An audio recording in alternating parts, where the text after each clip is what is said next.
tsunami.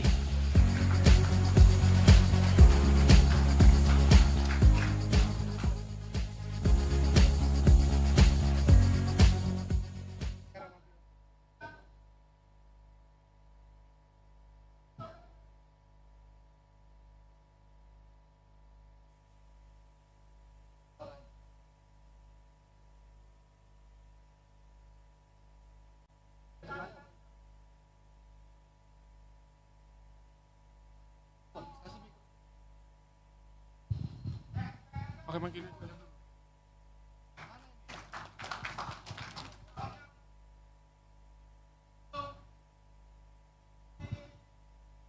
Bagaimana caranya? Kalau pakai ini saya repot pegang-pegang begini. Ya coba dulu yang di sini. Good morning ladies and gentlemen. This is my presentation today. Teng gedang dang, tang gedang dang, unfunction dung dang. Ya. Oh begini. Ya. Dang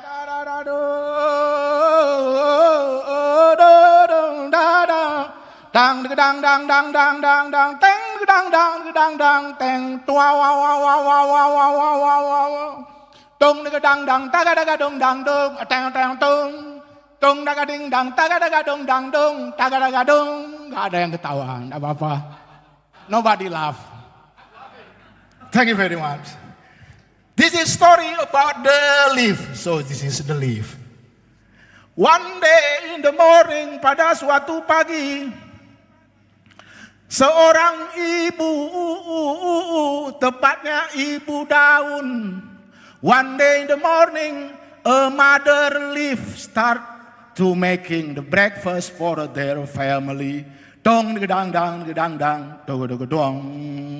Cek. Ya ini sudah buka, sudah bisa. Iya, saya taruh sini. Dong daga dang taga daga dong dang dong taga daga dang. When the sun is rising up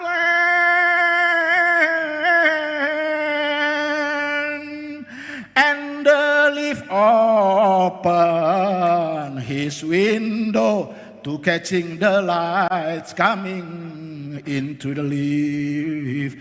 Tang dang dang dang dang tang dang dang dang dang tung tang. Good morning everybody. Thank you.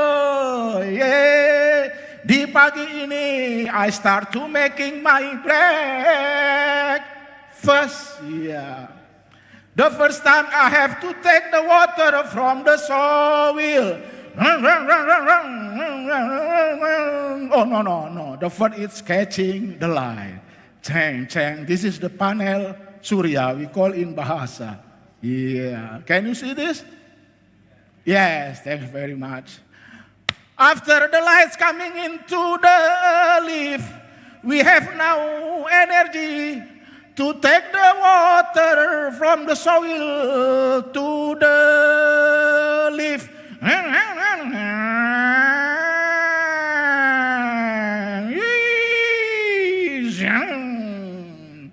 A tons of water every day need by the leaf. Tung gedang dang tung twang.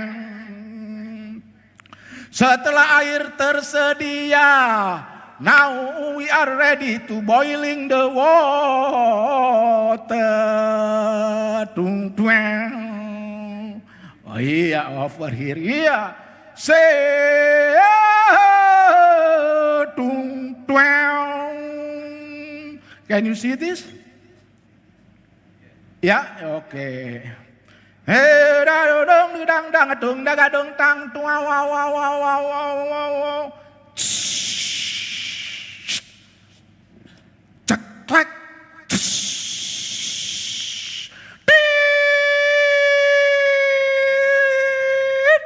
Ceklek.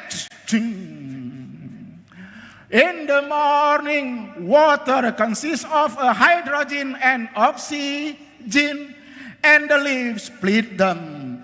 They take the hydrogen, but they was the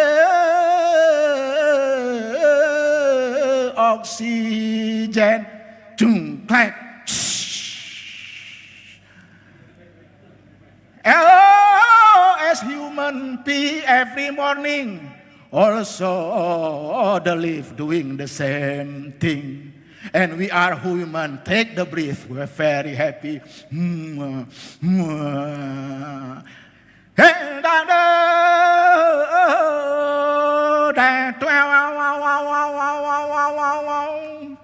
Now the leaf has hydrogen. The second time he want to make their breakfast, they have to catch another substance from outside. That is carbon dioxide. Something dirty from outside absorbed by the leaf.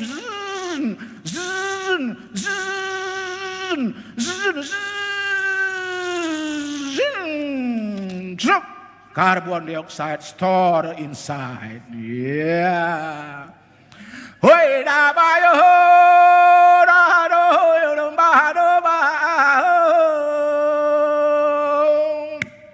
Now, she mixing carbon dioxide and hydrogen into something very important as a food.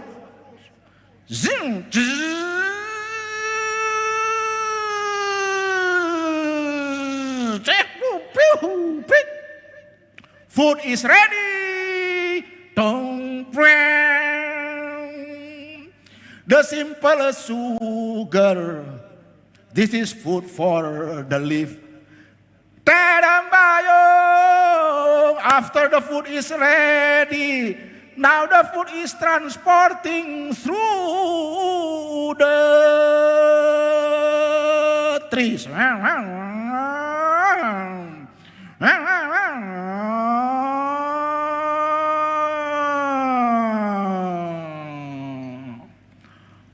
Ladies and gentlemen, but today the sun is very, very hot. The leaf like of the water in the corner of the leaf now become the yellow. Help! Help!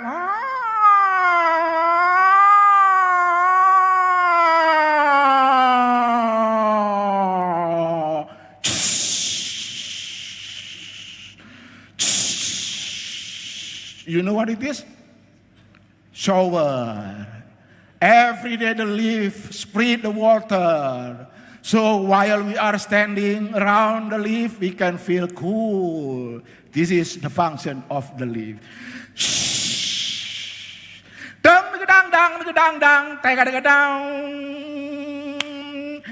the end, after the leaf spread the water outside, everything okay. Now the sun is coming back into the sea. And it is time to close the window. Tang dang dang taga dung tung daga dung dang dung. Dung daga dung dang dung daga dung dang tung daga dung dang dung. Dung daga dung dang dung daga dang dang taga daga dung dang dung. That is simple story about the leaf.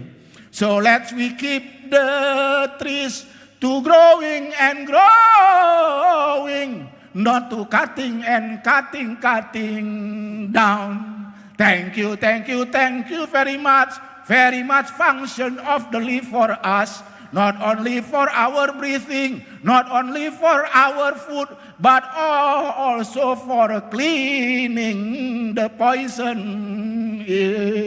wherever the poison. Thank you very much. Dung daga dung dang, taga daga dung dang, dung daga dung dang dung. Dung daga dung dang, dung daga dung dang, taga daga dung dang dung. Big applause once again, ladies and gentlemen. Ting da dang dung ting tang dung tang dung. I met this guy first time in 2002 in Jakarta.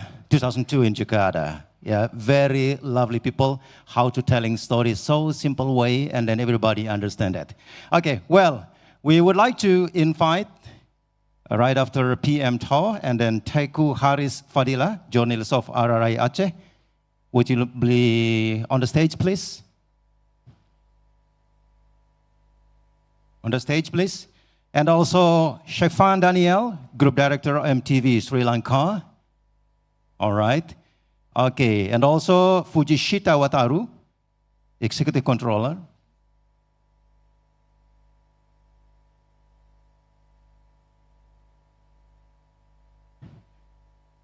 And last but not least, would you like to have a big applause, ladies and gentlemen, for our moderator, Anatoy Undam Shim from Thailand.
I think we have one more speaker to be invited.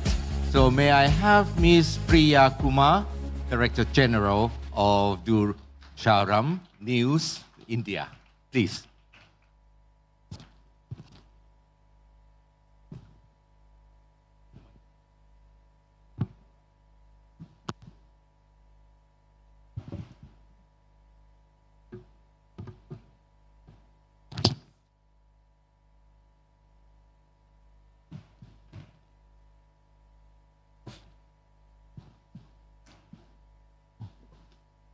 Well, selamat pagi, very good morning to all distinguished delegates and ladies and gentlemen, and also selamat datang to the 8th ABU Media Summit on climate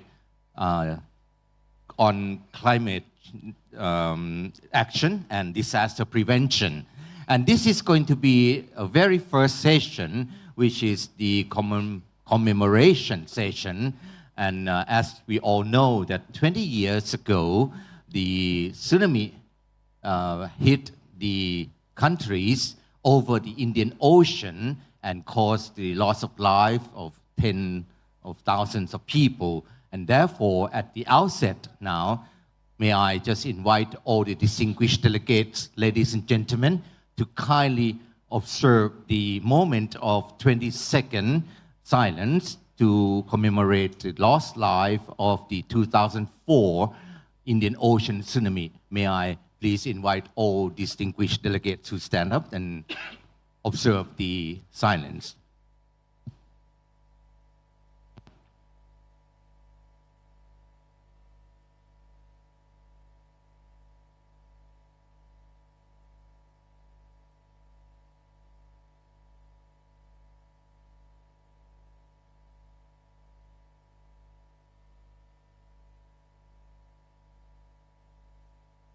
Thank you very much, ladies and gentlemen. Terima kasih banyak-banyak. So shall we start the session now with the speakers that have already been introduced to all of you. So may I just take the opportunity to invite the speaker in order. May I just start with Mr. Thakur Haris Fadila, the journalist from RRI, to start, please. Check. Thank you. Assalamualaikum warahmatullahi wabarakatuh. Good morning, ladies and gentlemen. Saya berbicara bahasa Indonesia. Slide-nya. Nanti tinggal baca apa yang saya ceritakan. Ya, saya akan mulai. Saya Teguh Haris Padilla. Saya reporter di RRI Banda Aceh. Lanjut. Ya, saya tugas sehari-hari reporter sejak tahun 1993. Kemudian rutinitas, ada konflik di Aceh, saya terbiasa meliput konflik dan intensitasnya sangat tinggi. Mulai tahun 2000 sampai 2004, setiap hari ada kontak tembak, case-pair di Aceh antara RI dan GAM. Dan situasi yang under pressure ini menjadi dasar bagi saya untuk bertahan pada saat tsunami. So Lanjut. I has been reporting for so many times since 1993, and then the tension rose up, especially during the conflict between Indonesia and the Free Aceh movement. Ya, lanjut. Saya teringat pada hari Minggu, suatu pagi yang sangat tenang dengan rutinitas biasa di rumah. Rencana mau mancing tapi batal, santai di rumah tanggal 26 Desember 2004. Tepat kira-kira pukul 9, lebih kurang, terjadi gempa yang sangat luar biasa dengan hentakan yang luar biasa, berayun. Saya kira sekitar 10 menit, dan dicatat di atas 9 lebih pada skala Richter. On a normal Sunday, we plan to have a day off, but at 9 a.m., an unusually strong earthquake on 9 Richter scale hit, and then we left the house. Ya, saya berada di luar rumah, keluar. Yang terbayang hari itu terjadi kiamat, tetapi kepercayaan agama Islam katanya kalau kiamat itu matahari akan terbit dari barat. Saya melihat matahari masih di timur, berarti ini bukan kiamat. We thought it was the end of the day or the judgment day, but in Islam, the judgment day is when the sun rose from the east, but from the west, but today it still rose from the east. Naluri jurnalis saya setelah selesai gempa, istri kembali tidak jadi belanja, saya mencoba keliling dengan sepeda motor untuk melihat kerusakan yang terjadi dari akibat gempa ini. According to my journalist instinct, after the shock and everything goes calmer, we went around to see the impact of the earthquake. Ya, kemudian saya kembali ke rumah, handphone tidak berfungsi, saya coba telepon di rumah juga tidak berfungsi, ada niat untuk ke kantor RRI untuk membuat berita. We went home, but the phone is not working, so I plan to go to the office to write a story. Kemudian saya mau keluar, tetapi istri dan tetangga melarang, dan ini menjadi faktor mungkin penyelamat, dan dilarang untuk ke kantor. Saya hanya menunggu di depan rumah, kemudian ada teriakan dari pelari dari arah barat, dari arah Longa, yang berteriak, lari, lari, lari, air laut naik. Jadi belum ada istilah tsunami. So I didn't go to the office because my family was anxious and the neighbors stopped me. And then from afar, people shouted, run, run, the sea is rising. Ya, tanpa mengunci rumah, kemudian saya tidak keluarkan mobil, hanya sepeda motor. Boncengan dengan anak istri mengambil jalur ke arah timur. Seandainya saya lurus, mungkin kita tidak bertemu hari ini. Tetapi secara naluri saya belok ke kanan, ke daratan yang lebih tinggi. So without locking our door, we do not take the car. Instead, 4 of us took on a motorcycle. And luckily we went to the east. And if we took the wrong turn, we might not be meeting today. Ya, kemudian saya lari sekitar Lambaru yang sekarang dekat dengan bandara, airport Belang Bintang. Tidak tersentuh air, di atas dataran tinggi. Menunggu di sana sekitar setengah jam, kemudian saya kembali ke lokasi rumah. And then after that, after checking, we are going back to the house. Ya, ada informasi masih simpang siur, ada yang menyatakan banjir besar, ada yang menyatakan air bah, tetapi kita tidak tahu. Begitu mau dekat dengan rumah, tidak bisa berjalan, ada tumpukan kayu dan mulai terlihat mayat-mayat yang bergelimpangan di sepanjang jalan. We didn't know the name of the disaster, but when we are trying to go back home, the road is blocked not only by debris, but also so many dead people. Kemudian pada sekitar pukul 11.30, saya mencoba masuk lagi ke pedalaman, ke arah komplek perumahan untuk mengecek anggota keluarga besar, tetapi tidak ketemu, jalan sangat sukar untuk dilewati, sehingga saya kembali ke posisi semula ke depan rumah dinas RRI. So I leave the motorcycle and then walk into the housing complex, but to find our big family, but we cannot find anyone, so I go out again. Ya, di titik ini saya menunggu, menangis, anak istri menangis karena tidak ada info tentang keluarga. Kebetulan saat itu saya bawa handphone satelit, saya ingat mereknya Ericsson, pengadaan pemilu 2004, jadi perhatian untuk Bapak Direksi nanti. Syukur ada pengadaan handphone Ericsson, sirip, kalau nggak salah sirip hiu, saya ingat tuh. Menggunakan kartu baru, saya coba arahkan ke langit untuk mencari sinyal, tersambung, dan sekitar pukul 12.15 terhubung dengan Pro 3, hanya tersambung sekitar 2 menit karena pulsanya habis, dan saya masih melaporkan kejadian bahwa hanya di sekitar Lamtemen itu, dekat Banda Aceh. Karena saya belum dapat informasi bahwa seluruh Aceh kena tsunami, hanya 2 menit.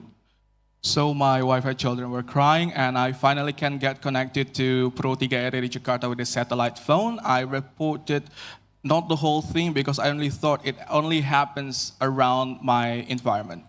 Ya, saya singkat ceritanya, kemudian datang bantuan hari Selasa, saya ingat Direktur TNI-nya Pak Sunendra, kemudian ada Mas Widi, dan ada almarhum Rahman Ripai yang membawa bantuan, juga tambahan 2 telepon satelit flags. Kita dirikan studio di Pemancar Indapuri, Pak Sujai.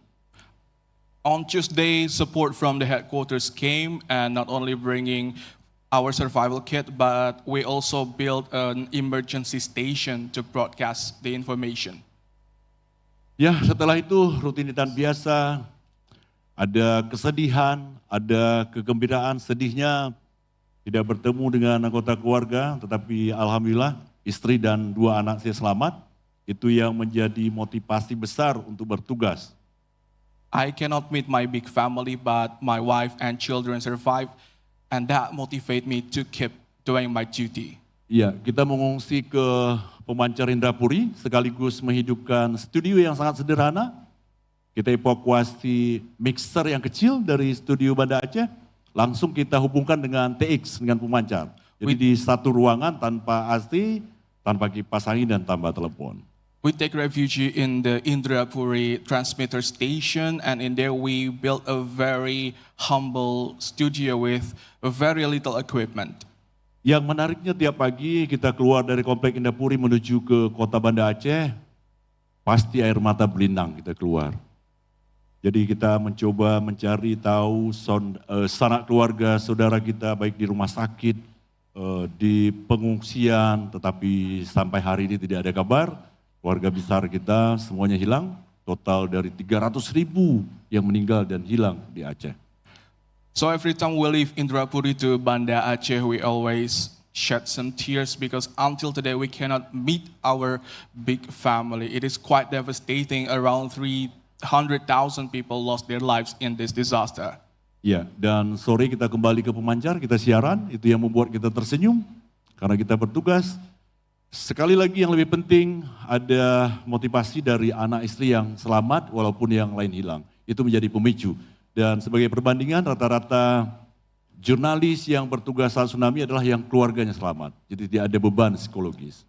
So at that time, the journalists who are working are also the victims of the disaster. So they have to work amid the sadness. Baik, saya langsung ada beberapa poin nilai penting. So here's the important points. Ya, ada banyak kekurangan. Kita baru tahu tsunami setelah kejadian, karena sebelumnya tidak ada literasi atau mitigasi bencana di Indonesia sebelum tsunami itu. Jadi kita hanya menyebutnya air bah, baru hari kedua atau hari ketiga kita populer dengan istilah tsunami. So there was not any lesson before about the word tsunami. We only thought it was a flash flood. Ada menarik, satu tempat di Aceh namanya Semelu, ada kearifan lokal, mereka menyebutnya dengan semong. Jadi nol korban di Kabupaten Semelu karena turun-temurun dia sampaikan secara turun-temurun bahwa jika gempa, air laut surut, mereka harus naik ke pegunungan. Jadi salah satu kabupaten yang minus korban di Semelu. But although a lot of people didn't know about the name, but in Simelu, the people know about it through a song called Smong. Oke, kemudian yang terakhir, yang penting dari tsunami ini terjadinya atau terbangunnya solidaritas internasional. Ada banyak bantuan untuk Aceh dari semua negara, tidak memandang suku, agama, dan ras. Baik, saya yang terakhir, foto aja. Okay. Saya mau sampaikan foto sedikit, 1 minute. So here's the pictures, Yeah. some pictures. Penyelamatnya motor, saya bertiga, anak 2 di tahun 2004, kemudian ini di tahun 2001. Oke, ini studio RRI, ada ingat Pak Asibuan, Pak Darmi, kemudian ini manyat yang bergelimpangan di RRI. A lot of bodies around RRI station. Ya. Terus ini komplek pemancar, tempat This is siaran the darurat dari Indrapuri RRI Transmission Banda Aceh. Station. Dan terakhir, ini lokasi kampung halaman saya, hancur. So this is my hometown. Yeah. It's flattened to the earth. Paling akhir, satu lagi. Ya, saya mendapat penghargaan sebagai wartawan radio yang menyampaikan berita pertama dari PWI di tahun 2005. Terima kasih. Thank you. Thank you. Thank you very much, Haris Fadila. Can we have the chairs back to the stage, please? We have already finished rehearsal of the evacuation, so I will have to invite all the speakers back to your seats again. Oh, one more slide. Okay. Well, not to move back and forth, I think we have video clips from one of our speakers who unfortunately is unable to join us this morning, but he sent his clips instead. So can I have the video clips of Shiwani Daniel from Sri Lanka, please?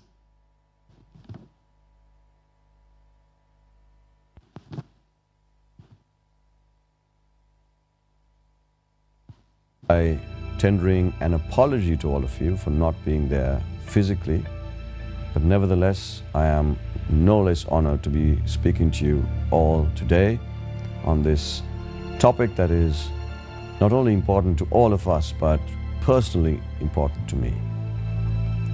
I remember waking up that morning on the 26th of December 2004 to a phone call from my newsroom, telling me that there had been reports of waves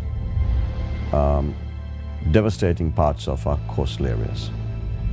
As I began to report as a young reporter, to me it was all about the numbers.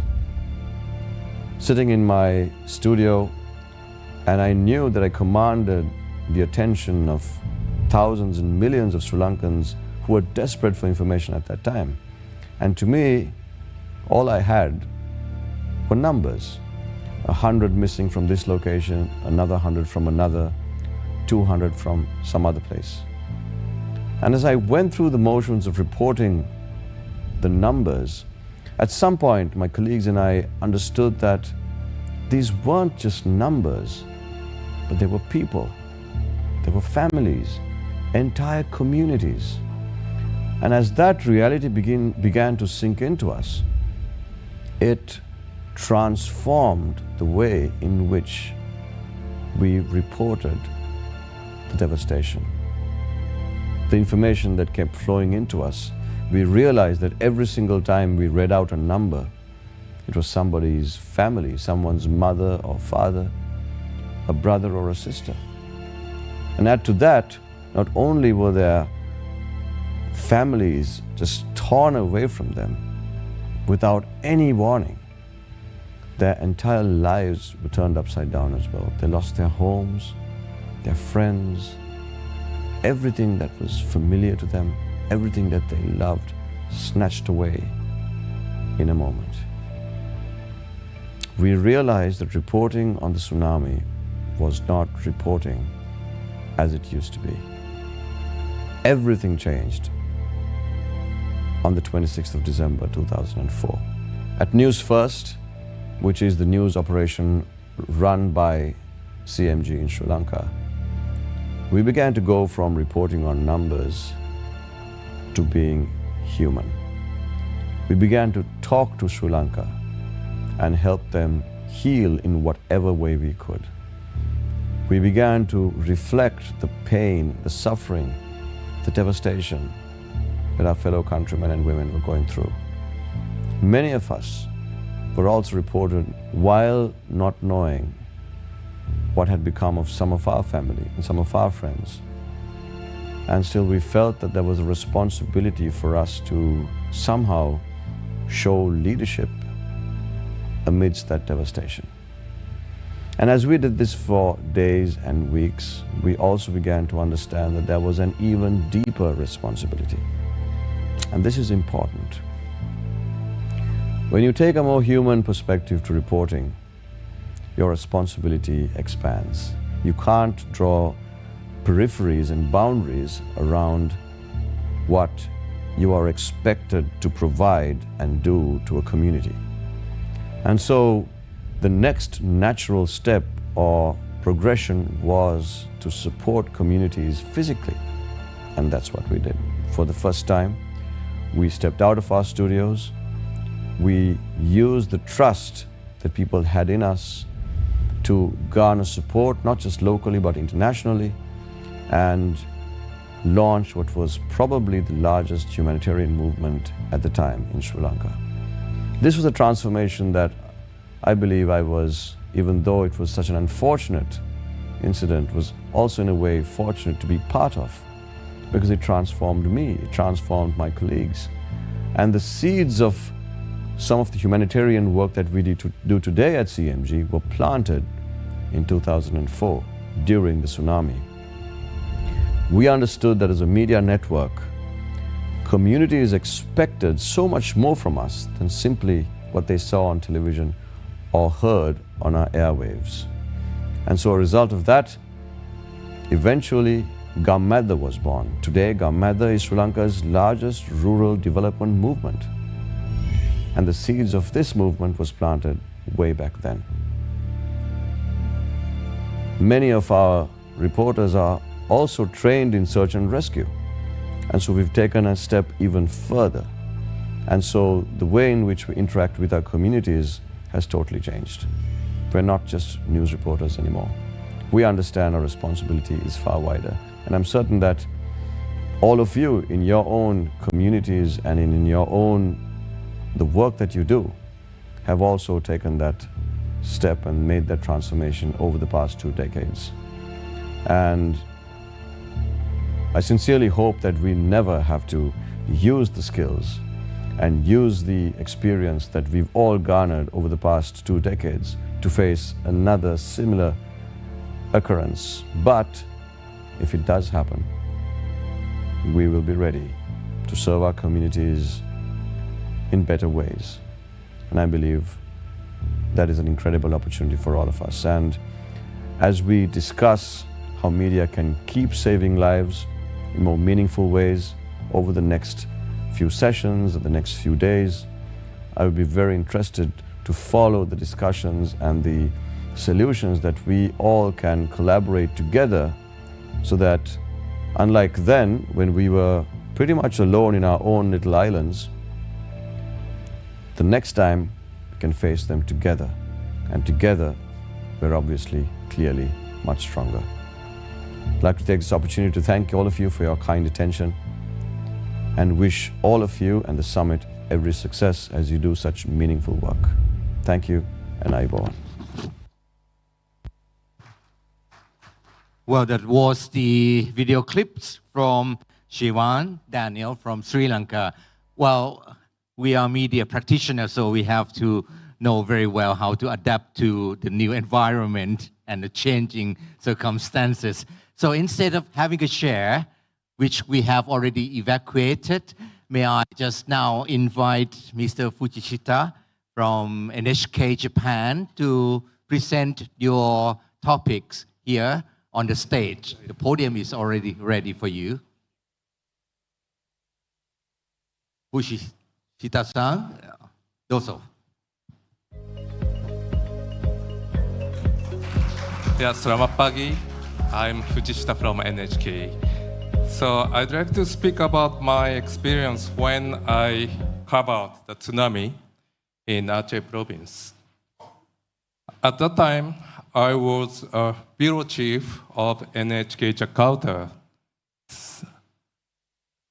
So, sorry, I prepared the presentation, but it doesn't appear.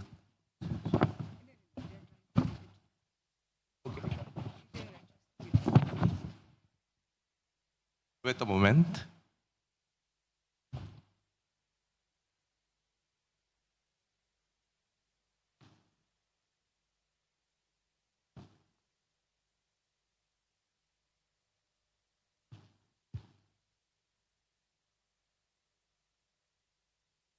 Oh.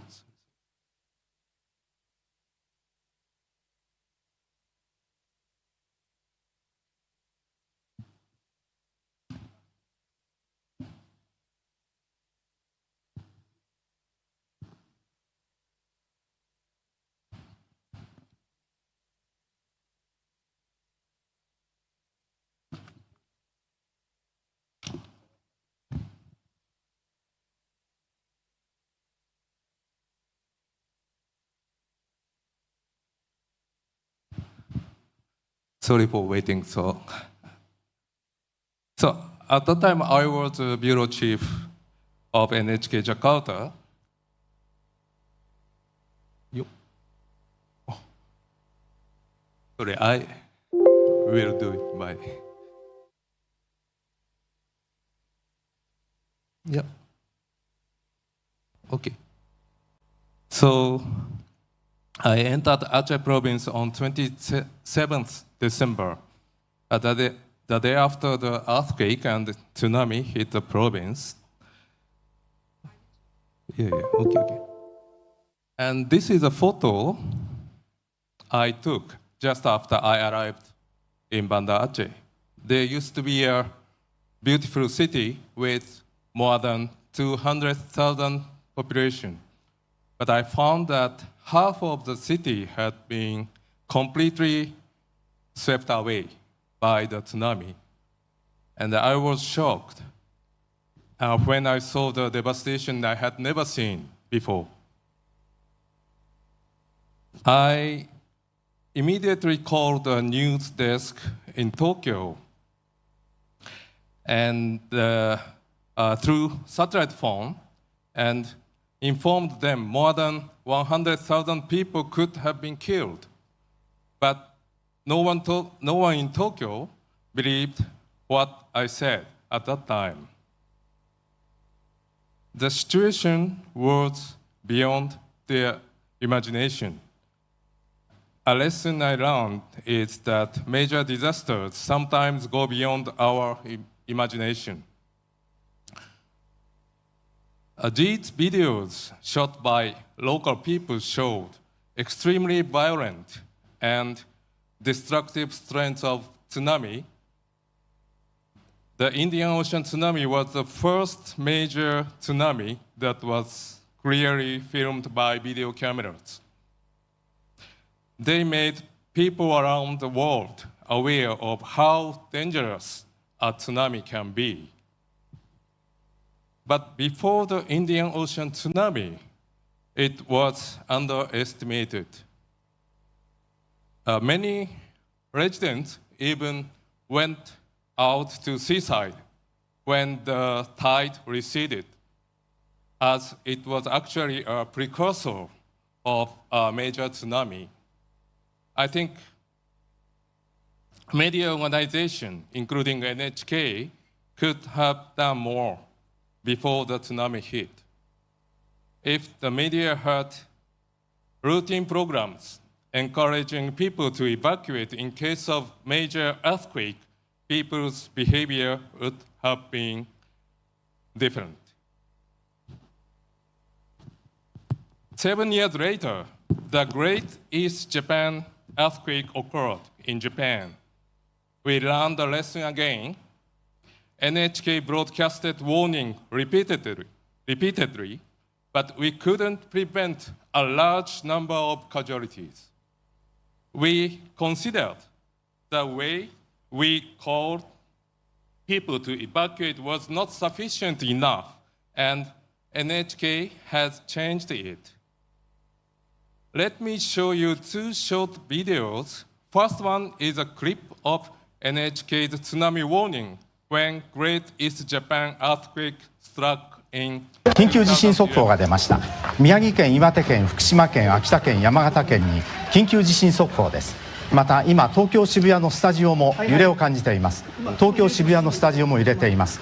強い揺れを観測した地域の皆さんにお伝えします。落ち着いて行動してください。大津波警報の出ている沿岸をお伝えします。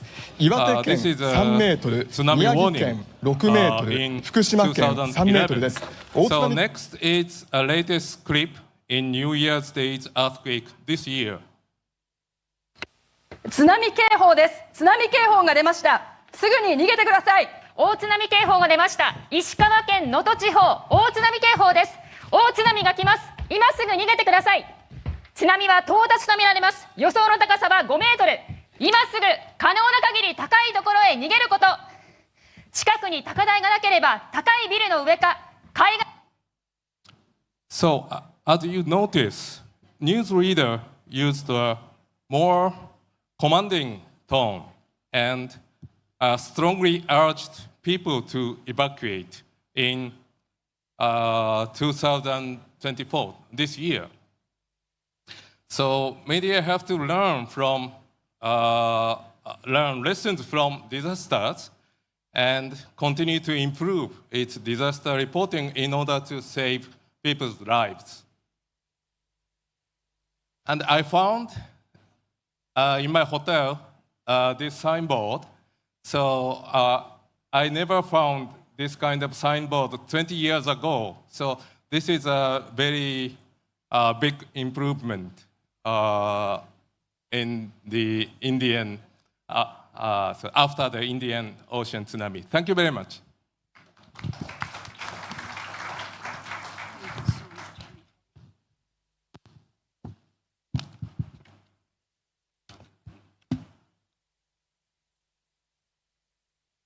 Thank you very much for your interesting presentation. Actually, it's the same for the case of Thailand.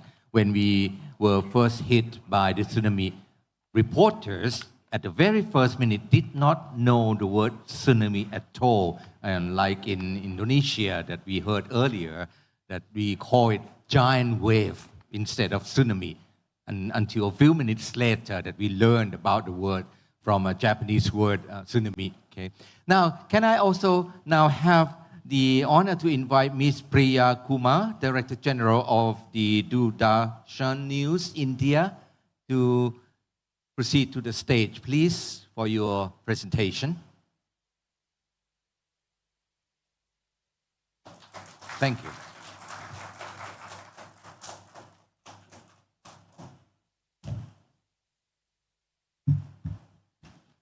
Good morning. This is a solemn occasion when we're all together here remembering the 20 years of the tsunami, which changed the lives of the people and nations. I'm grateful to the government of Indonesia, the Radio Republic Indonesia, for hosting this summit. I would also like to thank ABU and the partners UNDRR and UNESCO for organizing the summit very appropriately in Indonesia. I had a short film, but I think due to the paucity of time, perhaps we will not be able to play it. Or would you play a little part of it? Yeah?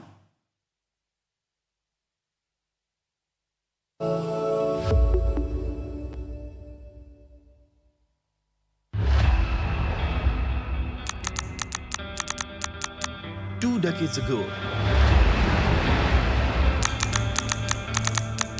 on December 26, 2004,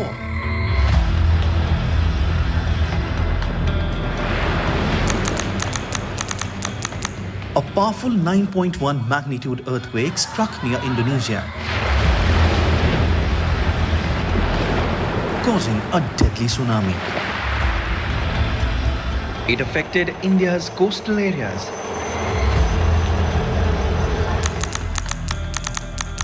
The massive waves claimed around 228,000 lives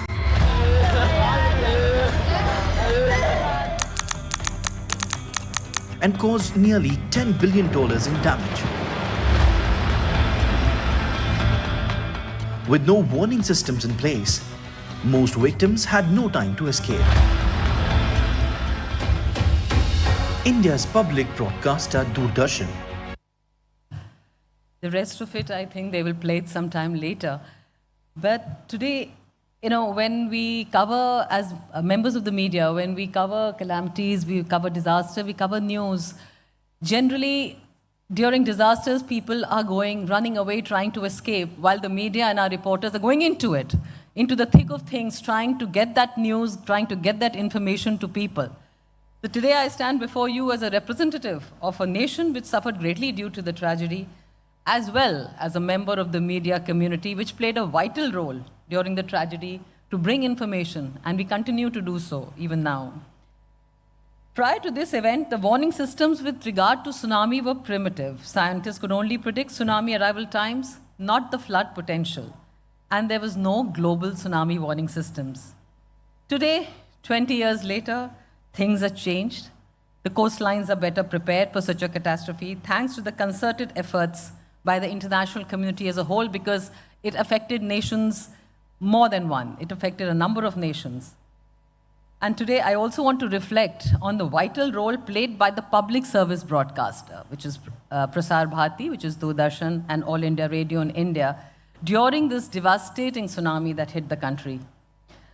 When the tsunami waves lashed the shores of India, causing immense destruction and loss of life, it was a moment of great despair and uncertainty.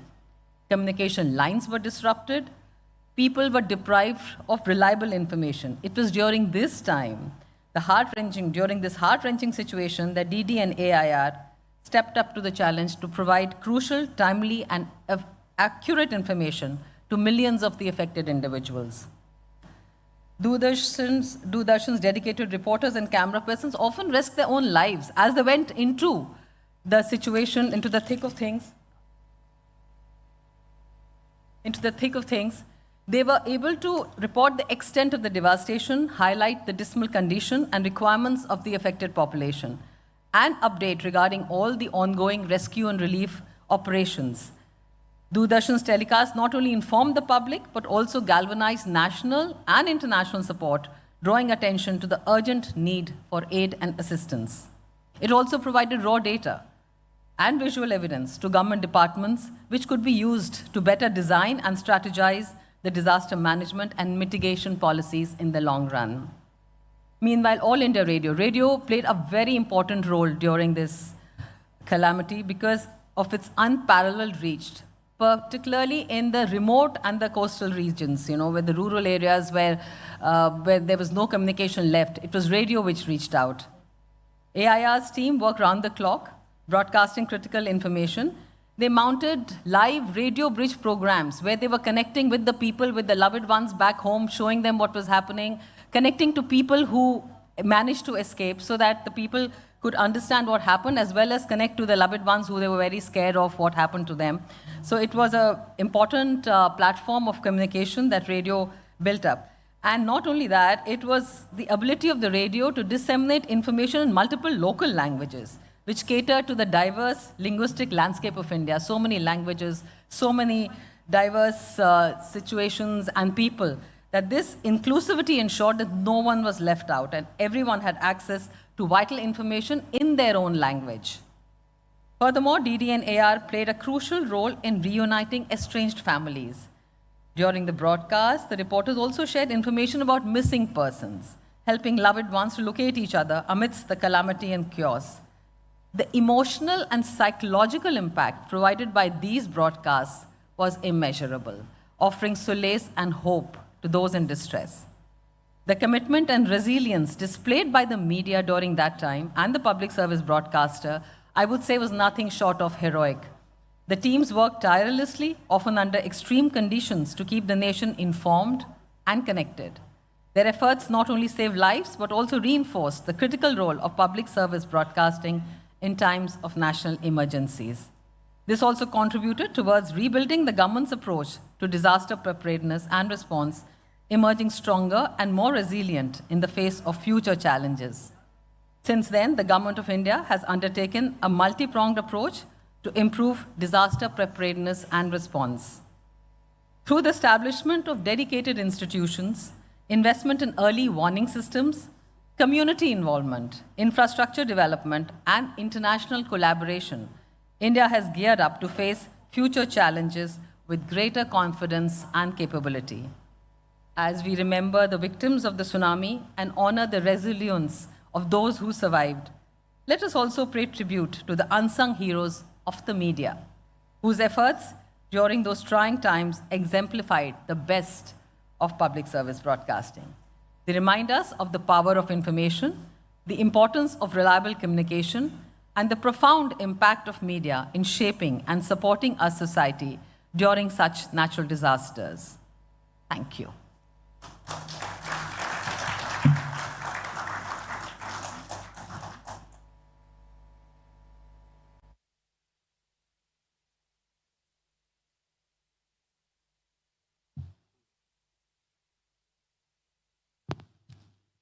Well, ladies and gentlemen, could you please give big hands to all the speakers of the commemoration session. Now we are going to proceed to the next session, but first of all, can we have the video record by Kamal Kishore? Is it ready? Yes, please.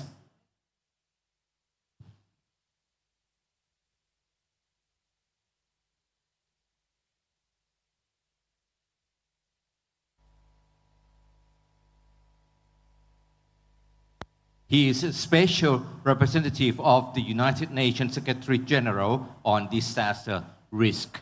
Dear colleagues, ladies and gentlemen, I'm so delighted to address you through this virtual platform at the 8th edition of the Asia Pacific Broadcasting Union's Media Summit, which is going to focus on a very important topic, climate action and disaster prevention.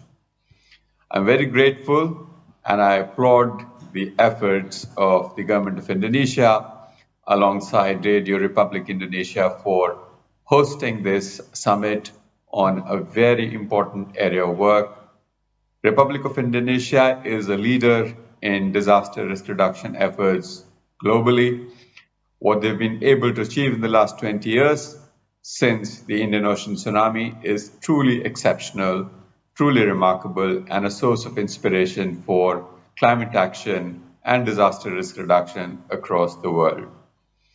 Indonesia has had lived experience of dealing with disasters. What we saw in Indonesia some 20 years ago really highlighted the importance of many aspects of disaster risk reduction, but particularly the early warning systems. And what Indonesia has been able to do in terms of strengthening the early warning system since then is truly a source of inspiration for these efforts across the world. In addition to early warning systems, Indonesia has been a pioneer in mainstreaming disaster risk reduction in all aspects of development. It's really taken a 21st century approach to addressing disaster risks in a very comprehensive and systemic way. And in this context, the fact that Indonesia is hosting this very important media summit becomes very, very significant. I would like to acknowledge the role of media in all aspects of disaster risk reduction, disaster prevention, preparedness, early warning system, effective response, sustained efforts towards resilient recovery after disasters. In all of these phases, media has to be an important partner of our endeavors. This is why some 4 years ago, UNDRR started a project and partnered with national broadcasters from around the world and created a new project called Media Saving Lives. And through this project, 90 media organizations across Asia, Africa, Middle East, and the Caribbean have come together. In the coming months and years, we would like to take this partnership with media to yet another level, to really become a close partners in taking the message of disaster risk reduction to each and every individual on this planet, working with governments, working with civil society organizations to really raise awareness of different aspects of disaster risk reduction and making sure that we do not forget that risk reduction is a continuous process. It is not something that kicks in only after disaster. Now, addressing media through this virtual platform, I have 3 specific asks of you. Number 1, I would really encourage media to be a key part, broadcast media, social media, print media, of our early warning systems. I would like to see tripartite partnerships developing in every country where, on one hand, you have alert generating agencies such as the Hydromet services, you have national disaster management agencies such as national disaster management authorities. In case of Indonesia, it would be PNPB, and media agencies working together on early warning dissemination aspects so that the warning that is generated by alert generating agencies is reached. It reaches people, it reaches the last mile in an actionable, usable, and understandable format. The second ask of you is that we have to talk about how media, say, for example, broadcast media, has to be resilient itself to be able to operate and play its due role in times of disasters. How do you assess your own resilience? How do you assess risk to your own operations so that in times of disasters, you're resilient and you're able to perform your due role? And my third and final ask of the media would be to not just focus on what happens after a disaster, but keep the focus on issues related to risk, issues related to vulnerabilities of different populations, different geographies, different socioeconomic groups, so that we have a continuous conversation, a continuous public discourse and public debate on how we can work together for reducing risk for everyone, including the most marginalized and the vulnerable. I really look forward to a close partnership between media and ourselves in working together and working together to make our world a safer world from disasters and emerging impacts of climate change. Thank you very much. Well, we are a little bit behind schedule, so not too much ado, I will take the opportunity now to invite Mr. Daulat Pane to moderate the following session. Mr. Pane, yes. Thank you, Hanatai.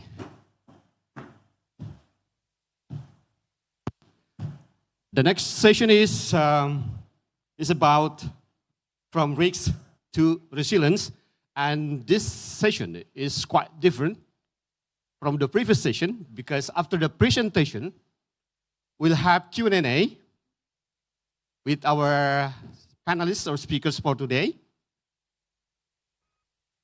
Maybe a little bit, one more. And also I need 2 mobile microphones, 2 more mobile microphones here, please.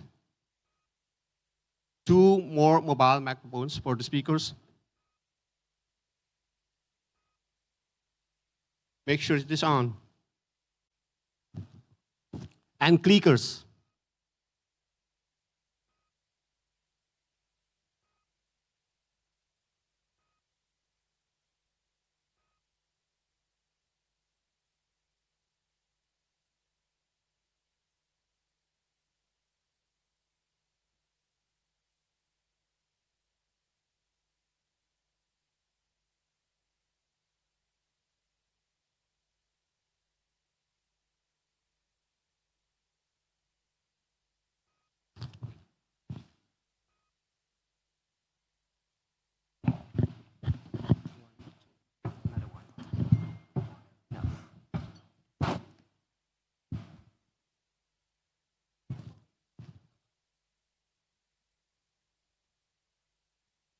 the slides. Yeah, for some, I think, yeah.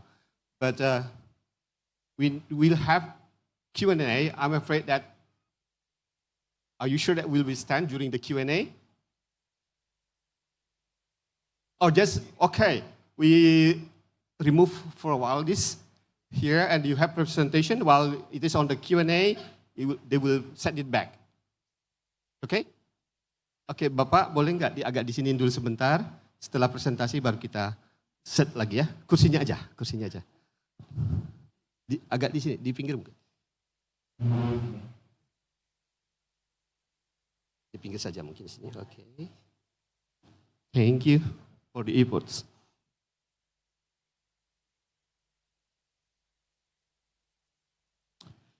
Okay, ladies and gentlemen, at last. We are coming to the session 1, from risk to resilience. And this session delves into how this pivotal moment in Indonesia's history reshaped the nation's approach to disaster preparedness and response. And for this, we have 2 panelists. I will call Professor Dr. Dwi Korita Karnawati she's head of the Indonesian Agency for Meteorology, Climatology, and Geophysics for the presentation. Please, Ibu Karnawati.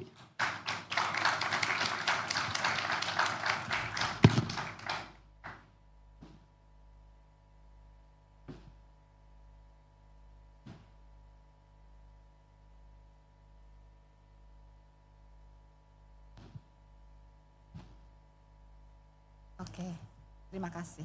Yeah, thank you very much. The Honorable Mr. General Inspector Sang Made Mahendra Jaya, the Acting Governor of Bali, and then the Director of the President Director of Radio Republic Indonesia, Honorable Mr. Ignatius Hendrasmo, and dear colleagues, ladies and gentlemen, and excellencies, I am Dwi Korita Karnawati, the Directorate General of Meteorology, Climatology, and Geophysics, as well as the Chair of the Intergovernmental Coordinating Groups of Indian Ocean Tsunami Early Warning and Mitigation System. Regarding this the summit, I'm really honored to be invited to listen to all of you here. And to start this, please allow me to start with the video related what we are going to talk. Please.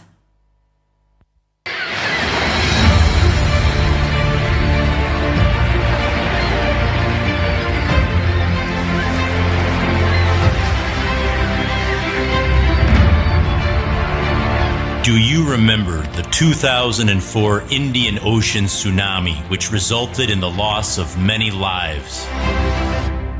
The tsunami that caused severe damage and death spanning as far as the east coast of Africa, with the furthest recorded fatality directly attributed to this tsunami reaching more than 8,000 kilometers from its epicenter. Communities along the surrounding coasts of the Indian Ocean were absolutely devastated. The tsunami killed an estimated 227,898 people in 14 countries, making it one of the deadliest natural disasters in recorded history. The 2004 tsunami served as a catalyst for the establishment of the Tsunami Early Warning System and Mitigation System. There are 3 established tsunami service providers in the Indian Ocean, and the Indonesian Tsunami Early Warning System, the Indian Tsunami Early Warning System, the Joint Australian Tsunami Warning Center. In addition to these 3 tsunami service providers, an ICG IOTWMS Secretariat was established and is based in Australia, while the Indian Ocean Tsunami Information Center, known as IOTIC, is based in Indonesia. as an integral part of the world's community.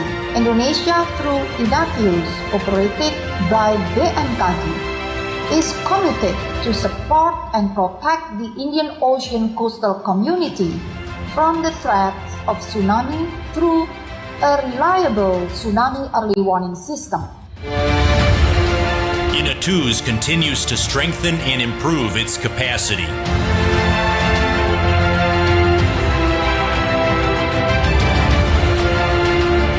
Should an earthquake occur in the Indian Ocean with a magnitude above 6.5, the INA2s will disseminate earthquake information and tsunami threat advisories to the designated authorities in the 25 Indian Ocean member states, as well as monitor the results of other tsunami service providers' analyses based in India and Australia. It is expected that INA2's tsunami advisory and information could help countries be prepared and ready to face the tsunami threat.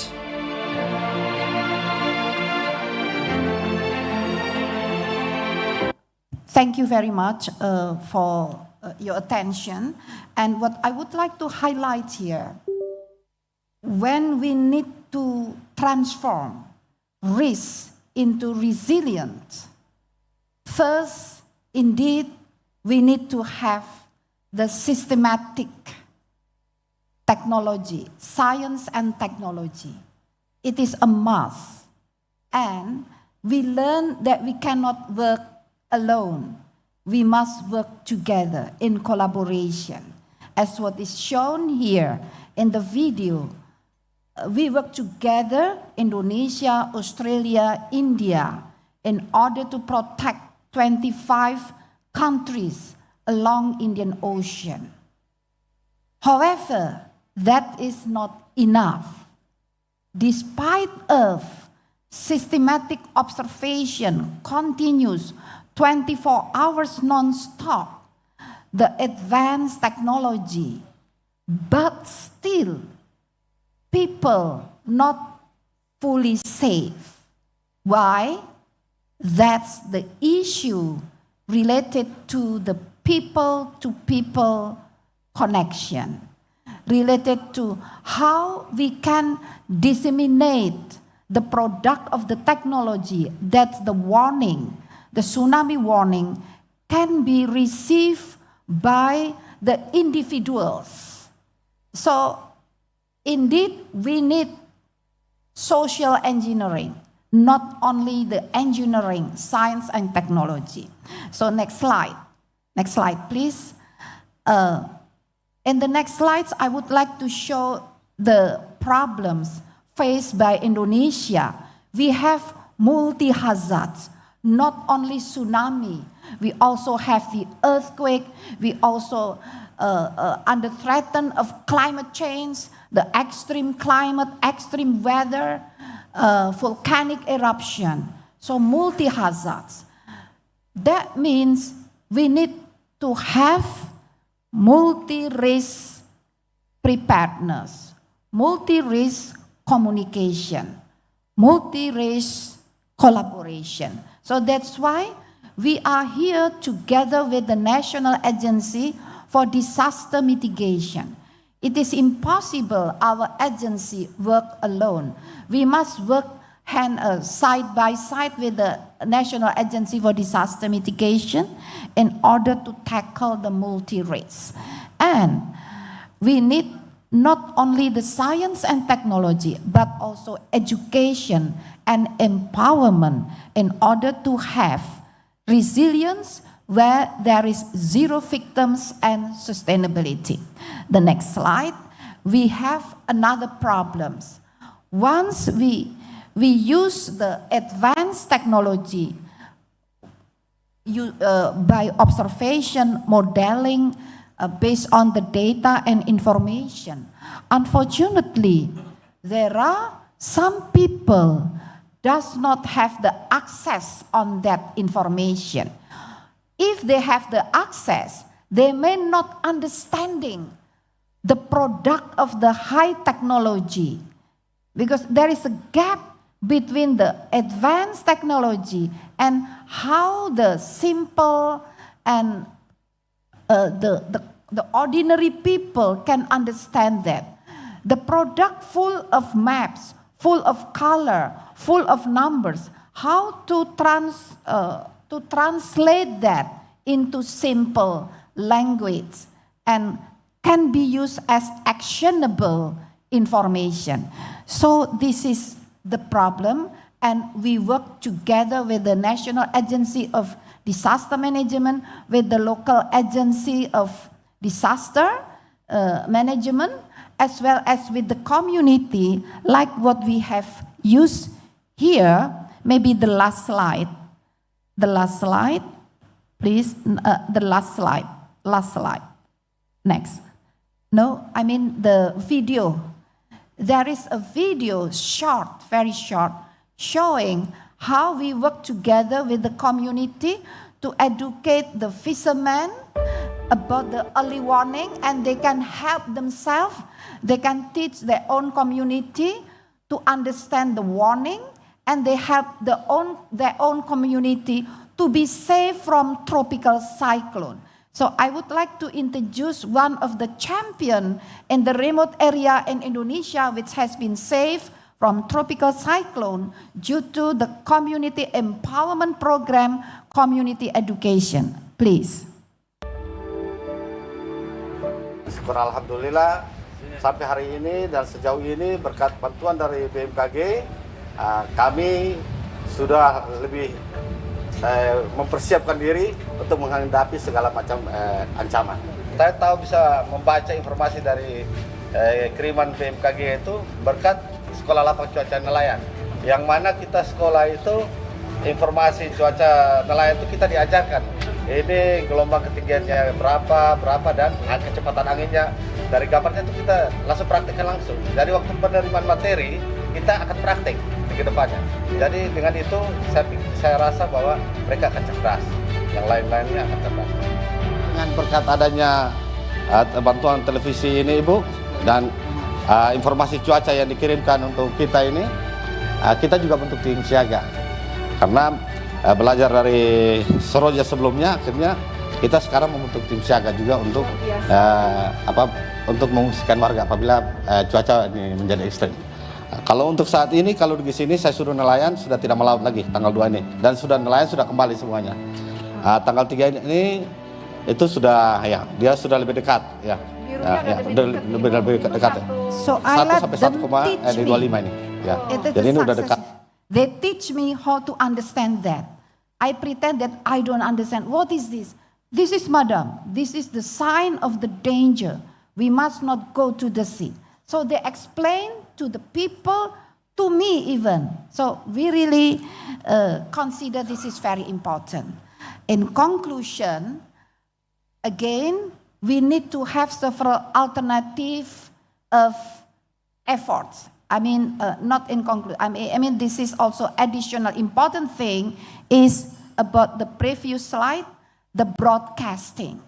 The broadcasting is very powerful media for us to accelerate the dissemination, to make it more massive, and the broadcasting can be very resilient when the satellite connection is down, when the electricity connection is down, when the internet is down, when everything is collapsed. The broadcasting with very simple battery we use here to disseminate the information. And thanks also to RRI Radio Republik Indonesia, which has been strongly, continuously support us, help us for the community education, community empowerment, and community dissemination. Thank you very much. Thanks also the representative from the World Meteorological Organization present here. Thank you to everyone. Thank you, Ibu.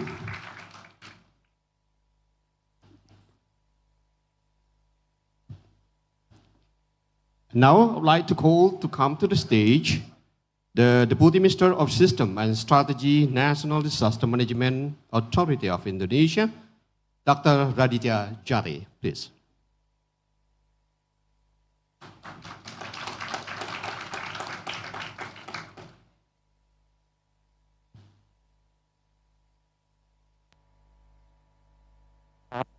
Thank you. Thank you very much. Very good morning, distinguished guests. Ibu Prof. Dwi Korita, terima kasih Pak Indrasmo atas undangannya. Thank you very much for the invitation. I think it's very important issues that we are talking about for today. That disaster and also climate change is very important issues that we are talking. I would like to start with again about commemorating the 20 years ago that Indian Ocean tsunami Aceh have been devastating impact of disaster in Aceh at that time. As explained in the previous presentation, that we have a loss of life and also 9.9 billion of US dollar have been lost in the value of, and also it takes 4 years to rebuild and also 7.1 billion US dollar to rebuild. It's not only loss of life, but also the cost of assets that have been developed at that time. And the challenge now we're facing in Indonesia is also not only on geological impact, but also hydrometeorological impact, which is also increasing of overpopulation, and also 98% of the data in our office that I think is not working, but please, Arshad, you can help me then. More than 17,000 frequency happening in the country at the most 5 years ago, and more than 6,000 people have been passed away. 98% of the data is because of hydrometeorological impact, which is also provided by climate change, but the people who has been casualty, 50% from 66,000 is because of geological impact. It means earthquake and tsunami. And if you can see the last year data, more than 5,000 frequency disaster happened in Indonesia, and we are facing, located because we are in the ring of fire and we are an archipelagic state, a large number of population is there. And of course, this is also a challenge, even the UN Secretary General mentioning about that nothing undermines sustainable development like disaster. Sorry, I didn't have yet Kamal, but I have here Ms. Mami Misituri mentioning that also related to witnessing of the increasing number of compounding disaster happen in the country.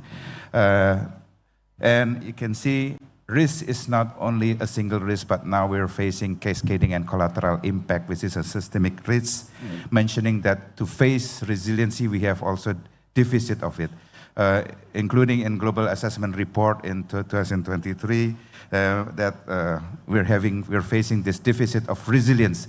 It means if we want to reach the resilience issues, that why we have, for example, we are facing like a climate change and coastal infrastructure. And if we're mentioning about the displacement of the people, also that 2 years ago or 2.5 years ago, we have the privilege also hosted the GPDRR, or the Global Platform for Disaster Risk Reduction, and it's a trust from the UNDRR. Thank you also. That time the President of Indonesia mentioning about sustainable resilience. This is sustainable resilience is not only talking about DRR, but also combining climate change, disaster risk reduction, and also to achieve the SDGs itself.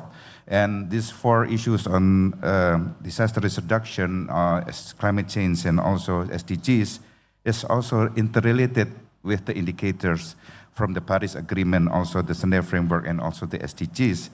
And after the GPDRR, also last year, our ASEAN head of states also agreed what they call the ASEAN Leaders Declaration on Sustainable Resilience.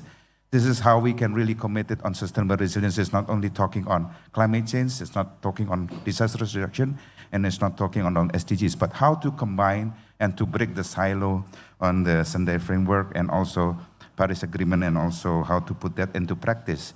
And it's also mentioned at that time how we can really promote this sustainable resilience to the global network. Also, at that time during the MTR in Geneva, even the President General Assembly mentioning Mr. Kosaba Korozi on sustainable resilience during the closing remarks. And what is actually the sustainable resilience actually? How to put ourselves resilience and how to be sustainable is actually strengthening the climate and disaster resilience for sustainable development, which is actually the strengthening of the climate and resilience sustainable development is very important to see that the cycle of the sustainable resilience is actually to enabling the framework itself, which is the 5 key elements actually is the people center. Why? Because resilience is a very local issue. how to put people resilience itself is very task for that. We need to have the governance, we have to have the investment on science, technology, even financial issues on how we can really put the infrastructure resilience for disaster and also climate change, and how science and technology have been mentioned by Prof. Dikorita, that science technology is very important.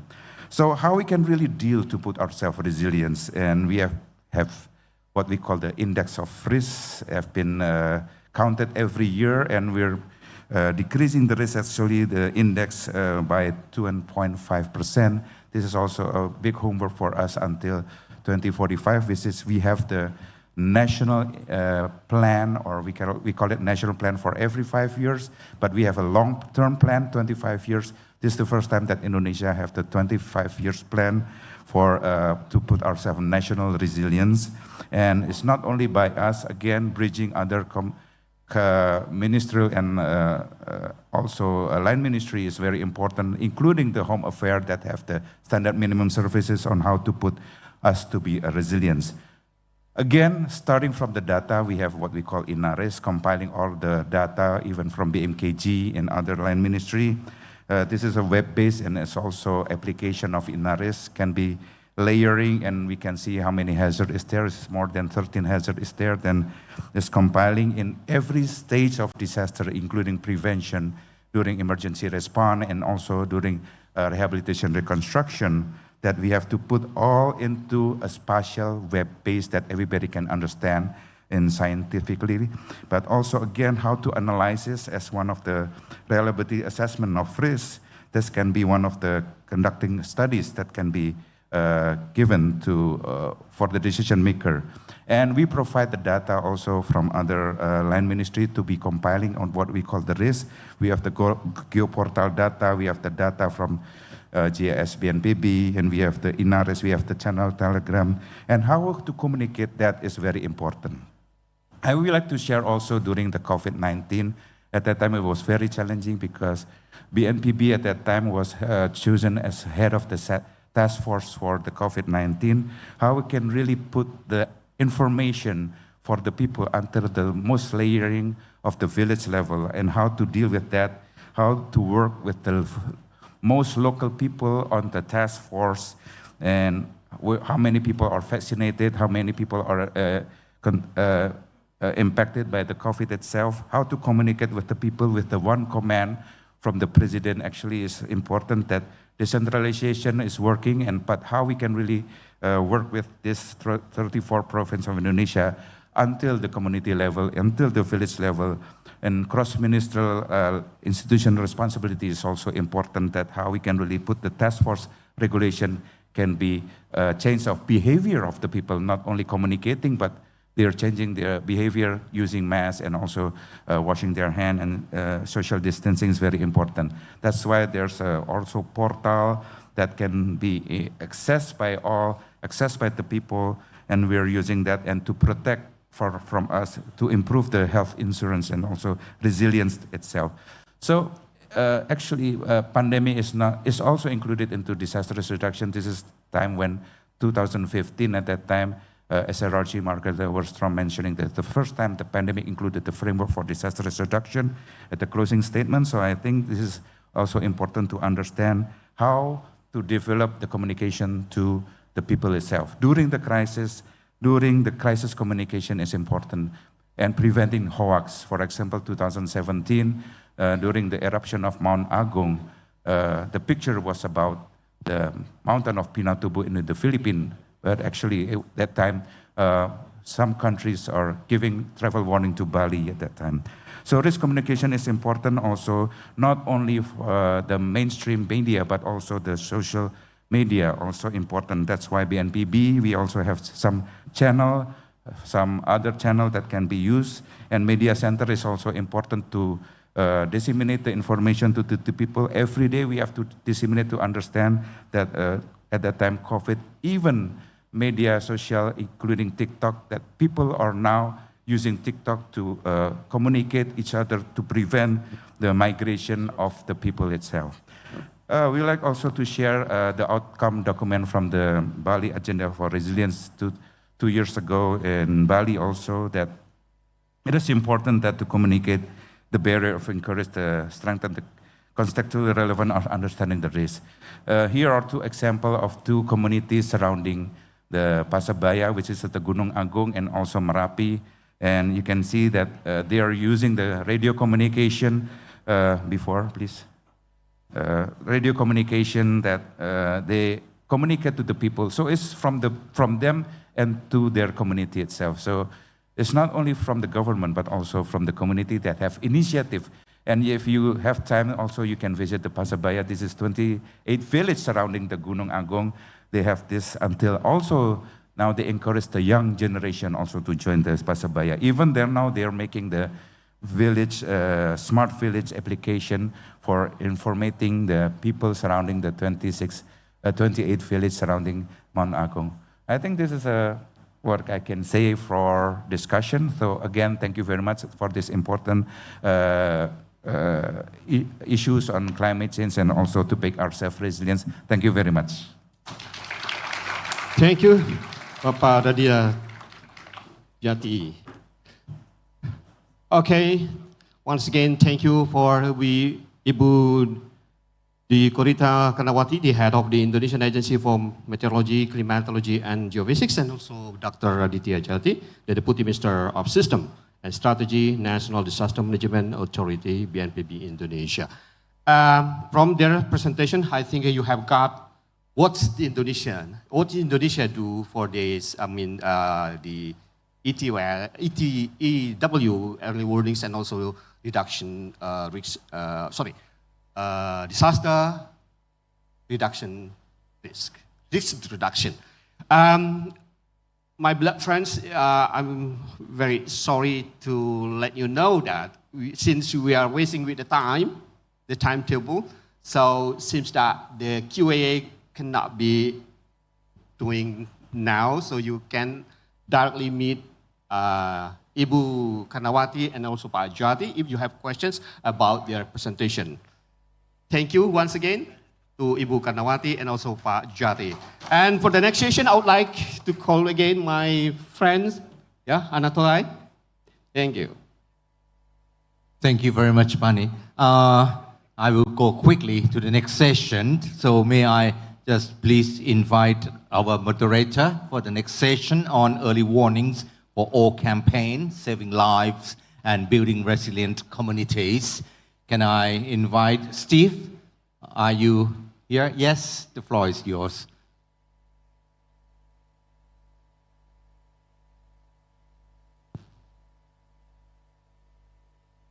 Hello everyone, the Kentongan guy is back on the stage right now. We are going to go with the second session. We'll make it quite tidier. And this will be about early warnings for all campaign, saving lives and building resilient communities. By the way, so we know that this campaign has 4 pillars, but it will be discussed into panels. So actually we have a lot of speakers in here, but it will be divided into panel 1 and panel 2. And I'd like to first invite the speakers of this panel. The first one is the Chief Communications and ICT at UN Office for Disaster Risk Reduction, or UNDRR, Janet Ellsworth. Applause for Ms. Ellsworth. I'll keep going. The next one, the Director, Regional Office for Asia and the Southwest Pacific from the World Meteorological Organization that is based in Singapore, Mr. Ban Churchill.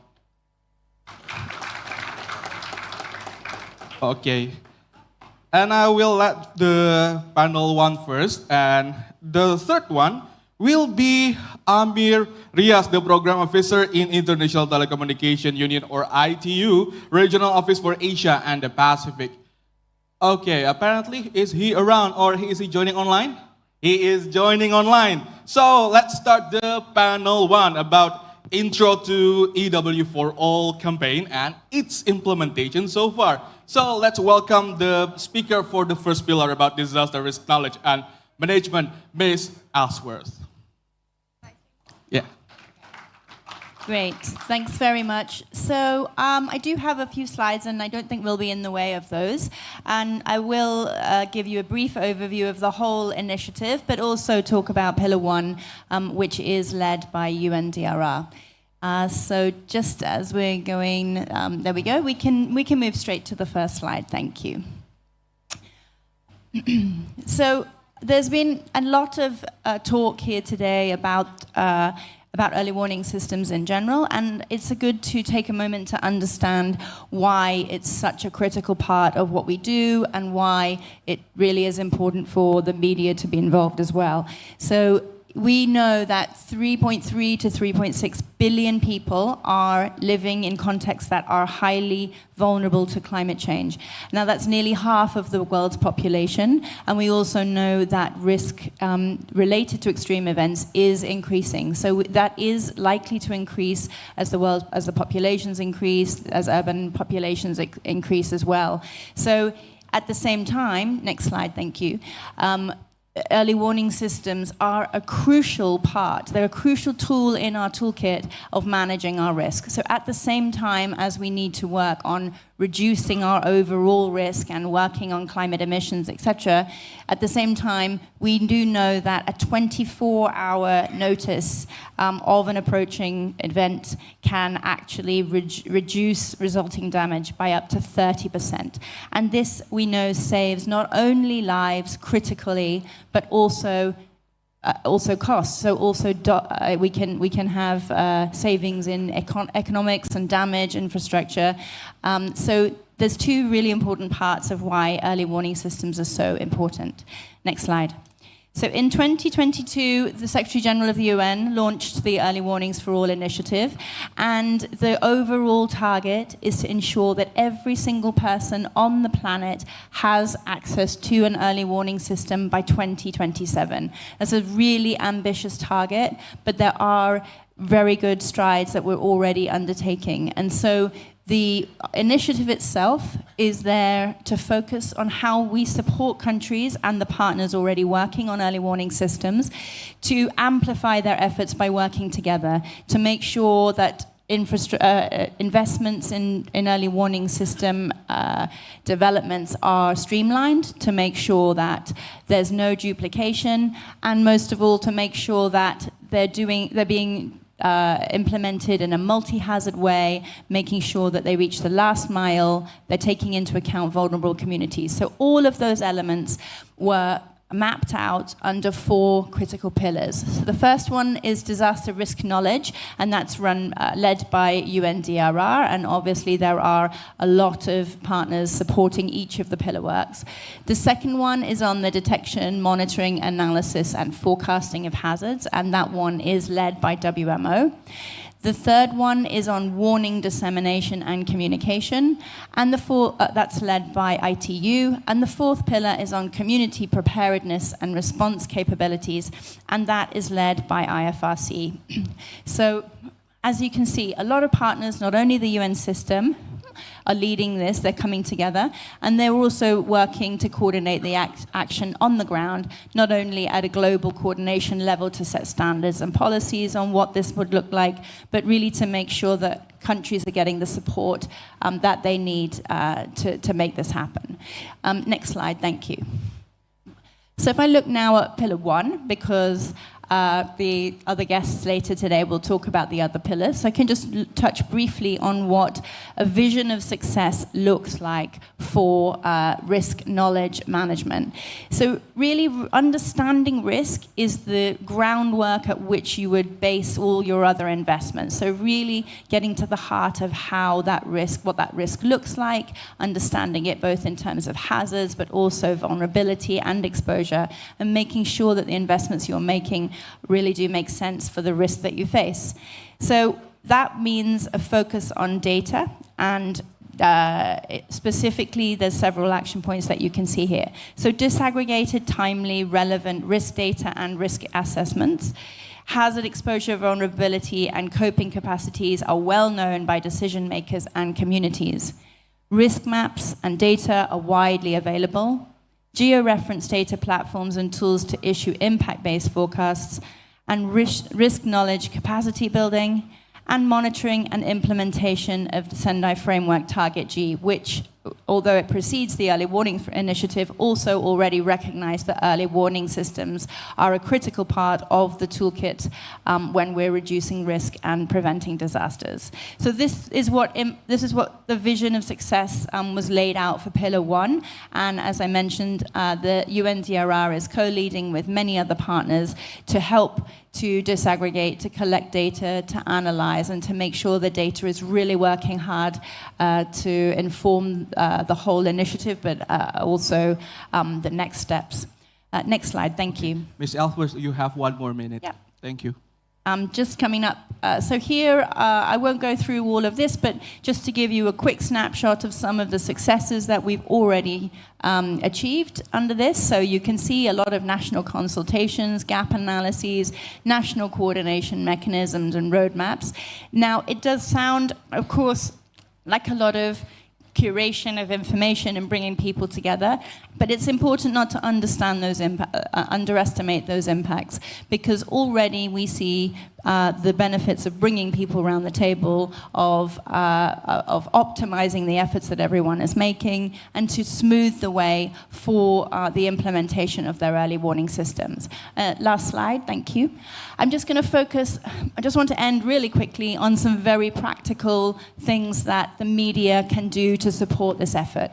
So the first one, of course, is what you all do, investigating and reporting on disaster risk issues and the potential impacts of hazardous weather and climate events.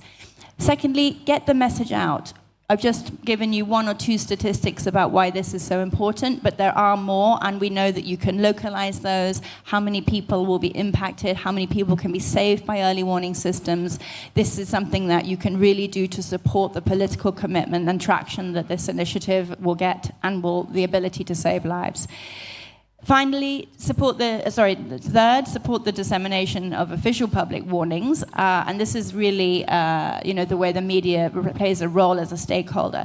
Make sure that they're reached by all people, understood. You're the ones who know your communities. You're speaking their language. You know how they listen to their early warnings. Make sure that they're getting that information in a timely way, but more importantly, that they know how to act on that, and that they're willing to act on that because the trust that you've built up with them over time.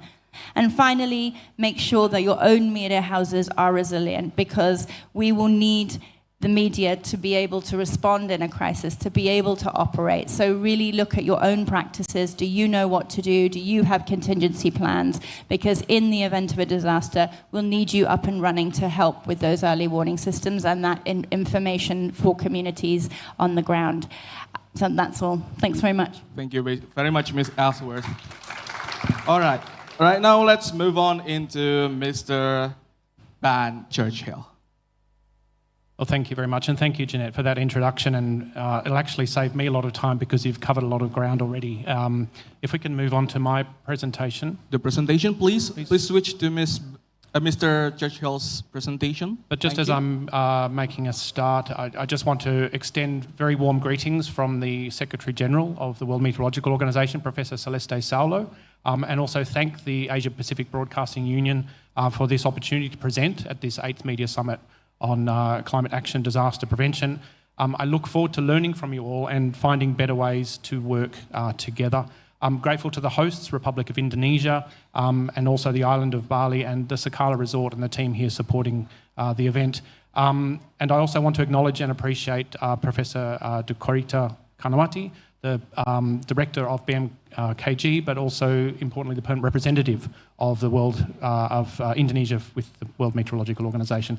So my presentation is quite long, so I'm going to fly through this because time is running short and lunch is just around the corner. So I'll move to the next slide if I can. Thank you. Just a little bit about WMO. Just for those who don't know, the World Meteorological Organization is the UN's system's authoritative voice on climate, weather and water. And it is made up of the WMO Secretariat, for which I work, but importantly 193 members around the world, mostly National Meteorological Hydrological Services, but importantly thousands of experts that are contributing to our knowledge of science and technology relating to weather, climate and water. Next slide, thank you. So just as this is running, this is a dynamic slide. Hopefully it works. Perhaps not. We might just skip on from that. But what I wanted to illustrate with that is that the world, as we all know, is continuing to warm at an alarming rate.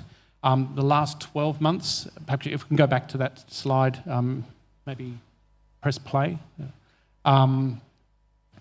The 12 months have been the hottest on record, and this continues to concern us. The most recent State of Global Climate report, released on 23rd of March, confirmed that 2023 was the hottest year on record by a clear margin. Sorry, I'm not syncing up with the slides, so perhaps I'll just move on in the interests of time.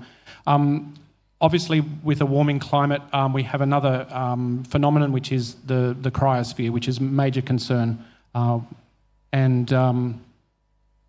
Sorry, perhaps we're running a bit ahead, stepping too fast, but keeping me on track, which is great, thank you. But with the warming climate, we have shrinking ice caps, and we also have glacier melt, including here in Indonesia, which is causing significant issues in terms of water security, but also contributing to sea level rise. So what I was going to focus on, Jeanette was focusing on disaster risk knowledge, the Pillar 1. Here I am to talk more about observations and forecasting from a WMO perspective. So next slide. So in terms of the Pillar 2, which is the responsibility of WMO, it aims to close critical gaps identified among the WMO members, 193 members. And some of the challenges are that only a third of WMO members actually report having multi-hazard early warning systems in place. And these are critical gaps that need to be addressed. So we'll move very quickly through to the next slide. Thank you. And this is just a snapshot of what we consider to be the climate, weather and water value cycle. So for those who are not so familiar with, and I won't go into the technical side of things, but essentially billions of data are gathered every single day and fed into numerical models, which then produce forecasts. And WMO's work is to try and coordinate this and make it systematic. And then those forecasts are then disseminated to the communities and result in hopefully action to prevent loss of life and reduce disaster. So the key role here played by media is actually in making sure that those messages are reaching those that need them the most and that they're also actionable. So we are working very closely in partnership with ITU, of course, as the Pillar 3, and you'll hear from them in a minute, but also the media community to make sure that they're actionable messages and that they're hitting their target and doing what they're intended to do. Next slide, thank you. This is just a nice illustration of how over time, over many, many years of in investment in science and technology, the forecasts have improved. So what you can see here are the 3, 5, 7 and 10-day forecasts. Over time, the forecast accuracy has become better and better. And I'll talk about that. I'm joining another session on session 4 to talk about technology, so I'll skip on from this one. Thank you. Next slide. And so as I mentioned earlier, we have a deficit in terms of the capacity gap in terms of early warning system. But only half of the world's countries actually have this capacity to alert their citizens in impending hazardous weather conditions. And this is a concern, and this is why we have the Early Warnings for All initiative. Next slide. This is just a map illustrating the same point, so we can move on. Thank you, next slide. And we've already heard from Jeanette the reason for the initiative, so we can keep moving. Apologies for so many images, but we will be sharing this with you so you can review that after the session. Next slide, thank you. 1 more minute, sir. Yep, sure. Thank you. Okay, contributes to all sustainable development goals. This is a key thing, also mentioned by Jeanette, that that sustainable development is actually a key outcome of the Early Warnings for All initiative. Next slide. And we can keep moving through. You'll remember, or you'll see very close alignment with Jeanette's images. Next slide, thank you. Just in terms of initial rollout countries, I just wanted to touch on what's happening in Asia Pacific, which is the area that I'm responsible for. We have 6 countries that have initiated their national consultation workshops and are developing roadmaps. Many of them are already complete and some are underway. In the Pacific, we started with 2 countries and we have another 3 to go this year. Thank you, next. And this is one I really wanted to maybe spend 10 seconds on, just in terms of what we're doing in the Asia-Pacific region. So I am the Director of the Regional Office for Asia-Pacific. We're working very closely with our pillar partners in the region, with UNDRR, ITU and IFRC, to promote and lead on the Early Warnings for All initiative in this region. We have a commitment through our WMO regional associations. It's the #1 priority globally, but also regionally. Many supporting initiatives are already underway, such as the Cruise Initiative and the Systematic Observation Financing Facility. We're also supporting individual countries through resource mobilisation. Cambodia and Laos are included, and there are many others as well, but not enough time to talk about them all. But also Pacific Islands as a community have rallied around and established a Weather Ready Pacific program to initiate and implement the Early Warnings for All initiative. Okay, Mr. I'm going to have to skip over these because we have run out of time, but perhaps I can talk about State of the Climate as one of the flagship initiatives to actually talk about the impacts of climate and the risks and the actual extreme events that have happened in the Asia and also the Pacific region over the previous year. So perhaps what I might do is just flick through 3 slides.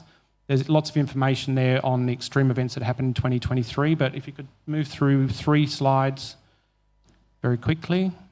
So next slide, forward. Again. Next slide, please. Next slide, thank you. So we're seeing a lot more heat waves, both in 2023 and this year as well. Next slide.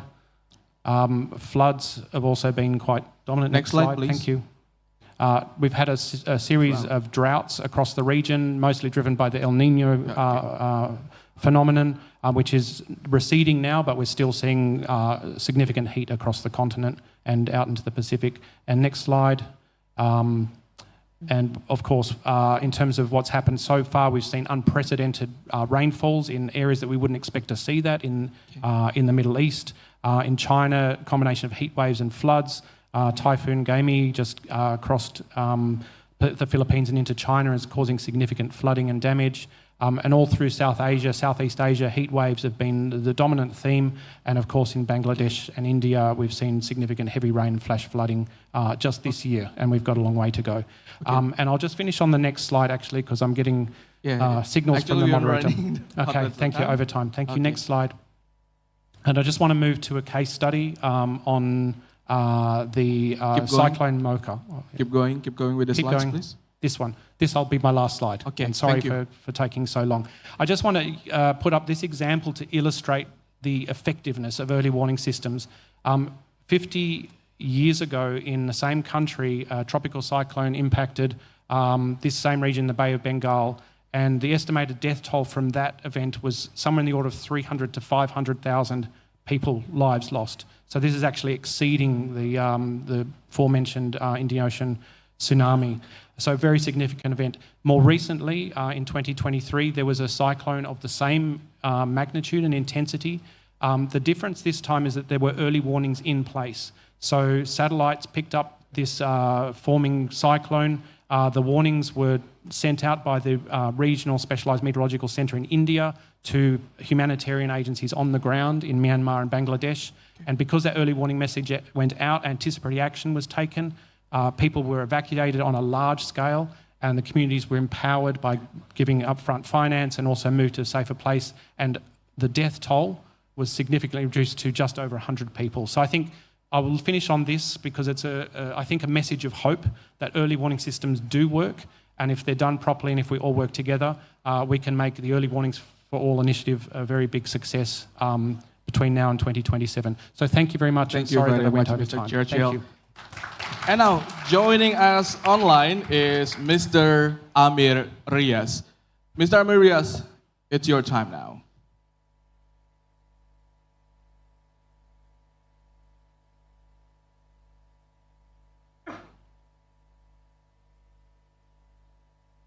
Excuse me, Mr. Amir Riaz is joining us by Zoom connection. Is he joined? Okay. Yes, yeah. Okay, sir, please. Hello, thank you for the introduction. I would just like to confirm if you can see my slides.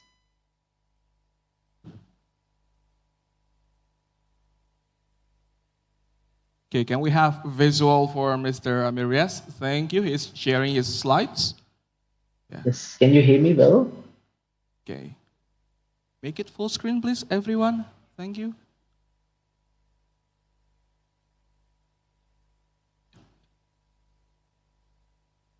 Can you hear me? Yes, we can hear you, Mr. Arias. Thank you for the invitation. And I will not go much detail in the early warning for all, but because I think has been a lot of discussion by the earlier colleagues as well. So just as an introduction, we, ITU, are the oldest agency that is in the UN system. And a little difference is that we can bring in from the ICT perspective, in addition to the administrations, the companies and industry as well, who are also a member and they are part of the study groups, the likes of Starlink, Microsoft, and all technology development companies, there are members as well. So we are specialized in ICTs related to this standardization, radio communication, and development. Related to early warning system, our mandate comes in two ways. First, from our membership, we have been given a mandate through a plenipotentiary resolution and through the WTDC, the World Telecom Development Conference in 2022. As a part of the UN, we were made responsible due to our specialty for the Pillar 3, that is warning, dissemination, and communication during the COP27 when the EW4A was launched by the UN Secretary General. So how we work is related, it's given kind of like the importance through this survey. This survey is not from this region, but from Africa and Caribbean, but the results are similar. If you see the topmost challenge for warning, dissemination, communication in early warning system is communication, dissemination, and coordination at the national level. Both of them are related to the ICTs because this is a lot used even in the coordination at the national level as well. So how we are trying to approach in our pillar is we have set 4 outcomes within the pillar, that is warning, dissemination, and communication, is to improve the governance around the situation. Second, to improve the infrastructure networks and make sure that those living in the last mile are also connected and get the early warning situation. The inclusive approach, making sure that those even with disabilities are able to receive the alerts, and the quality and trust, so that use the effectiveness of coordination at the level is at the national level is translated into the messages that is received by the people as well. So in our interventions, we have put the people at the center and designed our intervention. So we saw what the people require when they want to, they need early warning messages. First is the timeliness, that the alerts, for example, in the issues where like tsunami or BLOF, where the time is of essence, the timeliness is has to be there. Second, the clarity, the messages are designed in a way that they are clear in their language of the people who are in distress or potential distress, and their message is formulated in a way that it mentions action, so that it's an actionable message. Third, of course, is the inclusiveness, that everyone gets the message and gets the message through their proper form. And we have seen that broadcast is one way of communicating the alerts, but the growing influence of the mobile sector and the other devices is also coming as a preferred channel. Lastly is the trust, and this is a growing issue because the message becomes actionable if it is trustable by the user. And this could be achieved in a many different ways, but one of the most common way is that the same message is relayed by all the different channels, through broadcast medium, through radio, through mobiles and messages.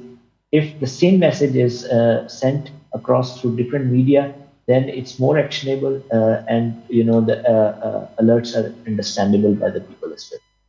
So we have different strategies and products in our work. We have the National Emergency Telecom Plan that we help the countries. We have we can plan the last mile connectivity using cell broadcast. We can make sure that the message is sent timely and to the community that requires it only.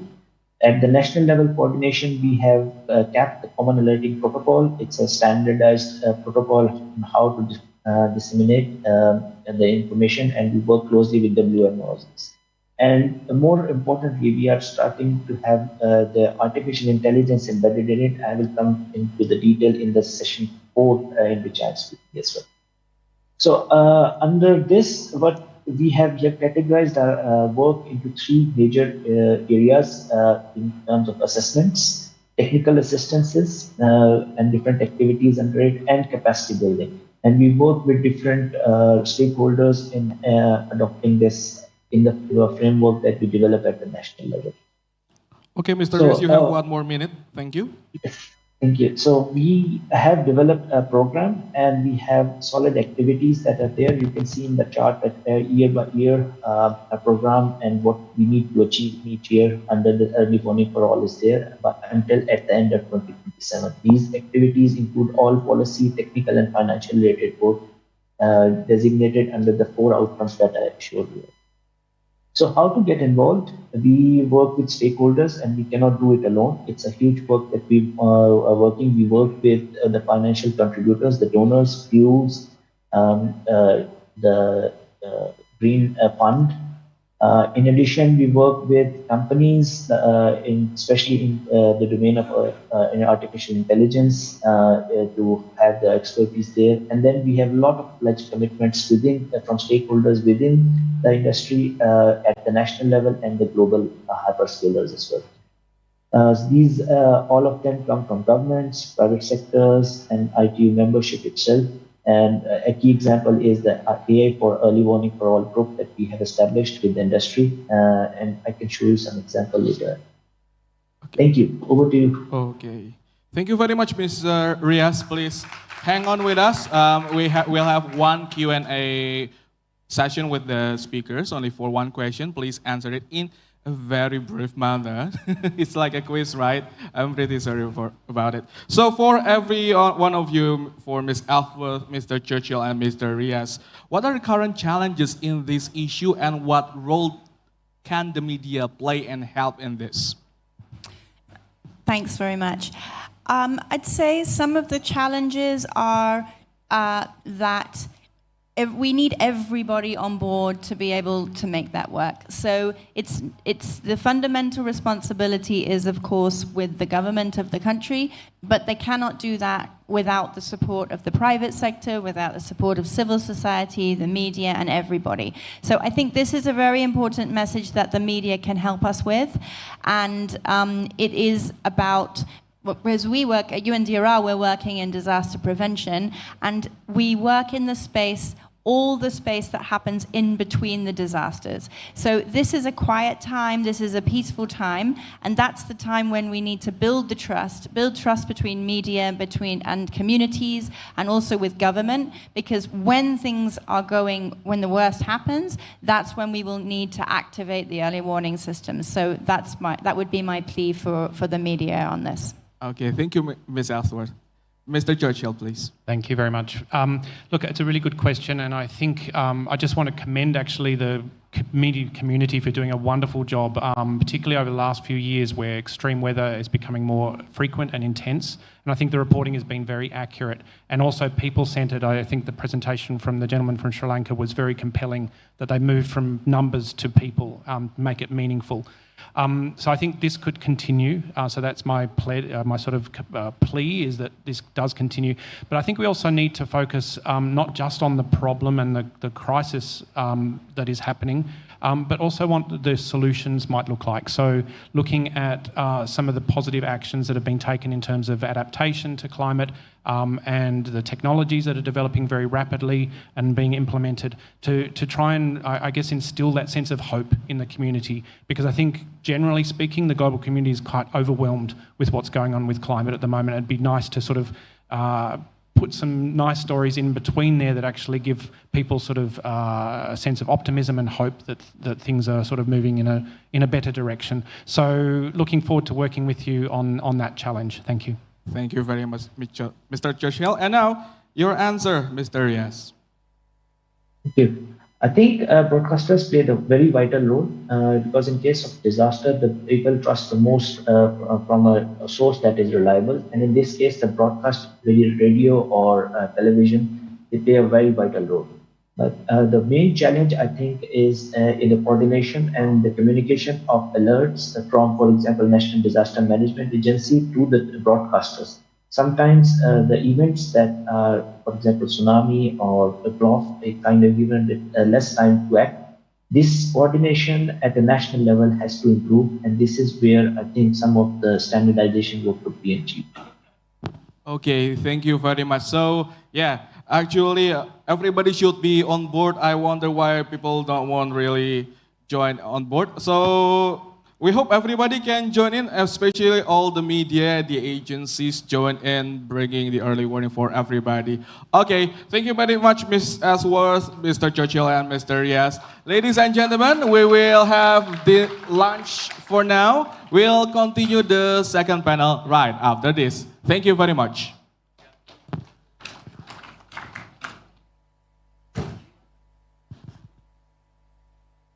Yeah, the mic back to you, sir.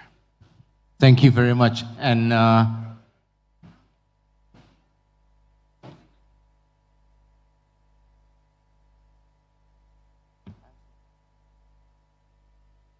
there will be some activities, simulation before lunch, just briefly. And after that, you are invited to have lunch upstairs on the 3rd floor. And at the same time, some participants already lost his mobile phone. So if anybody found it, please kindly return it to the registration desk in front of this ballroom. Thank you very much. Okay. And stimulation?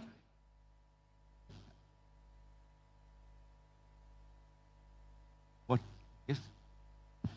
Hi, hello. Can you please advise if we are doing this earthquake stimulation now and what we are supposed to do for that? Will we announce it?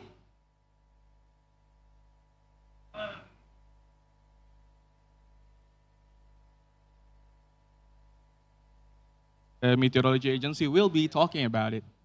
Okay, thank you. Yeah, thank you very much. So good afternoon, everyone. We would like to do the multi-hazard simulation. So we would like to invite the participant to watch the simulation while the participant who sit behind, you could also participate to evacuate to the assembly point as well as to the tsunami safe zone in the 3rd floor. And after that, all the participants could also evacuate to the 3rd floor. But before that, remember that do drop, cover, hold on just during the earthquake happen. Right. We will start the simulation with the video of multi-hazard simulation, please.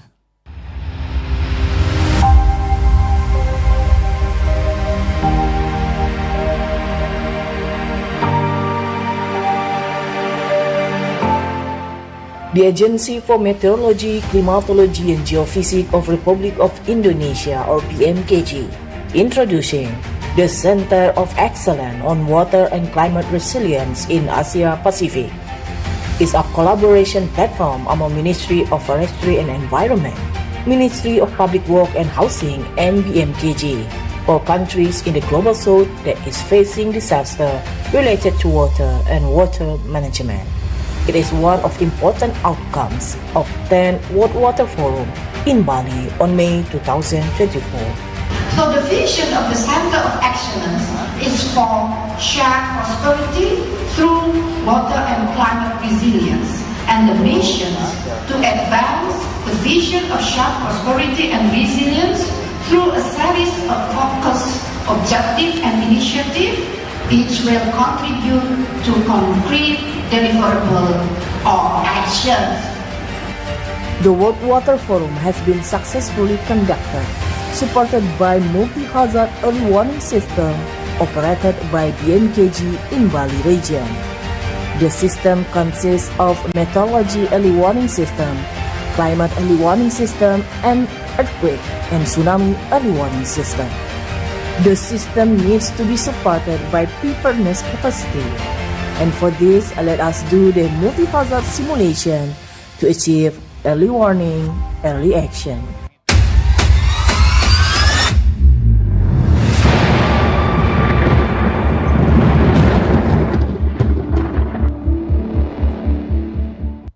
Viewers, Currently, BMKG detects low pressure center that has the potential to become a tropical cyclone seat in the Timor Sea. Extreme weather in the form of heavy rain, strong winds, and high waves has hit the Bali to East Nusa Tenggara region in the past few days. According to information from the Meteorology, Climatology, and Geophysics Agency or BMKG, this condition is due to the presence of low pressure center that has the potential to develop into a tropical cyclone in the Timor Sea.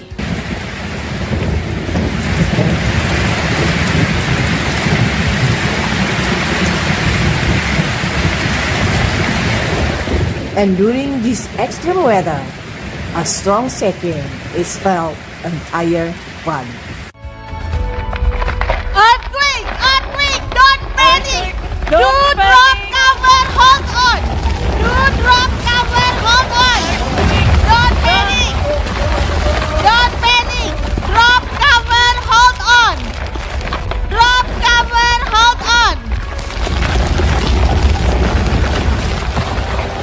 Wait until the earthquake stops shaking. The earthquake stops shaking. Please evacuate. Evacuate to the assembly point. Follow the instruction. Follow the floor captain. Dengan parameter 10,62 derajat selatan dan 144,93 derajat sudut timur. You may also sit here for the participants sit in front to see the video of the multi-hazard Pusdalab simulation. BPBD, Pusdalab BPBD, BMKG Bidang Kegempaan memanggil. Melaporkan telah terjadi gempa bumi berpotensi tsunami dengan magnitudo 8,5 di selatan Bali dengan status ancaman awas di selatan Bali. Mohon agar Pusdalab BPBD memonitor peringatan dini tsunami melalui warning receiver system generation. Telah diterima peringatan. And this information received by the local government organization for disaster management organization, and they have responsibility. Baik, informasi telah kami terima. Kami akan segera mengaktifasi evacuation call. This is a test of the emergency warning system. Siren. This is only a test. So this is the alarm for people to evacuate to the safe zone of tsunami threat. Please everyone, you could evacuate to the third floor of this building.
True.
Okay, ladies and gentlemen, you're still in the 8th ABU Media Summit on Climate Action and Disaster Prevention. And now, still for the second session, we'll go with the panel 2 about the community engagement. So, it's gonna talk about the fourth pillar about preparedness and response capabilities.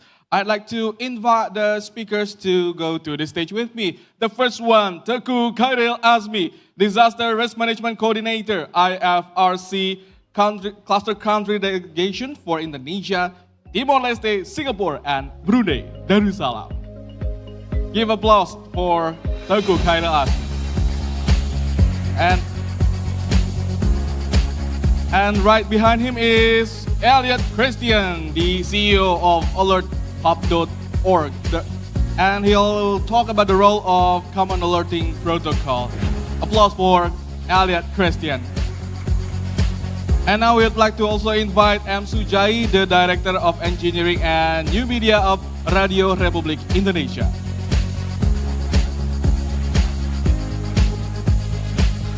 Okay, in here the speakers will be talking in limited time. The first one will be for Teguh Khairil Azmi with 5 minutes. Please, Teguh. Thank you very much. It's been such an honor to be here. Honorable guests, I'm Khairil from IFRC Jakarta office. Today, we will discuss a little bit about the early warning for all initiative that actually mostly have been covered by previous speaker. So, yeah. Yeah, yes, what? Yeah.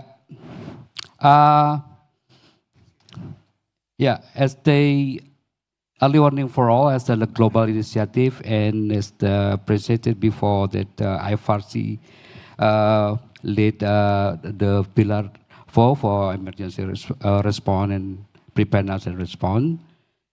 And we are working with also with other stakeholders in government.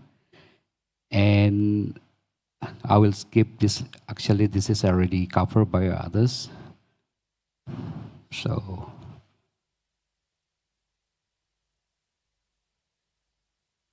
So yeah, for in region Asia Pacific, we from the 30 countries and in the Asia Pacific, 18 countries, we roll out the early warning for all initiative countries, and we as previously we working with government, we multi-stakeholder consultation workshop with other lead pillar number 1, 2, and 3. And at the moment, we are trying to develop national roadmap and financing strategy. One of the good examples is the Maldives that we have developed the global, the first roadmap already endorsed by government. And also early warning for FRC is part of the anticipatory action works. And in FRC, we have covered 20 countries in Asia Pacific, and we have already and under preparation to develop the early action protocol for early warning, early action, anticipatory action for 19 countries, and we have developed that. We're working with the government, also at the community level, for them to be able to respond before to anticipate before the response occur. And it's covered and then hazard. Of course, we're working with UN, StartWorld, and others partner. I think that's it from presentation, but I would like to share that, for instance, here in Indonesia, we're working with BNPB, BMKG to work with them and Then working with the community at community level, receive the information early warning system, and using our volunteer network. We have here, like for example, in Indonesia, more than 3,000 of volunteer network to distribute the information of early warning, and also it's used for the anticipatory action purposes. Thank you very much, and we can discuss later on about our initiative. Thank you. Okay, thank you very much, Teguh Khairil Asmi. And the next one, Elliot Christian. Okay, thank you. If we can have the first slide, please. So I'm going to give an overview of the Common Alerting Protocol, CAP, an international standard, and how that relates to the UN Early Warnings for All initiative. Okay, let's have the Elliot's presentation, please, on screen. Thank you. Just a moment, sir. Little musical interlude. Da, da, da, da, da.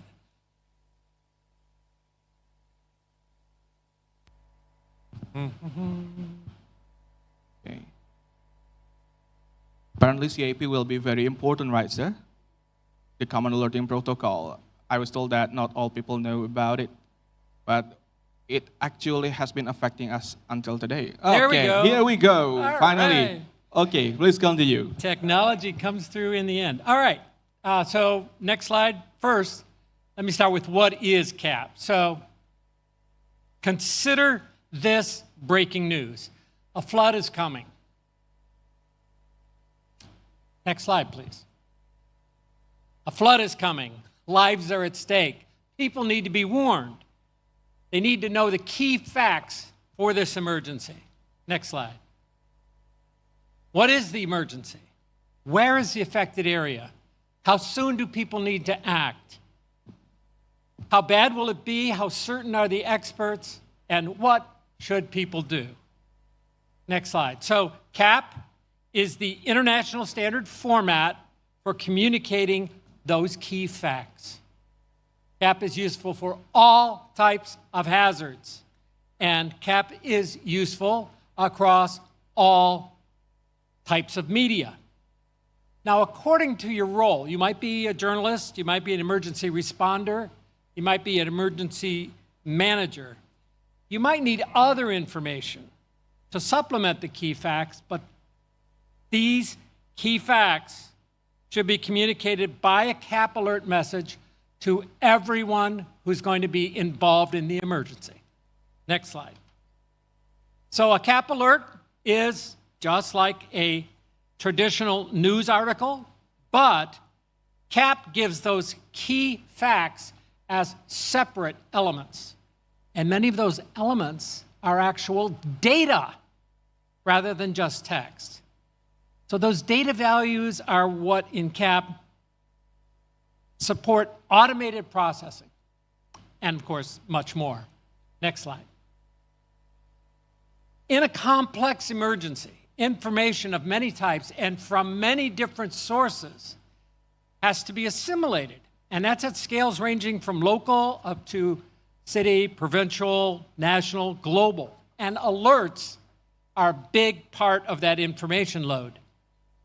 Without CAP, this variety of alerts are really difficult to get, to use, to share, just because they're communicated in so many different types, media, and formats. With CAP, information gathering analysis is much easier. Next slide. And here we see CAP alerts displayed on a map. And this supports what you might know as the emergency management function called shared situational awareness, or coming from the military point of view, common operating picture. Maps like this are also really useful to a broadcast news organization because it helps your audience to understand a complex or an evolving emergency situation. Next slide. Some types of hazard occur so suddenly that seconds mean the difference between a timely life-saving alert and an alert that just arrived too late. Mr. Elliot, maybe you want to talk closer to the mic? Thank you.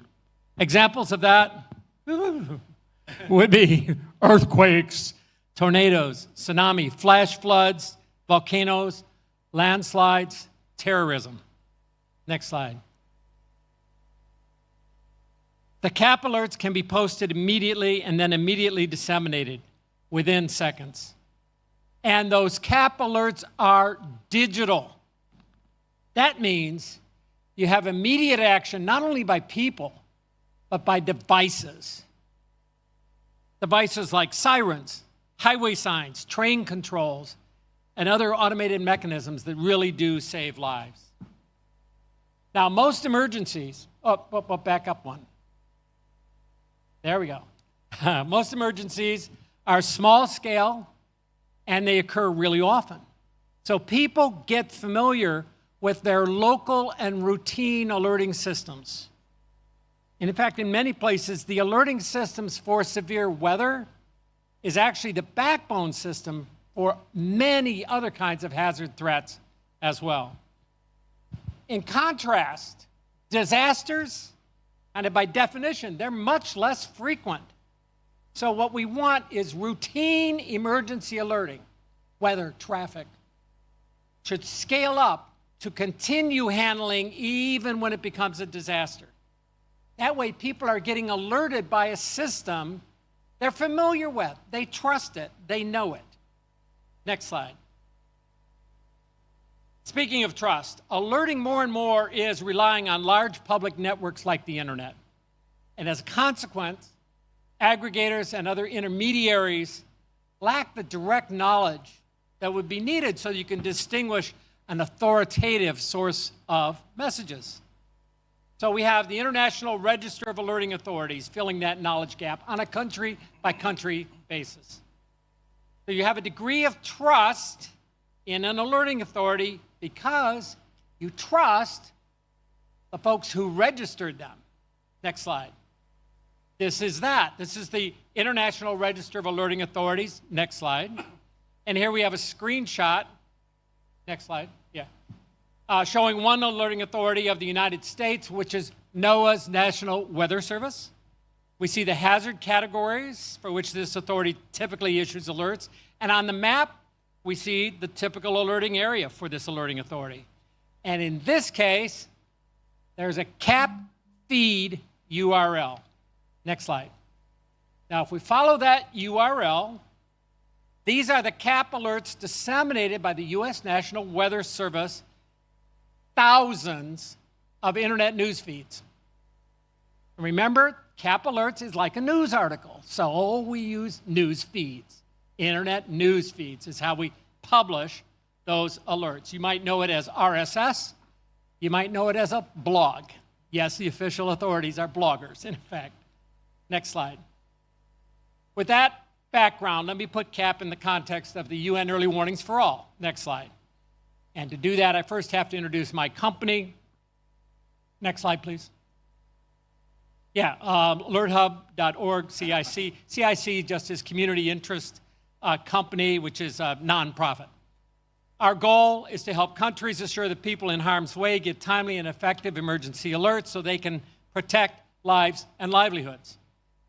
To do that, we provide two products. The CAP editor makes it easy to create and publish CAP alerts as an internet news feed. CAP Alert Hub aggregates those published CAP news feeds at any scale. Both of these are freeware. Both are also cloud-based services, which means you don't even have to install anything. Next slide. Now, you've already heard the action plan launched in 2022 at the Conference of the Parties to the Convention on Climate Change. So this plan calls for new investments to achieve its goal, which is to ensure every person on Earth is protected by early warning systems within 5 years. Next slide. One of the actions in the dissemination and communications pillar is, quote, establish CAP editor and alert hub to further enhance multi-hazard CAP-based emergency alerting. As I said, my company provides the CAP editor and the alert hub. One of the outcomes in the dissemination communication pillar is all countries have the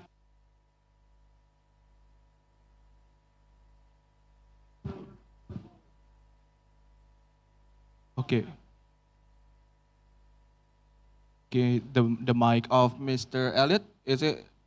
Can everyone listen? Yeah, I think it's going down.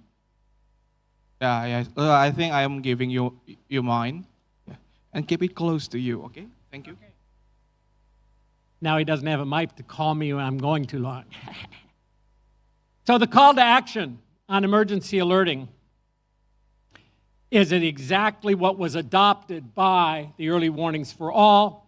The call to action was endorsed by 20 international organizations and companies involved in emergency alerting, shown here by their logos. Well, except for Vint Cerf, the father of the internet. That's because he endorsed as himself rather than his role, which is vice president of Google. But outlined in red, I also show the IFRC, ITU, UNDRR, and WMO. These are the organizations that lead the 4 pillars of the action plan, as you've heard. Next slide. So where are we? Well, right now, 92% of the world's population lives in a country that has at least one national level cap alert news feed. 87% are actually operational, which are green, and another 5% are in testing now, or development. That's yellow on the map. That 87% is up from 42%, which it was in 2017. So our uptake is increasing at 6.5% per year, which if you do the math, will be okay. In 2027, we'll be at 100%. Countries shown in gray haven't begun testing CAP as far as I know. Yet there are free tools implement CAP with nothing to install. Next slide. And here's a link for our CAP publishing tool called CAP Editor. Feel free to try that out yourself. Although if you want to actually publish, you'll have to get a password after the head of the agency authorizes you to actually issue their alerts. So try it out.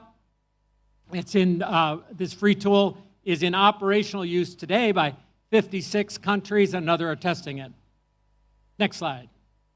CAP news feeds, these internet news feeds, blogs, if you will, are easily aggregated. And we do that to form what we call an alert hub. It can be done within a nation, across a region, all the way up to global scale. Next slide. So the fastest and the least error-prone way for you to get alerts from an alerting authority is just subscribe to the CAP newsfeed, just like you would subscribe to a blog. There are many thousands of these feeds. That's maybe more than you want to subscribe to, but you don't have to subscribe to them individually. There's an alert hub. So you just subscribe to the alert hub, and they give you all of them that you want, typically just the official ones. You may only want the high priority ones. Here's, next slide. Here's our alert hub.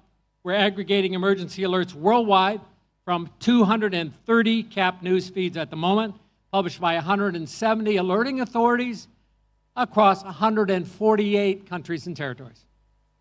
We operate this alert hub on behalf of the U.S. government, who provides it in support of the World Meteorological Organization. So you'll also see this called the WMO Alert Hub. Anyone can access these for free, including all of your news organizations, so feel free. We're showing them here on a global map where each is treated as a geographic feature.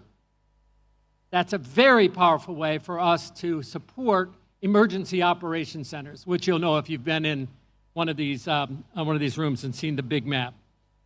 Republishers then use alert hubs like this to disseminate alerts over all kinds of media, reaching people wherever they are and whatever they're doing. Next slide. I said major republishers. Here's some of them. AccuWeather, Esri, Google Public Alerts, the IFRC Alert Hub, KDE.org, that's software for you Linux folks, MeteoBlue, Traveler Information Services Association, Windy.com, WMO Severe Weather Information Center. Next you slide. have one more minute, sir. Oh, perfect. Yeah. And I'm just going to show this video, which is just about a minute. if you'll next slide and click on the YouTube. Apparently, I think there's something. Sorry? He's talking to you. Okay, really sorry. they're not able to do a link. So this is the end of my presentation. Last slide. And here's some, next slide, please. Yeah, there's some videos you can click on when you get this in soft copy. And feel free to contact me about anything. And as a parting shot, let me just put up next slide, showing you where things stand right now in the ABU members, which ones have CAP, others that are developing it, and places where it's unknown, the biggest of which are Bangladesh and Pakistan. Okay, thank you. Thank you very much. And a little reminder that apparently all the materials will be shared to all the participants, so everybody can even click the link that Mr. Elliot provided. Okay? Okay, the next one is Mr. Sujai, please. Thank you. Good afternoon, everyone. Please, my slides. I would like to show you about what have done with RI to anticipate the early warning system. Okay. Okay, next. Oh, the font is changing. Sorry. Okay, we divided by two sections. The first thing about radio broadcasting. Actually, we have the special program from disaster mitigation to educate the audience, to the listeners. This is the sample of our promotion items. Pak Maulana hosts the program. And we have also early warning notification by announcer or reporter, because we have module from BMKG in our station, so we can share to the audience if any something disaster or hazard, something like that. And also we have a digital radio Mendial in 5 cities. This is the radio transmitter with capability of early warning system.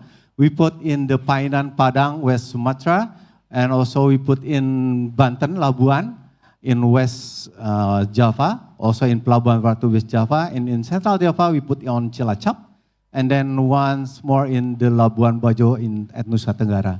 So we have also the digital platform to adopt the early warning system. We have mobile application called RRI Digital. And next. Yes, this the sample of the earthquake notification. The notification will come in the front page, something like this. If we click, it's blurred, yeah? Okay, if we click, we have the list of the notification of the earthquake from all Indonesia. If you see the detail in my presentation, you can download also. This is almost every hours came to Indonesia, earthquake. So earthquake is our best friend for Indonesian people. If we click the one of the notification, we have the details, something like this.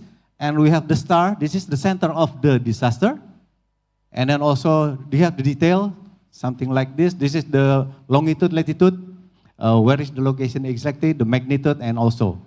So everybody can have the detail of the data. Next. And this is, also we have the forecast for the climate. We have this all information for BMKG. And in the right one, this is, we have also the information from BNPB, National Disaster Management. We can search all kind of disaster, like flood, extreme climate, earthquake, forest fire, drought, volcano eruption, landslide, tsunami, etc. So we have directly, instantly, we have by API, application program integration from BNPB and also BMKG. Next. Okay, this is our page, it's our mobile application. We work together also with the community. The content is very variative. We have the news, we have the environment care activities, we have the inspiration for the sustainability living, and also the community, we have 3 community right now. The organic gardening, Jakarta Osoji Club, and also the Greener community. Next. This is the detail of the community. The 1,000 garden community, they have also the Instagram with the 10,000 followers and about the 394 posts. Next. This is the Jakarta Osoji Club, about 2,000 followers and the 414 posts. The content, next. So this is the last one, the Green ID community. Next. Yes, I think we have still have a challenge for the next. More, wait, back. We would like to more enhance the climate and disaster information to our platform, of course, like radio broadcast, digital media. We have also the news portal, mobile apps, social media. And I think we have to need to collaboration with more and create the engagement with more communities. But we have running, right now we're running just 3 communities, and I hope in the near future we can collaborate with more communities. And also we will enhance the collaboration with the related partners like BMKG, PNBP, and also the Ministry of Environment and Forestry. Thank you very much. Steph, back to you. Okay, thank you very much for all the speakers, Mr. Teguh, Mr. Alec Christian, and also Mr. Sujai. Thank you very much for joining us in the panel too. And apparently we have to move on with the next session. So thank you very much for the 3 of you. Once again, a big round of applause for all the speakers. Still talking about the early warning, we need to make sure that information will reach everybody, or talking about reaching the last mile will be in session 3 with my colleague Rahmawati.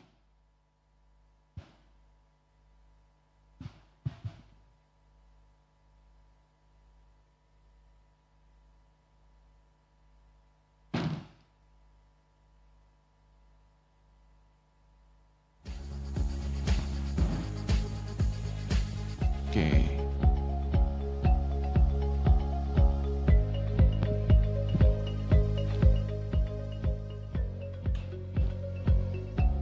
Good afternoon, ladies and gentlemen. Thank you so much for still joining us on the 8th ABU Media Summit. And here we are in the session 3 of today about early warning for early action reaching the last mile. So this session aims to make the vulnerable populations, including women, youth, indigenous peoples, and disabled individuals, to access, understand, and of course, the most important one is act on crucial information related to natural hazards and disasters. And to address this issue, we invite the guests to come to the stage. Please welcome the first one. We've got Ms. Lisa Robinson as Head of Advisory BBC Media Action. Let's give applause to Ms. Lisa Robinson, Head of Advisory BBC Media Action, which is the BBC's international development organization. And next, we have Avril Francis as the Regional Communications Manager of the IFRC, International Federation of Red Cross and Red Crescent Societies, for the Asia Pacific Regional Office. And another one, we have a 20-year-old indigenous environmental activist descending from the Dayak tribe of Borneo Island, Indonesia, Laitania Belai Jandam.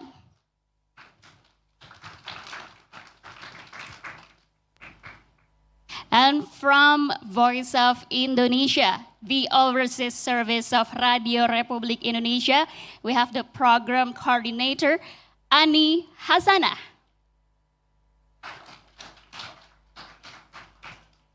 And representing the youth, a passionate youth advocate for gender-responsive and child-sensitive climate action. Her dedication to climate advocacy was recognized with the Asoka Young Changemaker Award in 2023, Alia Zahra Sabira.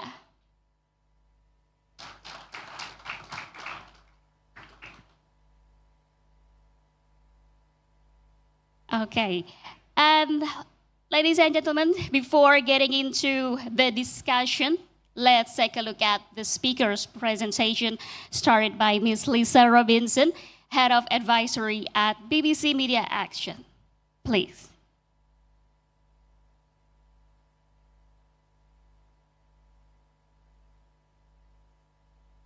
The slides, please.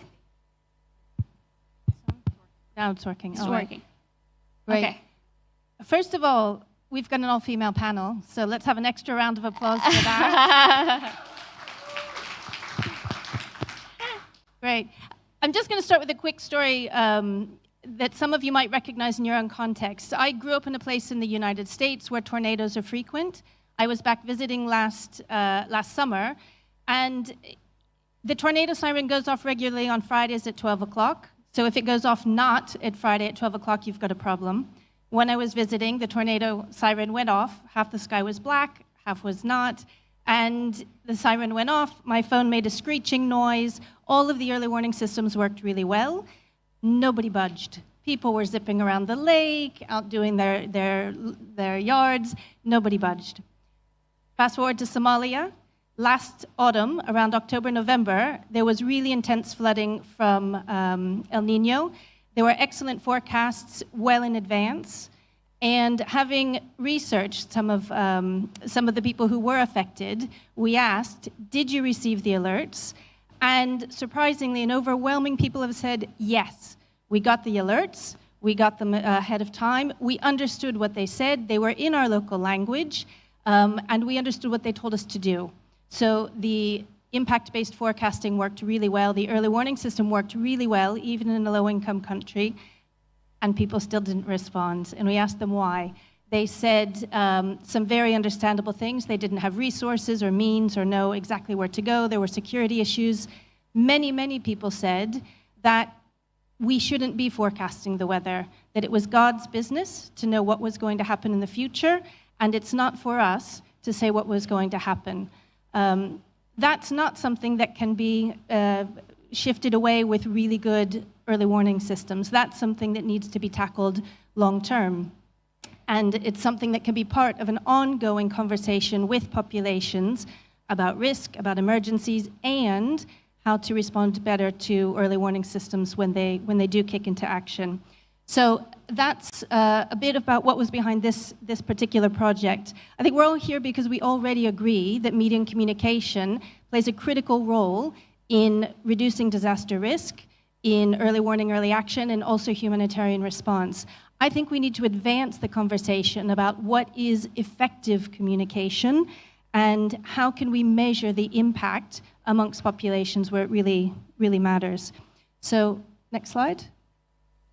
This project was funded by USAID in partnership with UNDRR, and RICA stands for Risk Communication for Early Action.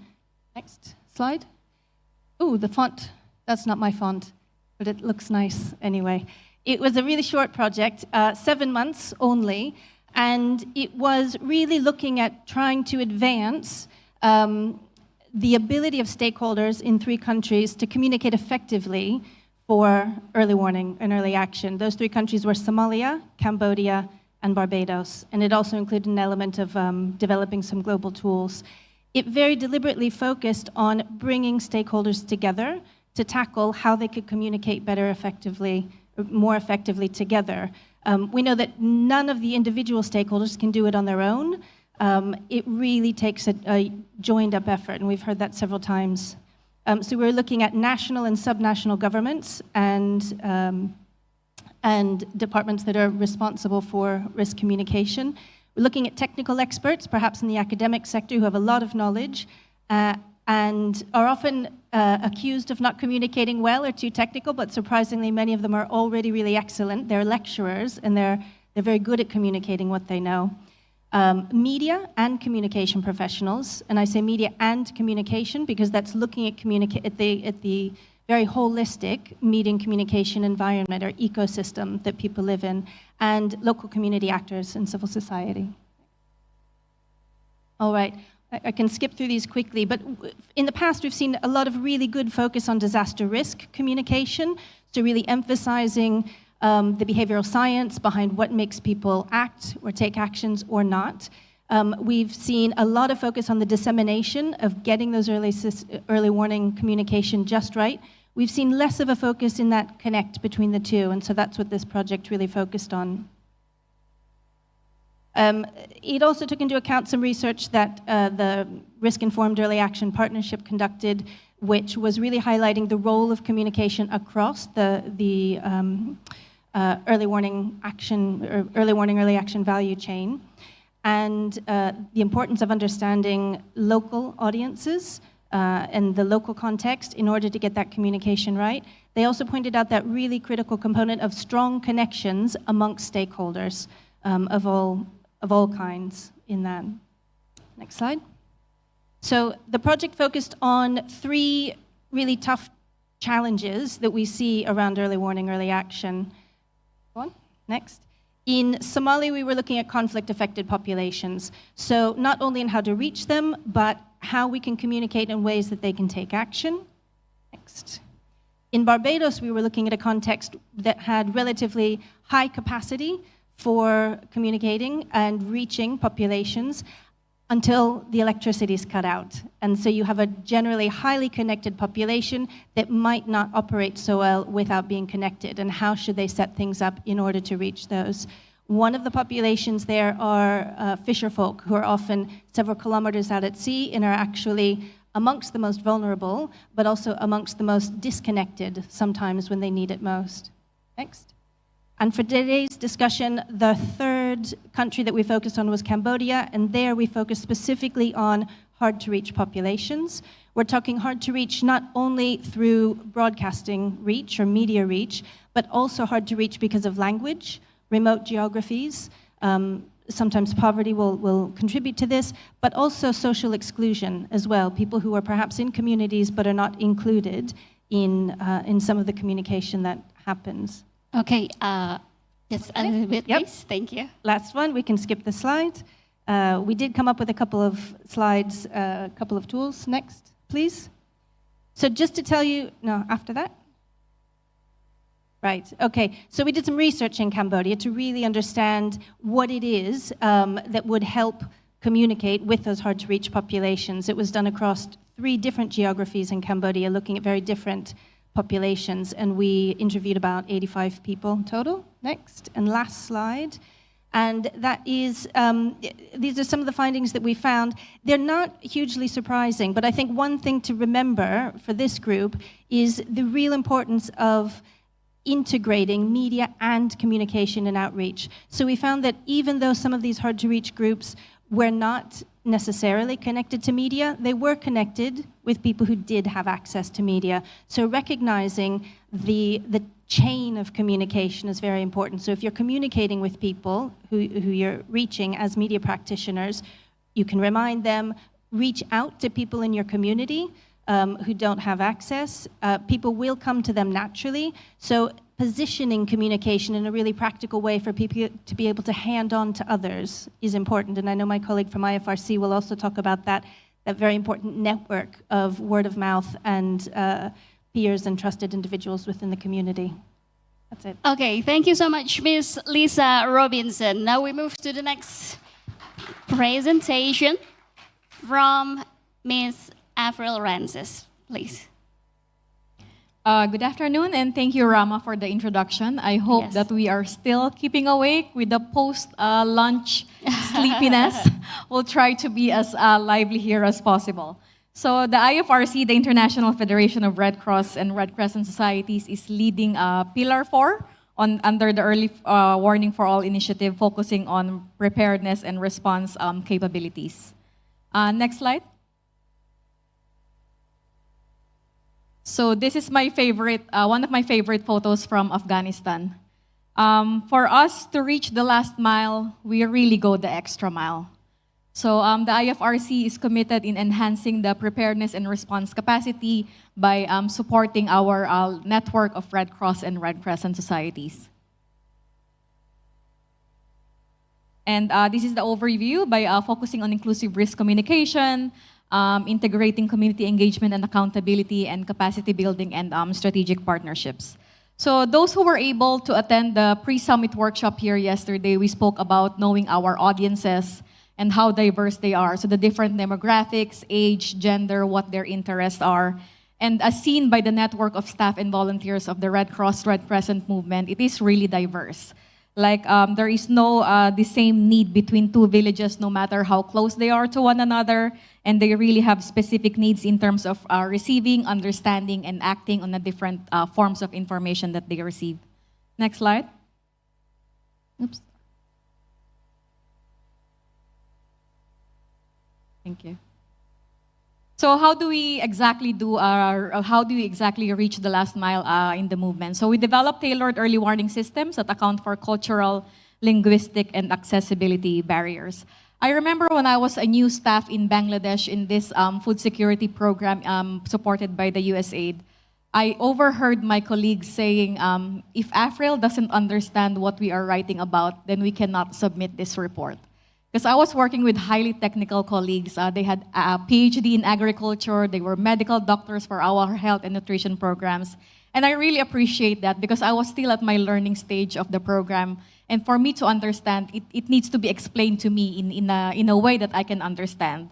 So for example, how can a mother know about MUAC or mid-upper arm circumference when we are talking about nutrition? How do farmers know about seasonality when we are giving them seeds so that they know when is the best time to plant specific types of crops? And I think for me, it's also in our daily lives, when your grandmother doesn't understand what you are talking about or writing about, then no one else will understand it. So I think it's very important that we get to tailor our messages to the different types of people that we are working with wherever they are. So IFRC also develops visually accessible and comms materials. We were talking about tsunami this morning, and we have developed a lot of materials since then. We also have different materials for different types of diseases, such as dengue. Why is it only the female mosquito that bites? Why is the mosquito bite at daytime more dangerous than the bites that you get at nighttime? So those very technical but very helpful information that people need to know about.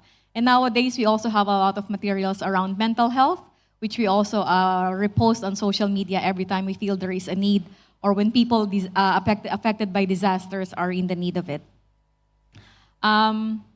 So another situation is that during the Typhoon Haiyan or Yolanda that struck central Philippines 10 years ago. So 20 years ago, it was the tsunami, and then 10 years ago, it was Typhoon Haiyan. We kept on talking about tsunami-like waves, but they were really not tsunami, but they were rather like storm surges. So there's a really huge difference and explanation in the communities that we worked with to make them understand that it's not really a tsunami. And so we even had a Tagalog word for it, which was called daluyong. And then in Nepal, we use sign language for the people to understand what they are receiving in their relief packages so that they know as well, those who are not able to hear or speak, they understand what they are going to receive.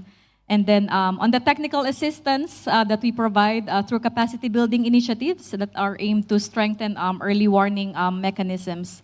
So from the tsunami, Ebola, the IFRC, and the local Red Cross, Red Crescent societies also worked with various mobile companies to set up of course, different radio stations and how best people can access information during the right time. Again, from my experience in Bangladesh, we work with a mobile company so that we can send voice messages over the phone because, of course, people nowadays have at least 2 smartphones in the city especially, and even in the rural areas, people are also investing on smartphones.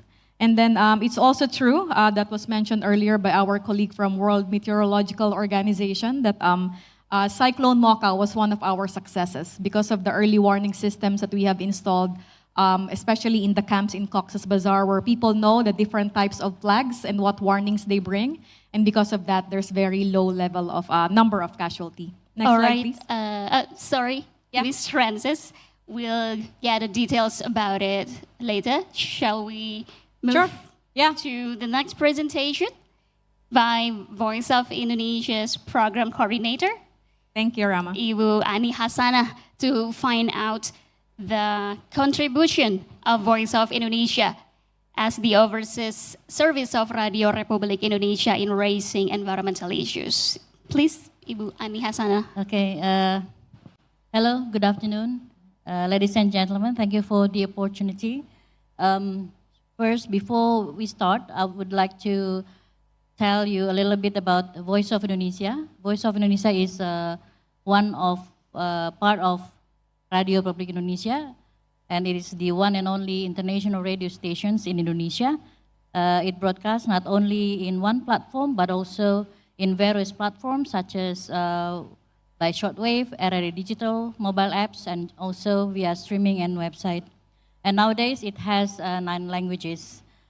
And then we not only give information to the audience, but also invites other communities such as Indonesian diaspora, Indonesian students abroad, and other sources, including Ashoka, to enrich our program so as giving impacts to our audiences. As part of RRI, Voice of Indonesia has a program on environment. It is called Voi Green. It started in 2010 until 2013, but it is only in the form of narration and it is broadcast in 8 languages for only the duration between 3 to 5 minutes.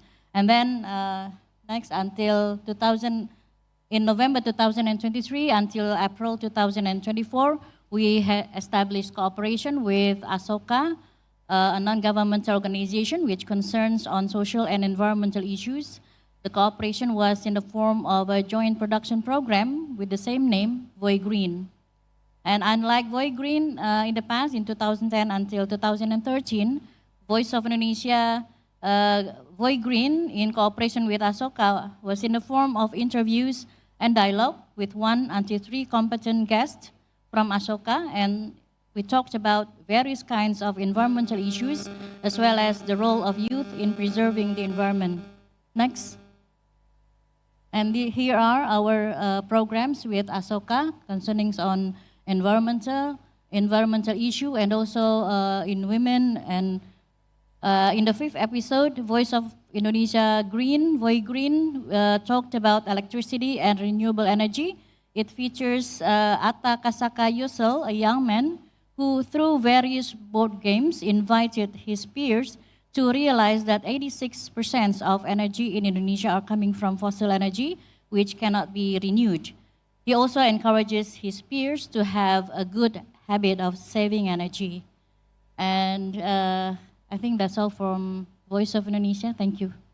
Thank you, Ibu Ani Hasanah from Voice of Indonesia.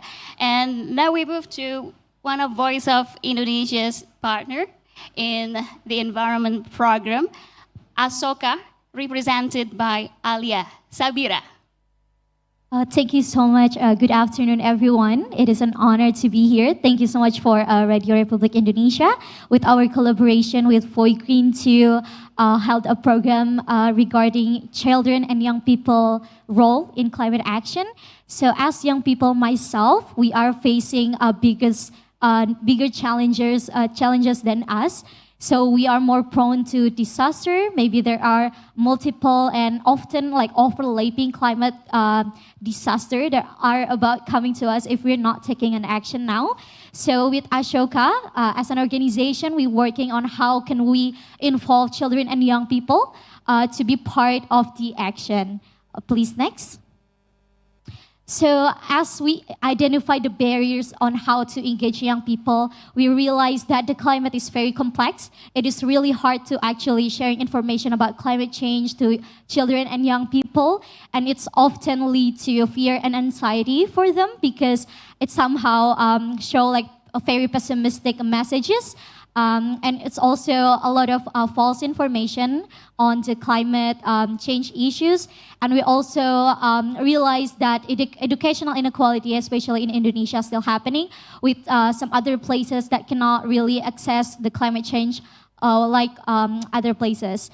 And beside that, the cultural barrier and also language barriers also facing the young people and children in Indonesia, because a lot of climate and also disaster language is somehow still very complex and in a foreign language. In Indonesia, we don't have a specific curriculum for school to teach the children and young people on how can they be part of the action. Please, next. So in Ashoka, our mission is how can we build a world where everyone is a change maker. So we're not only involving parents, we're also involving children and young people, and how can they actually be part of something bigger than themselves. So we have a network of a lot of young people in Ashoka Young Changemaker that started their own initiative regarding environment and climate change, and as well how can we empower them to be, to take an action of climate change. Please, next. So we realized that engaging young people have its own unique perspective. We cannot really give them a textbook. Obviously, it's going to be like very boring for them, especially because young people and children, we have like very short attention span due to TikTok and Instagram Reels and everything. We can only stand to watch like 30 seconds video and that's it. So that's how in Ashoka we are creating a content. We are creating a program that can engage young people in a fun and a cool ways. So the first, we have our social media in Instagram. So we put a lot of graphic design. We also collaborating with animation studio on how we can create a content for young people regarding climate change and also disaster risk reduction that is more fun and engaging. And then next. And also recently, we've just launched a book. It's called I Can Be a Climate Storyteller, Tips for Creating Engaging Climate Content. Again, because we have to find a way that how can we engage young people in a fun way. So it's like very small book, as in Indonesia, we have the scout guide, the buku saku pramuka. So it's like very small and tiny. You can bring it everywhere. And it's full of color, full of story of people that working on climate change, from young people to the adult to the family. So this is just launched about 2 days ago, and we hope that with this book we can share it to a various and broad audience, especially children and young people in different places of Indonesia, to how can they take a role to be a climate change maker and a climate storyteller. And then next. And also, yes, we talked about Atha before in the Foy Green. So Atha is one of our change maker. In Ashoka, we have Ashoka and Change Maker, an award for young people that have their own initiative. And with Atha, he created games on how young people can be participated in actually saving energy and promotes renewable energy. So as we can see here, he created this game from slideshow. So it's not going to be hard for young people in the rural area that don't have advanced smartphone, advanced laptop, that we can use like an old computer. It works very well with like Microsoft 2010, something like that. So we are trying to make this content for young people and children like easily. And then next. Okay, this one we talked about before is about our collaboration with Radio Republic Indonesia, because we realized that like everyone should be in the part of the climate action, and we have like 6-7 episodes going on with like 9 languages, and we invited a lot of different our fellow, and also like Ashoka and Changemaker to the program to tell about their stories on climate action. And then next. And then recently, we just held our Gaharu Bumi Innovation Challenge. So we open up a selection process to like every young people in all over the Indonesia. And then we're selecting young people that has their own initiative. It could be a game, it could be a fashion, or like some other thing that they're working. The winner was like one young people from the eastern part of Indonesia, from Nusa Tenggara, and they working on creating their school to be more sustainable and green. So we are also create a space where actually children and young people can also be part of the climate action. So that's all from Ashoka. Thank you so much. Let's give it up for Ashoka, represented by Alia Sabira. That's from the perspective of children and youth. Right. Now let's move to the perspective from indigenous people, from the old indigenous environmental activists descending from the Dayak tribe from Borneo Island, Indonesia, Laitania Belai Jandam, or usually called Belai, right? Yes, please. Thank you so much. So I did not come with a presentation today, but I think it would be nice to kind of have a little bit of a conversation around the importance of integrating indigenous knowledge systems into our current early warning systems, and also maybe some practical ways in which media can better effectively communicate with indigenous communities. The first thing that I wanted to point out is it's important that we consider the connection between indigenous knowledge systems and the early warning systems that we have. The first overlap I see is that in many cases, and to an extent, we can say that our early warning systems are rooted in indigenous knowledge, because fundamentally it's about observing and identifying the climatic changes and environmental changes that are happening around us, and seeing whether that there are potential of disasters and risks that come due to those environmental changes. And we know that within indigenous communities, this tradition or practice of looking at those, having that sensitivity to the difference and changes within our environment is something that we have been practicing for decades. And so I would like to point out that within our early warning systems, we must acknowledge that indigenous knowledge systems play a role in the way that we understand how to communicate, how to understand the disasters that are happening today. And seeing that connection, I think, is so important so that we understand the value that indigenous knowledge systems bring when we integrate them into our current warning systems. The second connection that I see is that in many cases, indigenous knowledge systems directly contribute to disaster risk reduction and also management. My community, for example, I come from the Dayak Ngaju and Dayak Maanyan tribe, which is the indigenous peoples in Borneo and Kalimantan, Indonesia. And we are known globally as forest guardians because of that deep connection with land and because of the traditional practices and lifestyles that allow us to protect our environment, and specifically to protect the tropical rainforests within the Borneo Island. And as we know, the protection of these critical life-giving ecosystems plays such an important role in reducing the risks of disasters and managing the risk of disasters that come. Take floodings, for example. So we must acknowledge that the indigenous knowledge systems that are often set aside, that are often seen as unscientific, that are often deemed as irrelevant, actually plays a very important role in the way we understand early warning systems and the ways in which we can strengthen our disaster risk reduction and management processes. And the point that I want to make here is, first, our early warning systems must be people-centered. And in the context of indigenous peoples, that means consulting with us, that means integrating our knowledge systems so that it can also be better understood by our communities, and so that our knowledge systems can also be integrated in the way that we understand disasters today. In terms of how can media be better engaged with indigenous peoples and local communities worldwide, I would say there are two main changes that needs to happen. The first one is in terms of paradigm changes. And then the second one is in terms of capacity building that is still needed for media professionals and communication professionals. Within the realm of paradigm changes, I think both within the media community and also what is then reported by the media community, it's important that we approach indigenous peoples and local communities with a sense of deep respect and also willingness to understand that we carry our own unique cultures, traditions, and also challenges within the climate crisis and the context.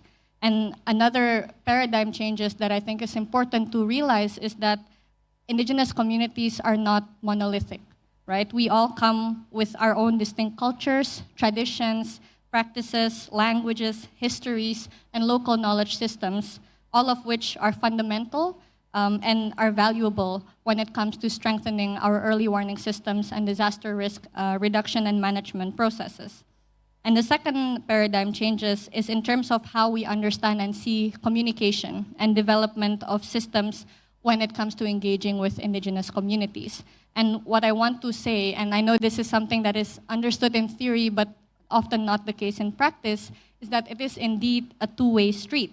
And it's important that in the context of early warning systems, we don't just look at indigenous peoples as pure subjects of the systems or pure recipients of this information, but rather stakeholders that need to be engaged in every step of the way, in every step of the planning of the warning systems and the disaster risk management policies, so that most of these things can end up being developed in a way that is inclusive and representative of the communities. And part of how we do that in terms of local consultation, for example, also means that we need to be looking at representation within the communities itself.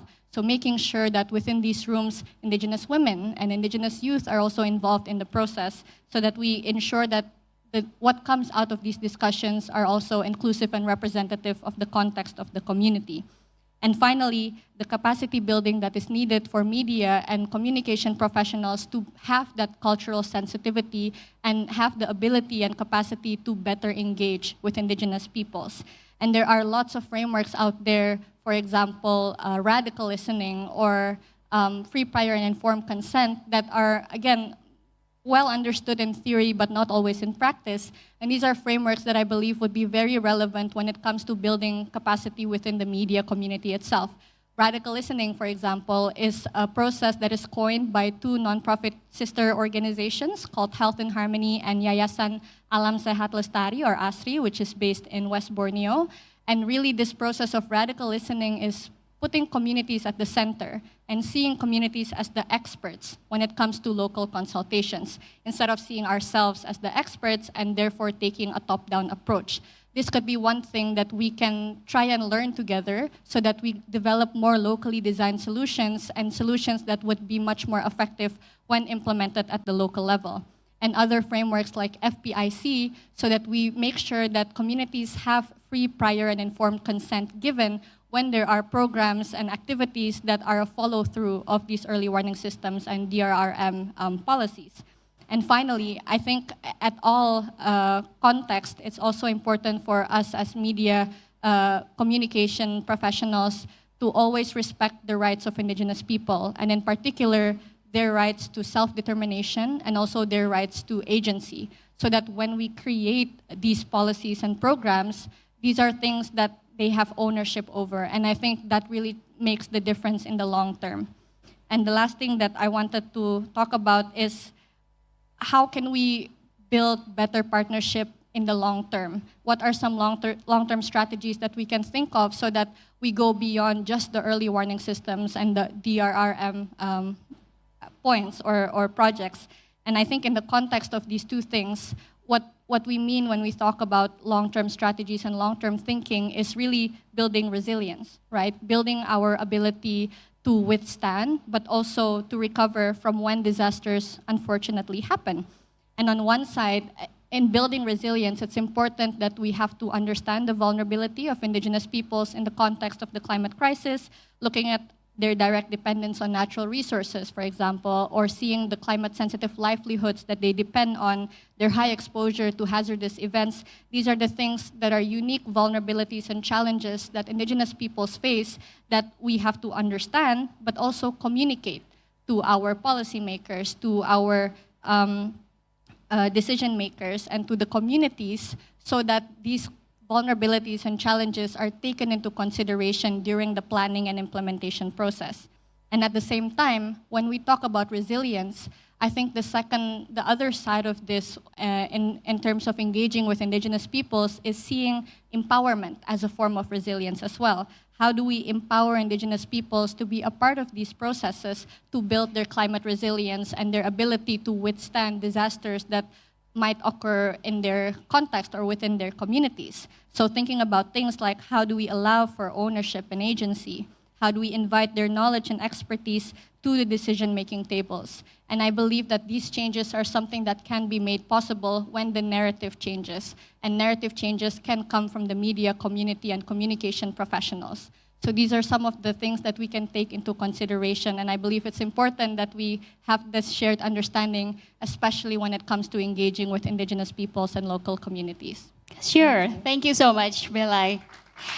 And seems like we would like to find out more still about International Federation of Red Cross and Red Crescent Societies from Ms. Avril Rances. As the Regional Communications Manager of the IFRC Asia Pacific Regional Office.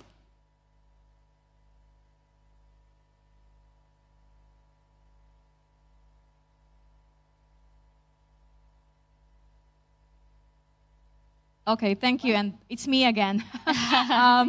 So just to continue on my last two slides, of course, the Red Cross Red Crescent movement is known for its network of volunteers, and we train them on community engagement and accountability, and it really complements what our colleague Bella here mentioned about involvement of the indigenous groups and the people that we serve. There is this one community in northern Philippines where they use a wooden stick. So they don't need announcement from the meteorological agencies, they just use that long stick.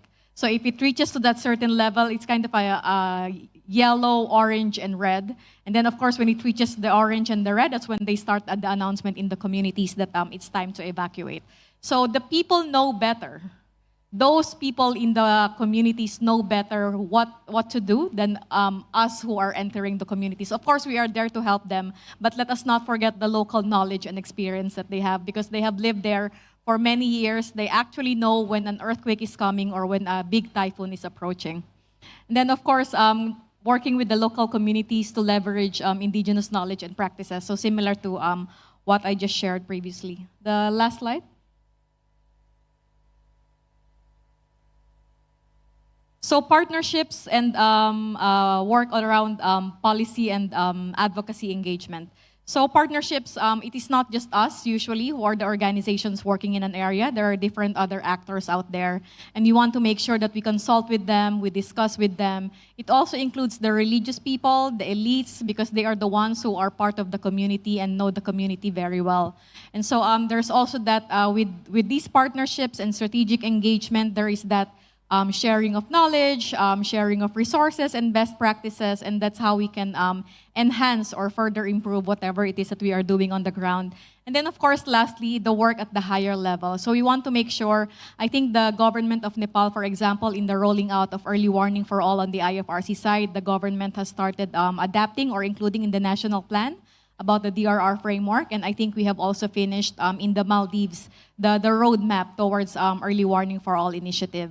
So in the IFRC, we also have a dedicated team that we call the disaster law, who are also working in terms of reviewing policies, regulations, and regulatory frameworks to make sure that whatever is happening in the communities or on the ground are also being discussed at the policy and higher level engagement. So those are the key work that the IFRC is doing, and I have a short video to show you in terms of the different phases of climate change since we are all talking about this in this summit. Thank you.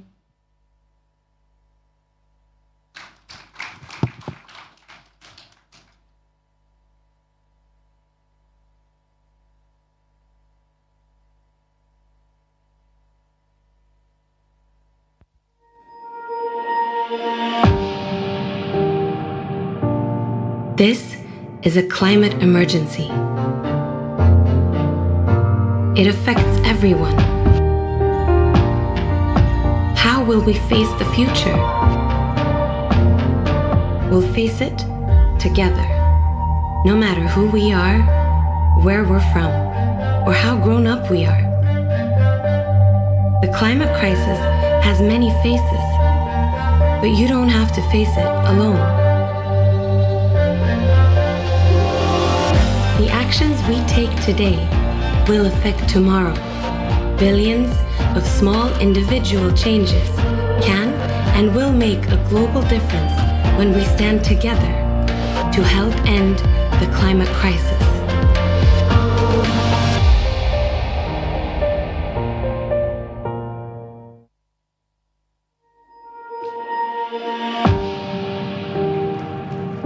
Okay. Thank you so much, Ms. Avril Rancis, for the presentation and the video. Now, we would like to find out more about this issue concerning the consistency and the sustainability to make sure that we can make sure that this vulnerable population can access, understand, and act on this crucial information consistently so we can build resilience among them, and also how to face the modern day challenges in this issue, because from time to time the challenges, the difficulties are changing. Maybe Ms. Avril and Ms. Lisa can also have more inputs about that. Thank you. Thank you, Rama, for the question. Indeed, a lot has changed since, well, I started on my career in comms since 2009. And yesterday we were talking about in the midst of all these TikTok dances and very short attention span and the different preferences of the Gen Z nowadays, how do you really, wade through to make sure that, that they get to access the information that are very important to them? I think for me personally, and this is also what I have seen in at some point in my career, is that there is still that issue of breaking the digital divide. During the COVID pandemic, when we were not able to go to the community at all, we made a survey, a phone call to 200 respondents. And guess how many female picked up the phone? 5. 5 out of 200 respondents are the only female who owns the phone or who has access to it. Those 195 are still owned by men, or they need permission from their husband or their sons to access the phone. So there is that issue around digital divide. And I think for me, the second point is that no matter how high-tech we are nowadays, and again, referring to the pre-summit workshop yesterday of being creative or trying different ways to communicate, I think we still need to stick to the traditional way of doing things. Because I think at some point, somewhere out there, some people are still collecting news clips from the newspapers. Some people who do not own televisions are still going to their neighbors to watch the news. And I think lastly, radio remains a companion medium for many of our people who do not have access to internet and consistent electricity. Thank you. Ms. Lisa? I'll leave that with you. Yeah. You mentioned the word sustainability, and I think nowadays we're all thinking environmental sustainability. I think there's an element of financial sustainability in this as well.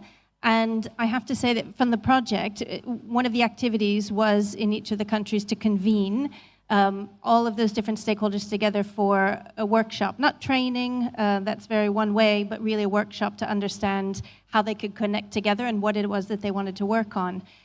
A real challenge was getting media into the room, frankly, because they're so strapped for resources. They really lack the extra staff to be able to send them off for 2 days and have these conversations. They lack resources even to be able to do this kind of work. It's not always, if it's done traditionally, it's not always a big audience grabber. You know, it can be quite dry sometimes if you don't get really creative with how you talk about climate change and disaster risk. So it's not an easy topic always for media to do. So it's tough to get them in the room. And one of the broadcasters I was speaking with was really trying to quantify what is the cost of delivering this public service? What is the cost of delivering disaster risk communication and early warning as a public service in order to improve conversations with the government about funding for the media? I think a lot of times we take for granted the role of the media, that they will be there, but as we heard from an earlier speaker, in fact, they're often just as affected as the rest of the population. So thinking about the financial element of this and making sure it's in place will really, really help. Okay, thank you so much from Ms. Lisa. And the last one, Amy from Ashoka, and also Voice of Indonesia, still about consistency in informing the vulnerable population to empower them, to influence them, like you said before, in an attractive way. And okay, thank you so much. So as our works, it's really also important to actually involving them in a process. So it is really important to co-creating with young people, because we don't know like what they actually want. So we have to bring them to the table, as like Bella said, with the indigenous community. So it also work with children and young people, because we want to hear from them more, like what they need. And also like our book, the I Can Be a Climate Storyteller, is also coming from that process of actually involving young people on what is actually they need. So a lot of climate information or disaster risk reduction information is usually coming in the form of like a journal or like an article. And young people think that our partner in Ashoka and Changemakers thought that that's really hard to understand and also to communicate again to other young people. Yes, some of them maybe understand that, but not everyone is understand that, especially because the limited of education and also like language barriers. So it is really important to actually involve them in every process. So we consult to them, like we have an idea. This idea of, like creating a book. What do you guys think about it? What do you want to see in the book? Because then we can see like a different perspective as well, because we want something that also work for like for them, not only because we know how to do it, but it's also important to also like consult them. So recently we also working on creating more digitalized content. So with the book now we have the augmentation reality, so it could be more attractive to young people who wants to know about the new technology and stuff. So I think involving young people in the process is really important, but not to actually taking away their participation. So we're not gonna, like take them as a decoration or something to show that, our participation is meaningful with young people, but actually to involve them, to co-create with them is really important to keep our content and our activities as very children and youth sensitive. Okay, Alia, thank you so much for your insight. And I'm sure that with sustainable approach and suitable approach, this will be realized soon for the vulnerable ones. Okay, thank you so much for the girl power session, for the session 3. Early warning for early actions, reaching the last mile. And now we're moving on to the next session that will be moderated by Mr. From Eurovision. Thank you so much. Yes, may I invite Mr. Giacomo Massoni from Eurovision, please.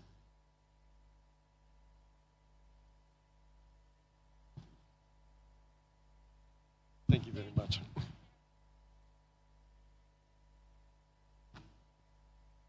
Thank you. I'm pleased to invite you to all-men panel as a reaction to the former all-women panel. So, men power back. I can invite here Mr. Naoya Ogami from NHK, Mr. Ben Churchill from WMO, and Maulana Isnarto from RRI. And welcome with us. And we have 4 participants in connection on Zoom. Amir Riaz, that was with us before in a previous panel from ITU, and I hope that he's with us still now. Is it? Okay. Can we see him, Mr. Riaz, for a moment? Okay, we have him picture. We believe that has not changed so much since then. Thank you very much for being with us at this session. This session is going in deep on one aspect that is very important and interesting for the future, and is about the new frontier technologies, how they can contribute to face the climate change issues and the hazards that we are exposed more and more. The speakers of today, they can bring an important contribution to this debate with some experience. We have asked them to bring us which are the new frontiers of the technology in helping in DRR. And I would ask Mr. Riaz to start, because he has to present us what is... Okay, he's with us. Thank you. Have you been able to short your presentation a little bit, because 26 slides is quite a lot due to the delay that we have accumulated till now. Thank you very much, Amir. The floor is yours.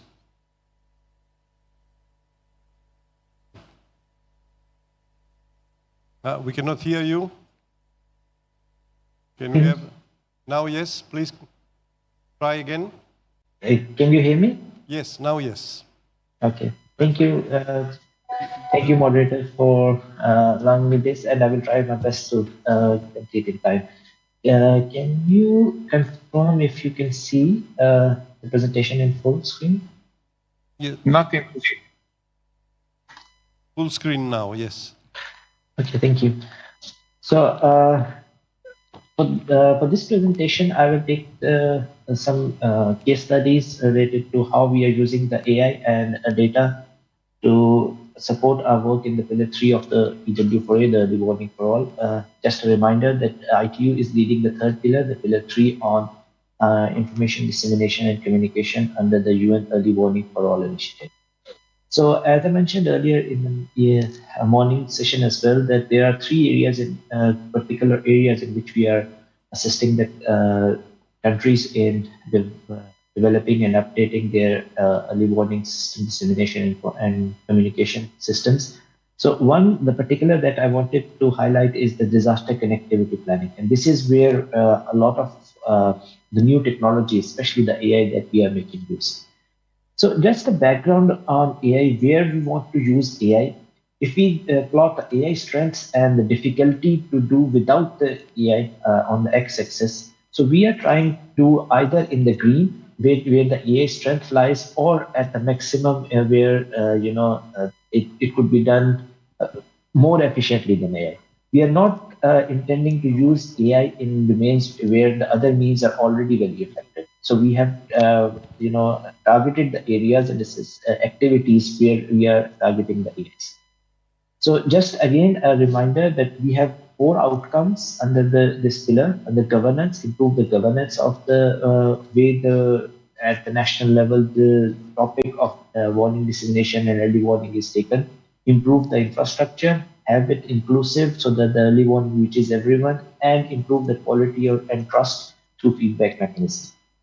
So we did, along with GSMA under the partners and membership, under the Early Warning for All AI sub-working group, we measured where we can use AI. For example, under the outcome 2, infrastructure, network, and services, we can use the AI to determine exactly where the networks are, where the population is, where those who are under or unconnected, so that we know where the gaps are and where the people cannot be reached through regular early warning messages, either through broadcast or any other medium.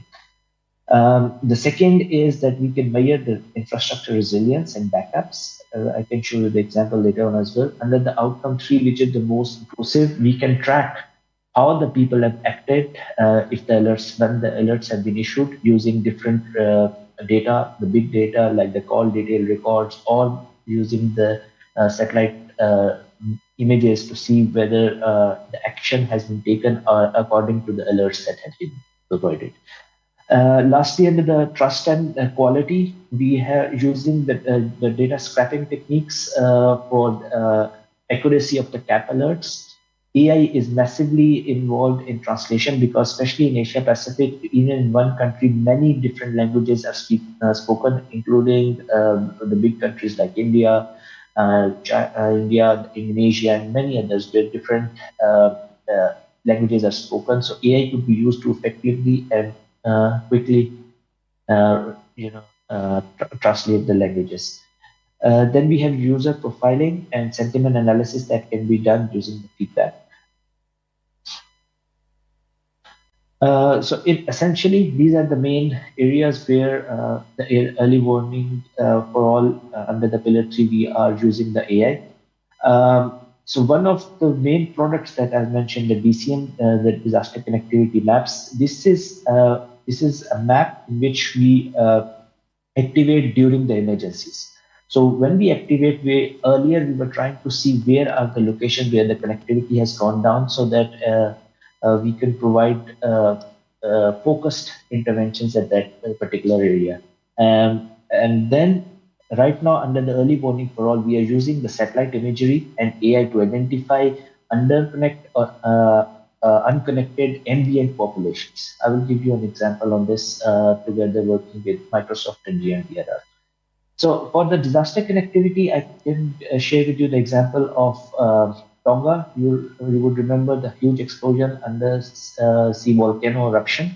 So we activated a DCM. You can see here in the map, the gray ones are the coverage of the coverage areas, and the red one are the dots where the connectivity are.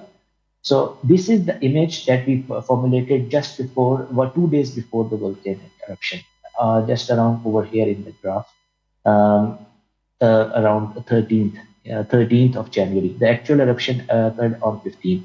You will see that everything was going normal. The red dots were still seen at different times, but suddenly after the eruption, all the coverage and dots, the red dots had gone away. And this is the main island of Tonga Tapu, where every thing has gone. Now you can quickly see where the population that used to be and the data that was coming is going to be affected, and you can provide emergency disaster management quickly. Now coming to the rest of the islands, if you see here, this was the situation. Here the colors have changed. Here the black ones are the unconnected ones. Or even on the 15th of January, you see the black connected ones, different islands, Hapai, Bawau, and Oahu Islands, they remain unconnected. And on 19th of February, almost 1 month afterwards, the Bawau Island, it started to get that connectivity back.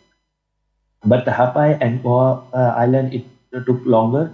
On 24th of February, the Oahu Island, the connectivity was back, but it was in August, the last of the islands in Hapai they got, because the domestic cable was also damaged.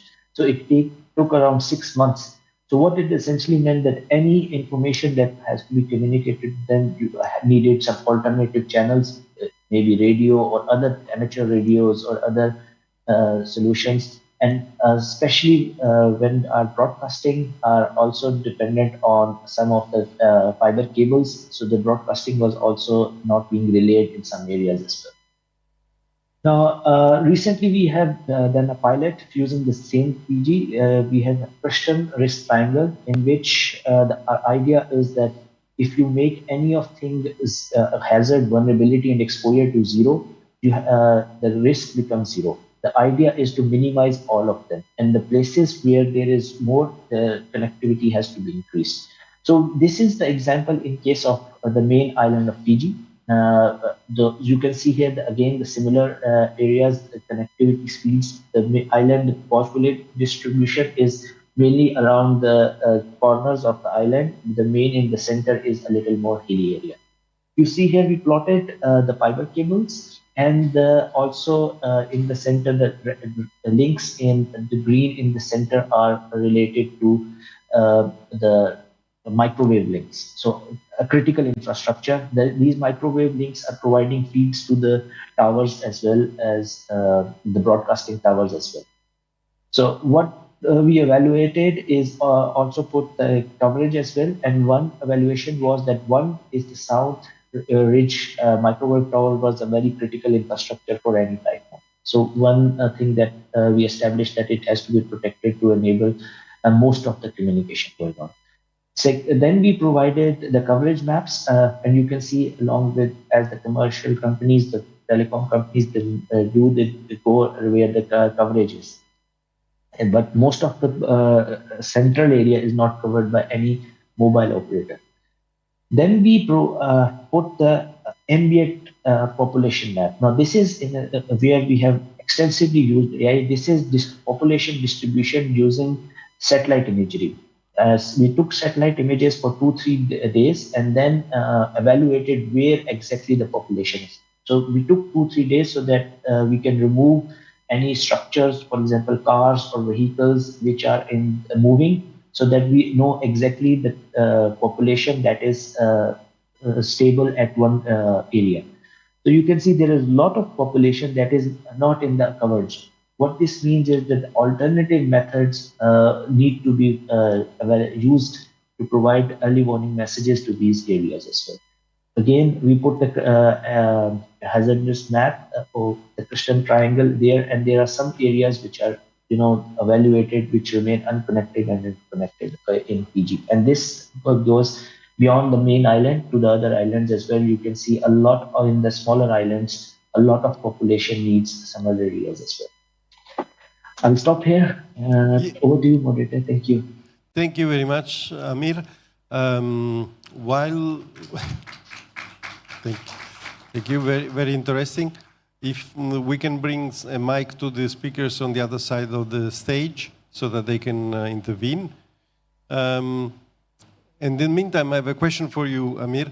If I understand correctly, what you showed us about the DCM, the disaster connectivity map, is only about the telecommunication network.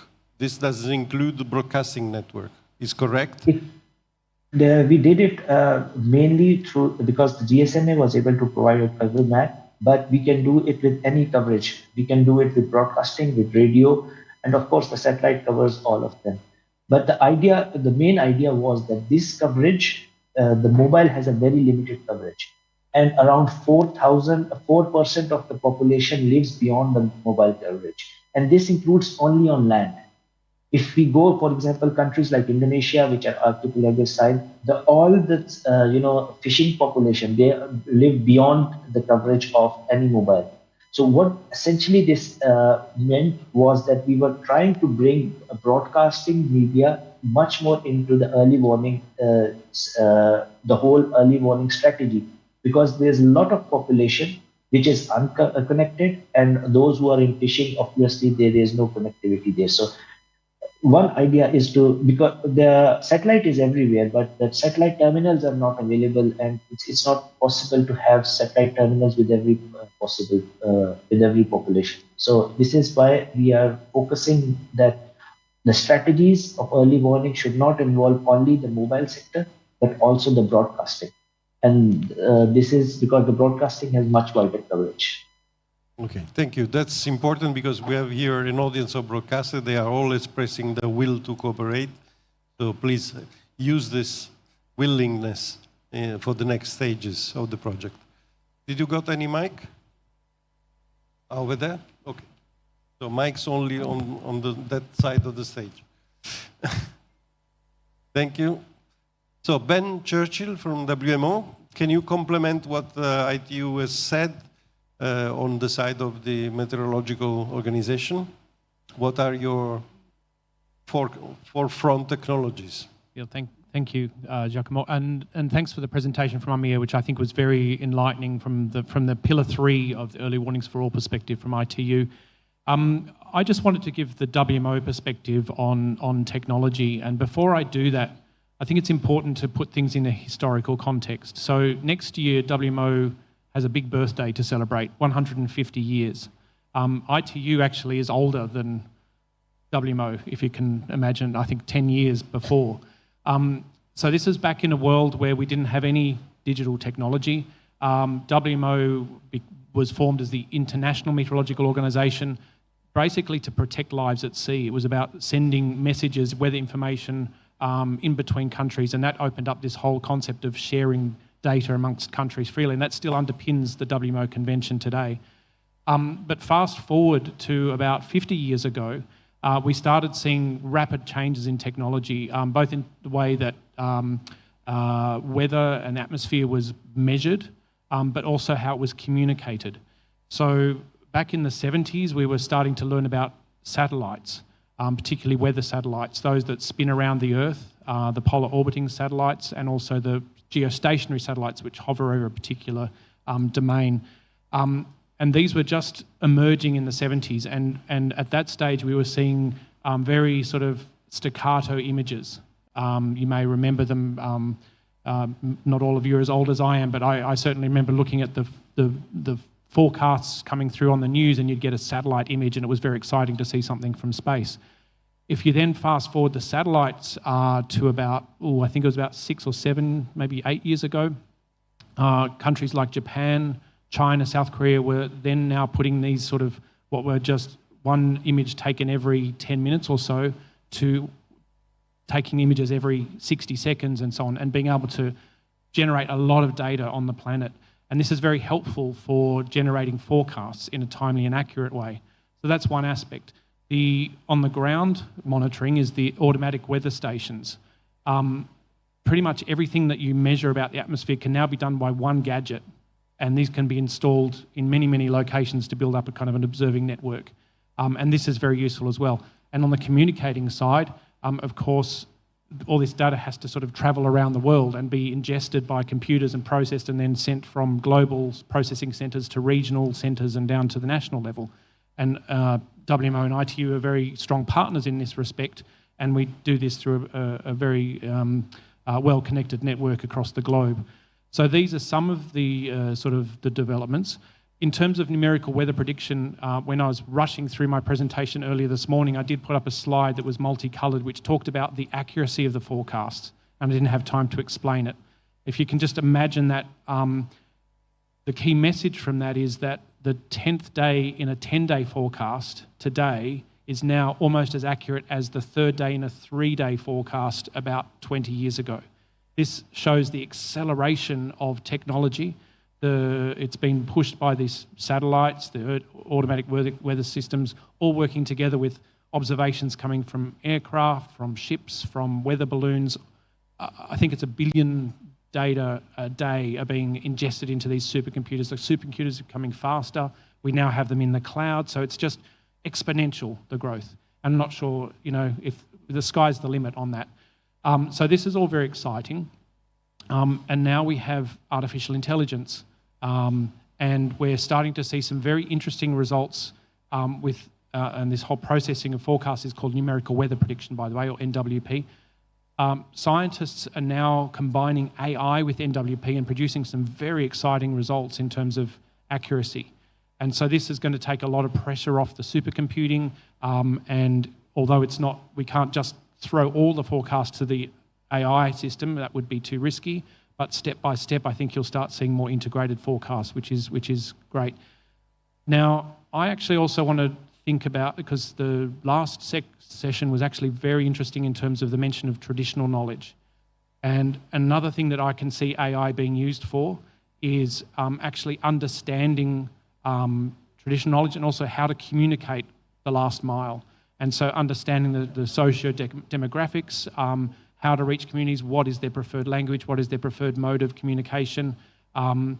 It's very labour intensive to go out to all these communities and understand it. I think AI has a role to work with some of the sort of custodians of traditional knowledge to kind of understand that and also integrate it into the models. I think that was a very, very good suggestion and something that WMO is very much having a close look at.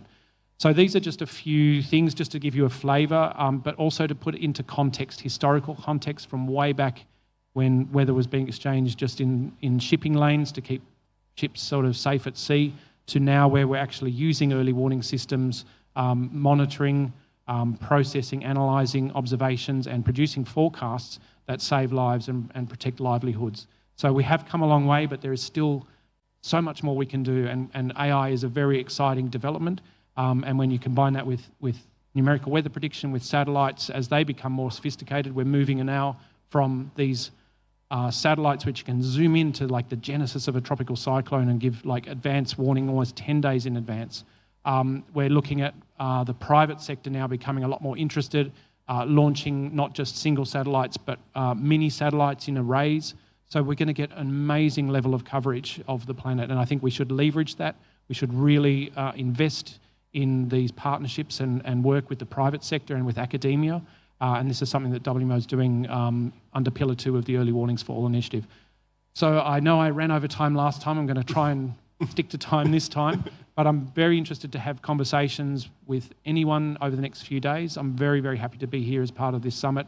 And I look forward to much stronger cooperation between WMO and the ABU and everyone in the room and globally going forward. So thank you very much for the opportunity, Giacomo. Thank you, Ben. Thank you. I have a very serious question for you.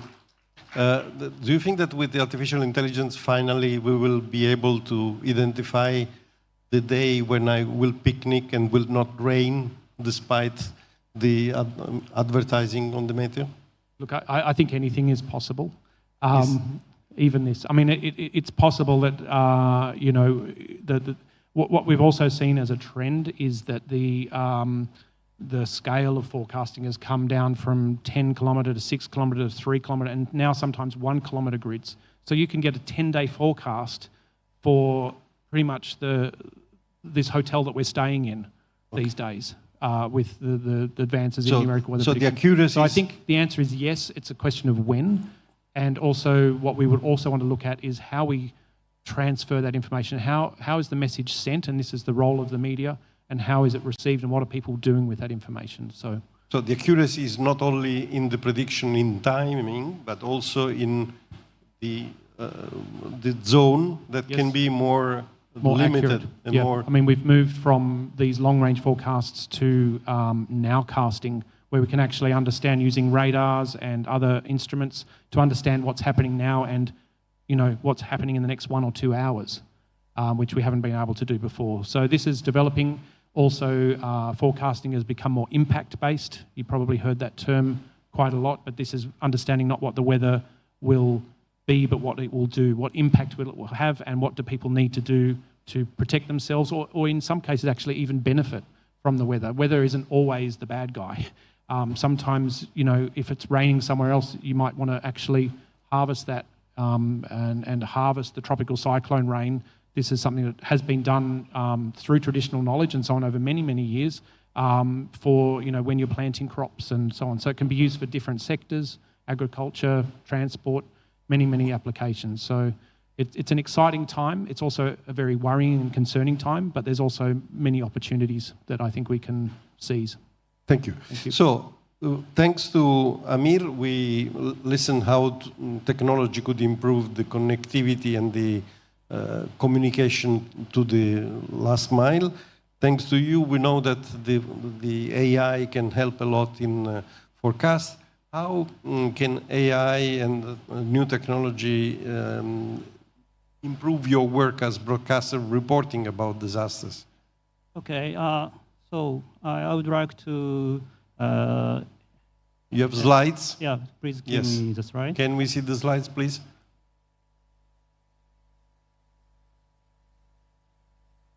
Okay, hello everyone, my name is Naoya Ogami, and I'm a technical director of NHK's AI Solutions Group. And to illustrate the importance of our session, let's consider a recent event. On New Year's Day, a magnitude 7.6 earthquake hit Noto Peninsula area in Japan. It was a tragic event. However, there is no doubt that advances in technology saved many lives. And we have emergency early warning systems for tsunamis and earthquakes, and drones deliver supplies quickly. And wireless communication technology like Starlink help us to get the disaster information immediately. And please, next slide. Now looking at the recent technology trends, we cannot ignore the generative AI, and I think it's as revolutionary as the internet was. Also, spatial computing is a significant technology. The keyword simulate everything means that we can potentially get experience and get knowledge virtually.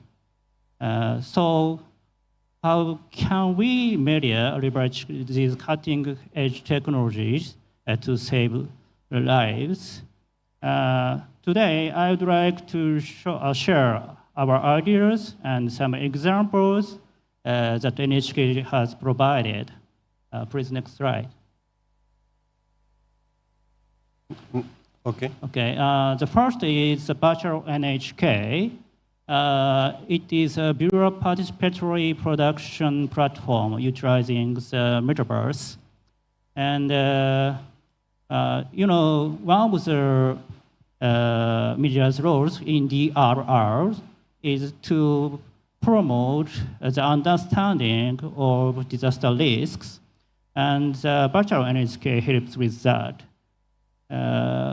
For example, in one program, students experienced past heavy rain disasters, and it actually occurred in Japan through this platform, and improved their understanding of disaster risks. And please, next slide. And now looking at today's technology, the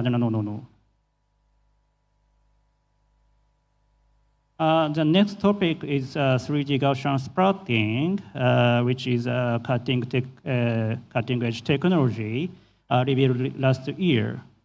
And it allows us to create high-quality 3D models in a short time from only images and videos. And we have created 3D scenes of the Noto Peninsula earthquake and showcasing the disaster situation using drone footage. And please, next slide. Next. And next slide. Okay. Please start this video. Let me show you one example of how we use this model on TV program. And please let's start the video. こちらは地震発生後にドローンで撮影した島です。CG で立体化しています。島の半分近くが崩壊して大きく形が変わっているのがわかります。As you can see here, we can easily enhance disaster reporting with this new technology. And please, next slide. And next is a disaster information map, which is a service for emergency time. And it allows us to visualize when, where, and what happened by mapping NHK's reporting information related to lifelines and viewer submitted data. In case of the Noto Peninsula earthquake, we mapped approximately 8,100 evacuation centers and 5,600 water supply points on the disaster information map. And additionally, information used for disaster victims, such as temporary toilets and gas stations, was updated daily. Please, next slide.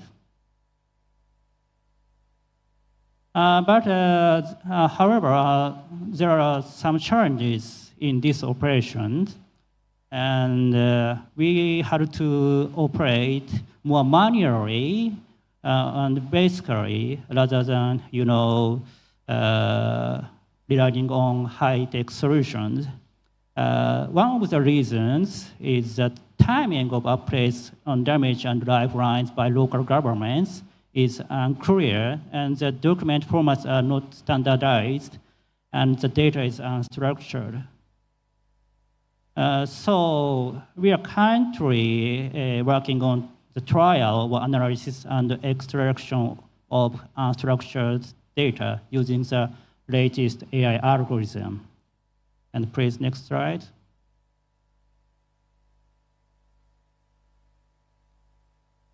Okay, we are also provided life-saving information for foreign visitors and residents in Japan.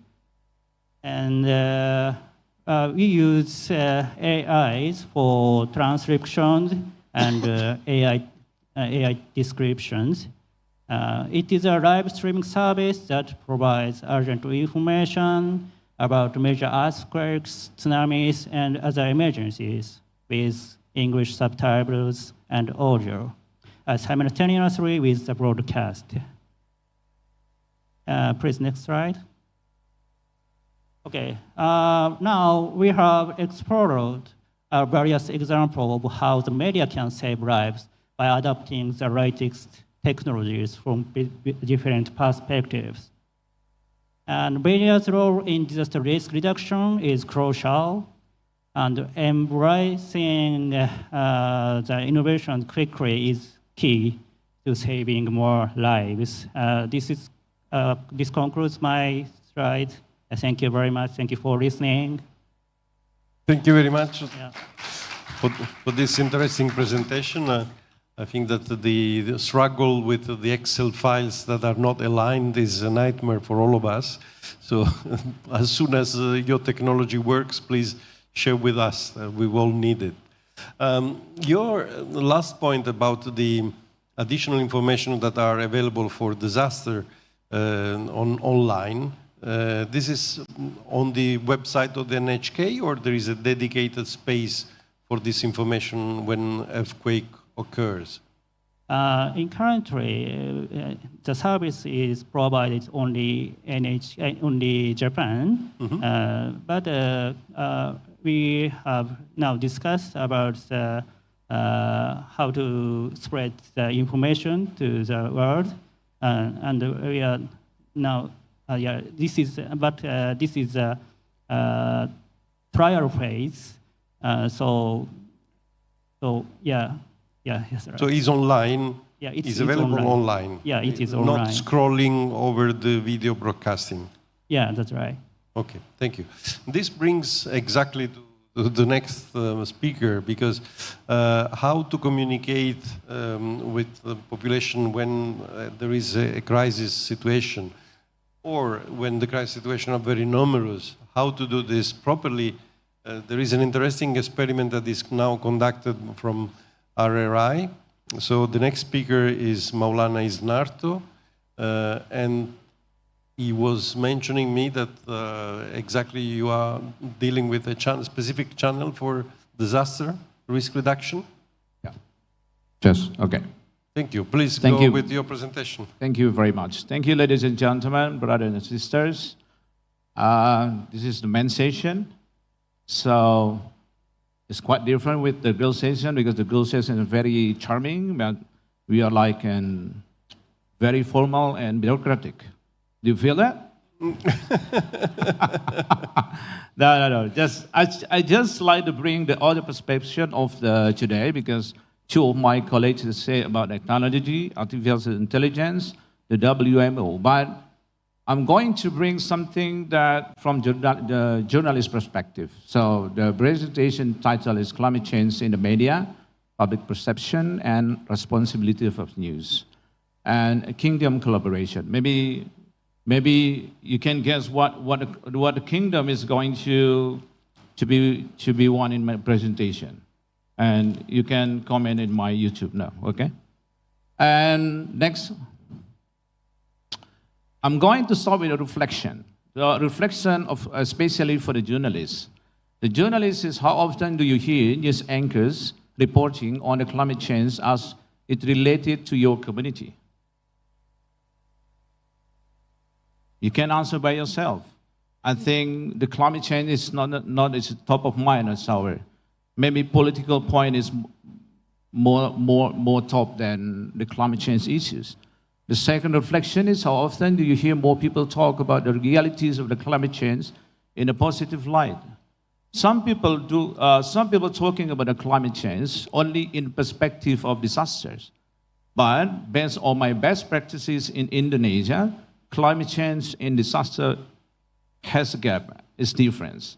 Because the climate change is going to be phenomena, disasters is the output of the climate change. The third is the media literacy as related to climate change in the news is vital to keeping the public motivated. Like in the beginning of this morning, the Director General of the Public Communication in Ministry of Communication and Federal of Indonesia said, especially in Indonesia, 31% people doesn't believe about the global warming. If you see the Yale.com, 64% of America is not think that global warming is the urgent problem. So that's the problem to media. Is that mean media is not doing the best thing of the climate change communication? So the next slide. I think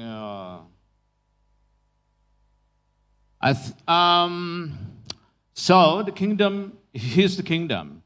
So best practices of my program, we call it EWS program channel, provided by Radio Republic of Indonesia. No. Previous. Okay. So content is the king. It's still, maybe this is the old understanding of the broadcasting, but it's still important. Content is the king, but it should be collaborated with delivery, and technology is the queen. So both of them is complement. So I said is Kingdom. So the broadcasting, the program people or news division just thinking the content is most important thing, but they not thinking about the technology. The impact is some content is not going adapted to the technology itself. Okay, but the next part of this is about the climate change itself. Is about the feeling. So, based on my experience as journalist, and most of my career is 15 years in doing news, the perspective for climate change is about the feeling, what they feel.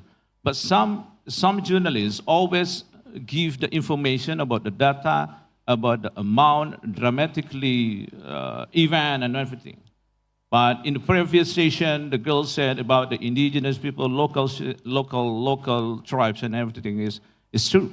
So I think the important thing is the climate change is about the feeling. The question should be, do you feel the climate change is happening? Some people said it's not happening at all. Especially in Indonesia. Maybe in your place it's different, but I'm going to share something in Indonesia. They're thinking it's not happening. When we said, do you feel that 1.5 Celsius degrees increasing in every year? No, I don't feel it. If you ask the Balinese people, is hot is very problem? No. We used to in a hot session. So it's mean they're not feeling something.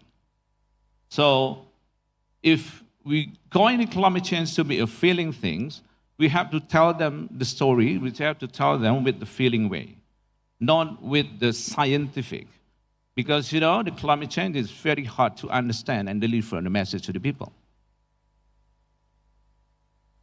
That's the big point that we want to build with the content, with we call it EWS channel.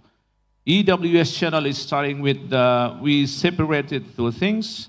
We have climate change as understanding, and we have disaster just for the news. Because, in Indonesia, we have like a supermarket of disaster. We have volcano, we have a tsunami, we have flood, and everything. But is Indonesian people or is people thinking the COVID-19 is climate change effect? It's climate change effect. Do you think the Singapore Islands turbulence, London to Singapore, is not affected by the climate change? I think WMO want to answer that because something wrong with the area of the area of flight. Next. Okay. Doing the content is to build the awareness. We're starting with the self-awareness, community awareness, society and population. So step by step, self, community is very important. Maybe we can to be a community as well as a journalist because we have to make the same understanding between the journalists in Asia Pacific. I think it's very important. Action, the agent of change. Like I say, they just know what the climate change, but not doing something. And a good and right policy is government. Sometimes it's good, not right. Sometimes it's right, it's not good for the policy, for the government.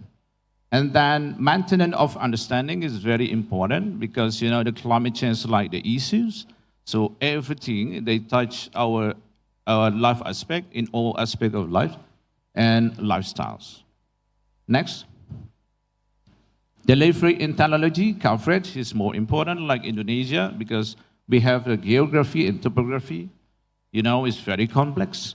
Penetration of information and share perspective is very important. Perspective, somehow the perspective is different between media and the other media, between population in one country to other population.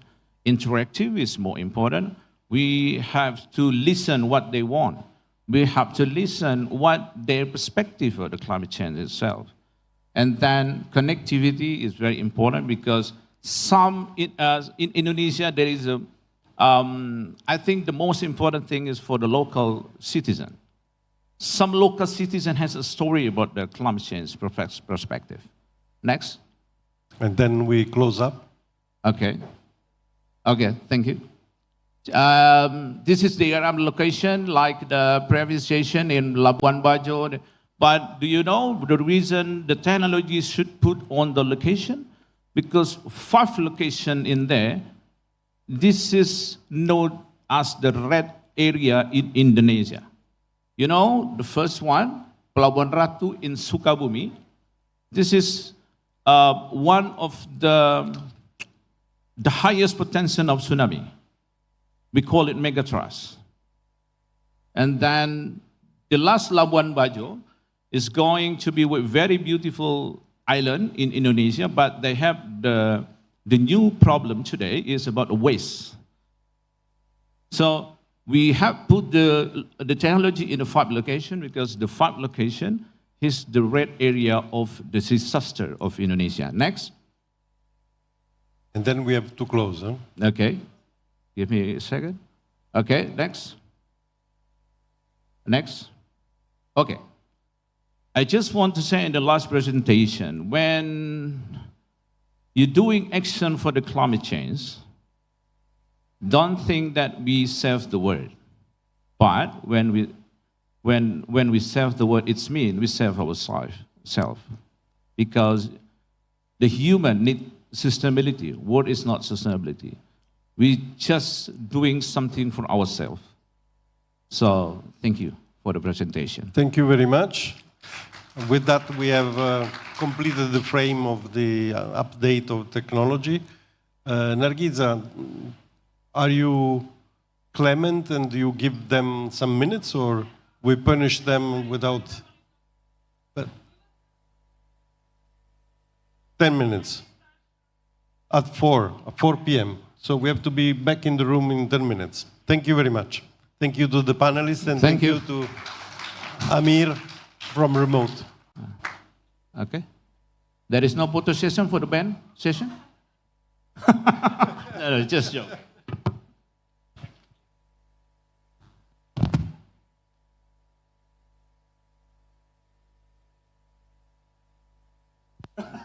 Sorry.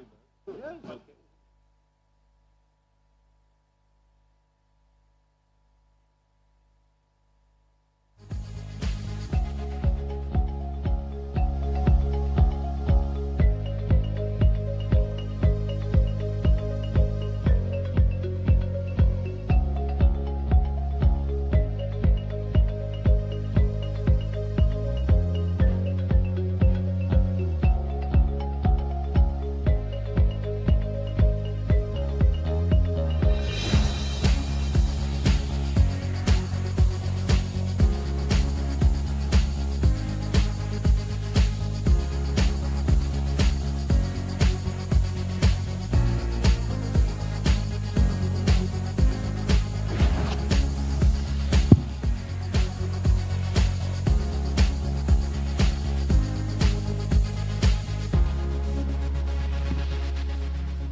Hello.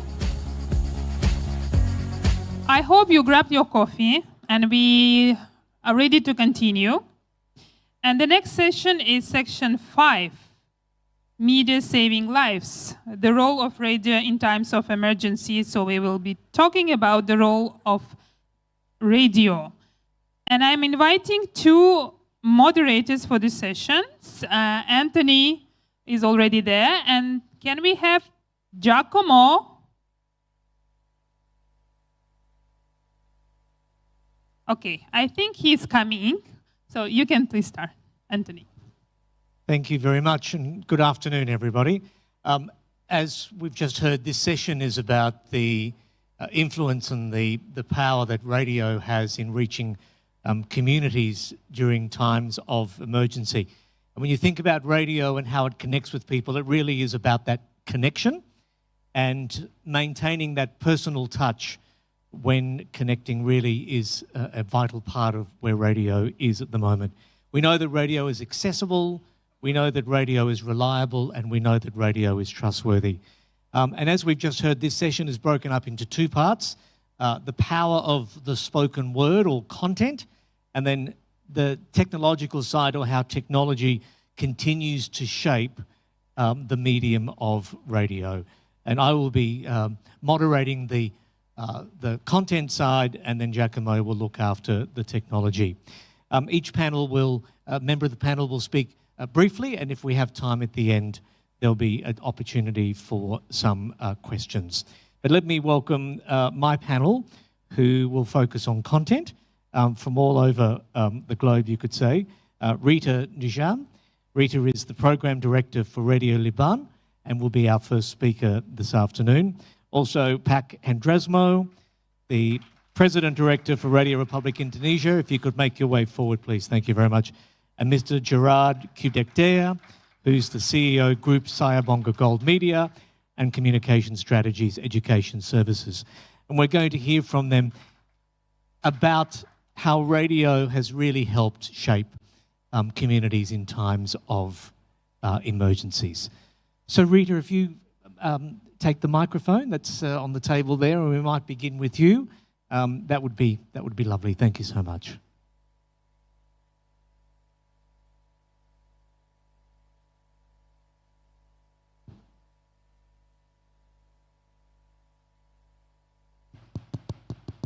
Okay. So if we could start that video too, please, when you're ready. We start the video? Okay. Please, the video.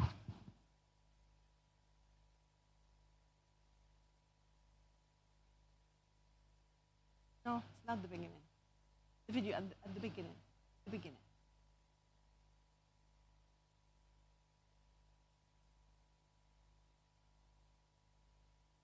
Beginning.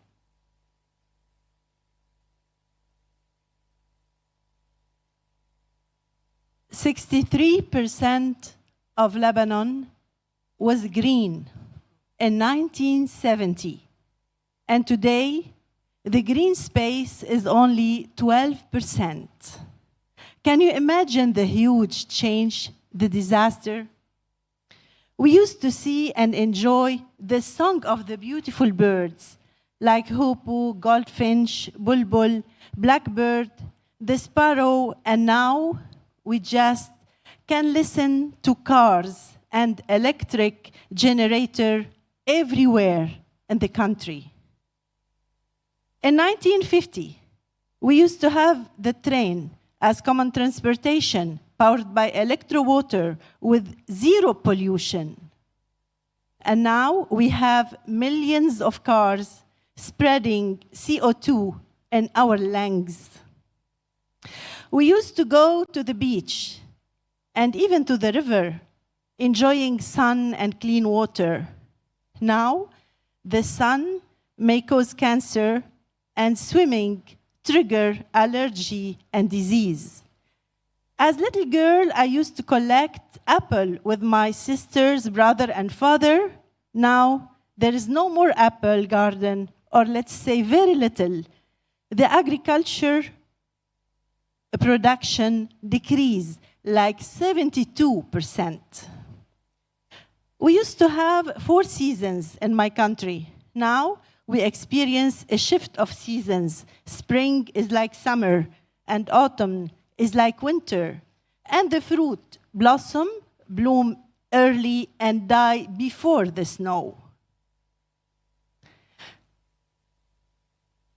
With less rain, it's not okay for the video. No.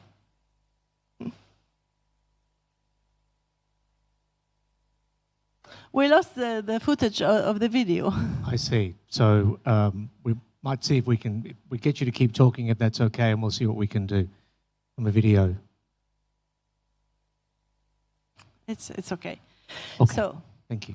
So with less rain and a higher temperature and the mistimed season, both of our world and our agriculture are at risk.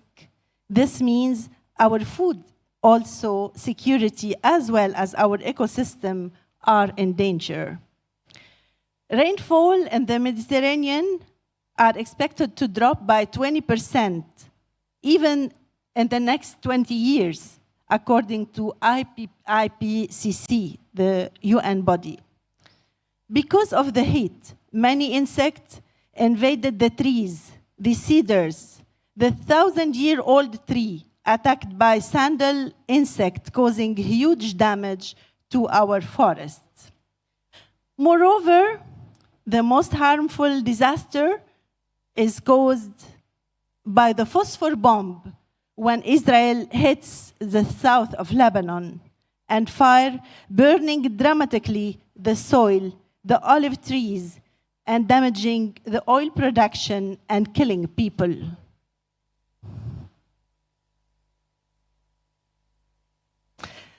So my country has been affected by many kinds of disaster, and the footage doesn't go with what I'm saying. There's some problem here.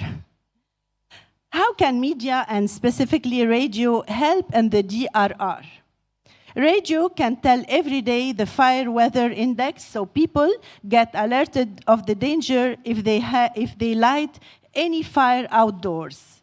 The radio shed light on the environment and its importance, so when the nature is healthy, we are too. We can produce programs about how to protect our environment and how to avoid danger. In Radio Liban, we have at least 2 daily programs spreading awareness, helping people to adopt recycling and protect the nature. We are cooperating with the Association of Bird Conservation in Lebanon, and we're creating a program. It's a kind of documentary about birds to protect them. The organization now is also helping birds to overcome the hot temperature by creating drinking ponds. These waters attract insects and rodents, providing food for birds. Radio can invite schools, universities, and municipalities to be part of the competition program about environment, nature, and fruit and forest. And when you know more about the richness and the diversity of your country, you get attached more and more protectful. A big part of the radio content and the guests should be researchers and scientists alarming the society and the government about the danger, inviting them to take action. I was shocked when Dr. Amer Tarraf spoke 2 years ago about the environment terrorism. And I was also surprised when Dr. Doumet Kamel, the president of the World International Environment Club, declared that the end of the world will be starting in 2050. And by 2100, our planet might disappear. Scientists should be talking about how to prevent the disaster many times in the radios and in many radio. And radio should be working to protect people and encourage the government to take action. Radio and media should familiarize some expressions about the climate change in Arabic and other languages also, to let people feel more concerned. Climate change has always been linked to the white bear, to the extinction of the white bear. But for many people in the Middle East, that's not alarming. They have never seen the white bear, and even in the zoo, talking about, let's say, yellow butterfly, that they will disappear is more touching. Or the monkey with big nose here in the country also will disappear. It will be more touching, and people will be more concerned. So radio should call the corrupted politician in our Middle East to leave the government, to leave the power, because their behavior is increasing the danger. That's the reality in most of the countries in the Middle East. Radio is the easiest device to hold everywhere. So everywhere we go, wherever and wherever we go, radio is here giving a warning, giving instructions. And I still remember the blue transistor of my father that has always been with us when we were going to the shelter during the war. So the radio now is 100 years. The Earth, we hope that the planet will live like 1 million years, we hope. And we hope the radio to be serving people in this planet for 100 years. Rita, thank you. Thank you for your presentation. And although there were some technical issues, you painted those pictures through your words as well. Can I just ask you one question about, from the content point of view, what feedback have you had from your audience, from your listeners, to the delivery of that information? Has it been very positive from your audience? Sure. Many times when we have any kind of disaster, yes. You all know about the big explosion on the 4th of August, 2020. Yes. So people were expecting the radios and the media to tell them anything, any information about what happened or what to do, how to avoid more danger. Everybody was waiting for the radio, especially because being maybe in the cars, you can listen to the radio all the time, but not TV. So everybody was expecting the radio to tell them what to do, how to behave, where to go, where not to go, where it's danger, where we can be safe. Yes, and it's an important role that radio continues to play, and it's good to see that it is happening in your community as well. So thank you, Rita. We'll come back with some more questions. Pat Kedrasmo, could I get you to just grab a microphone and again, just talk about the impact that radio is having on your community in terms of times of emergency? Thank you.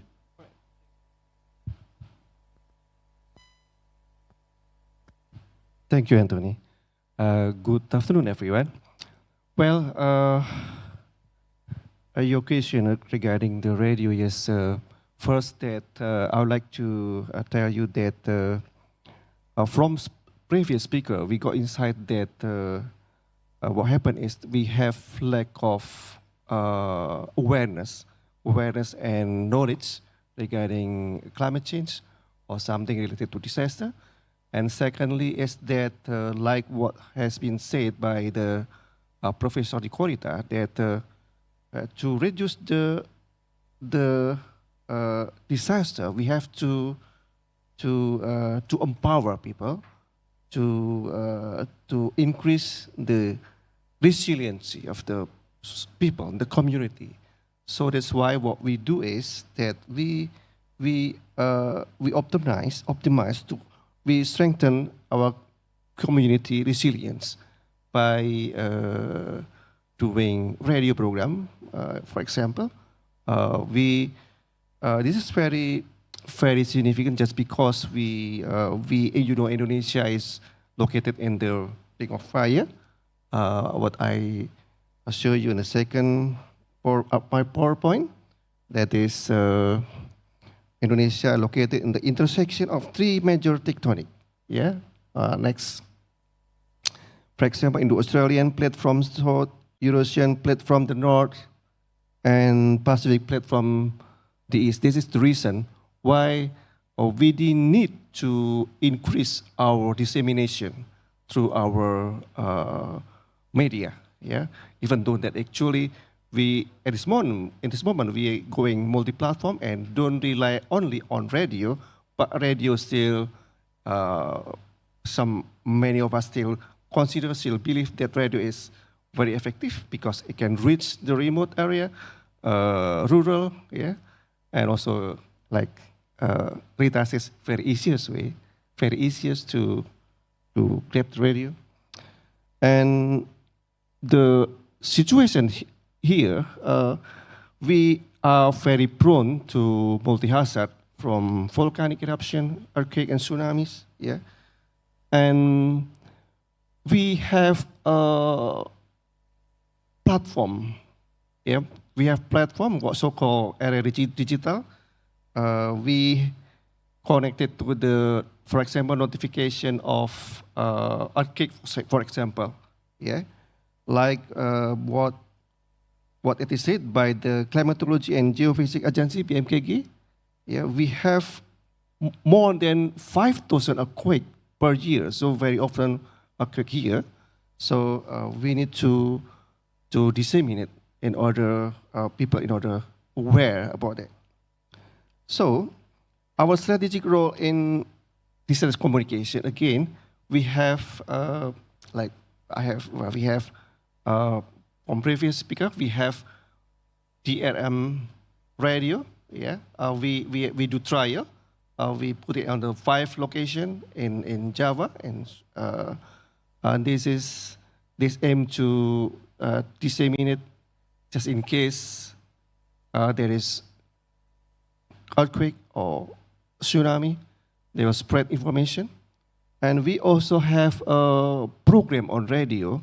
Actually, since 2009, we already has awareness about green radio, and 2019 we have what so-called kentongan. You already showed the kentongan, a slit drum that used to communicate in village. Yeah, this is part of our program that used for disseminating information regarding disaster, including preparedness. But we still need more space to optimize and increase awareness of people regarding not only disaster, but also climate change. So that's why we now actually create a community. We have community in our platform and also offline. We realized that this is still running, and we need still to optimize with to bring the ecosystem in order the community can help our other media like radio will be optimal in disseminating even disaster event and also climate change. Yeah, so that's why we still believe, we still optimize our radio programs, yeah, and we still continue, and we committed to give more duration in order to give more material which is bring the awareness regarding climate change. Indeed. I think that's Thank you. And I think that sharing of information yes. is important, and that key of resilience Right. in preparing communities for when those emergencies do strike. And I think that's been reflected in both what Rita has been saying. It's not just acting on an emergency, but it's the preparation and advising and educating the community about the change and the change that is happening, yes, globally, as we know, but more locally, and that real sense of community that's affecting their region. So thank you. Hopefully we'll come back with more opportunity to chat. Gerard, can we come to you now, and if you could sort of help paint a picture of the impact that radio in your area is having during times of emergency, please. Okay, thank you very much. Just note that from the region of the world I come from, Africa, studies estimate that we have 60% to 80% of the 1.4 billion population of African continent who are still connected to radio. So for us, radio is a major medium of communication and for information sharing and also creating links between communities. But I want to speak in three small points. The first one is, where are the radio now?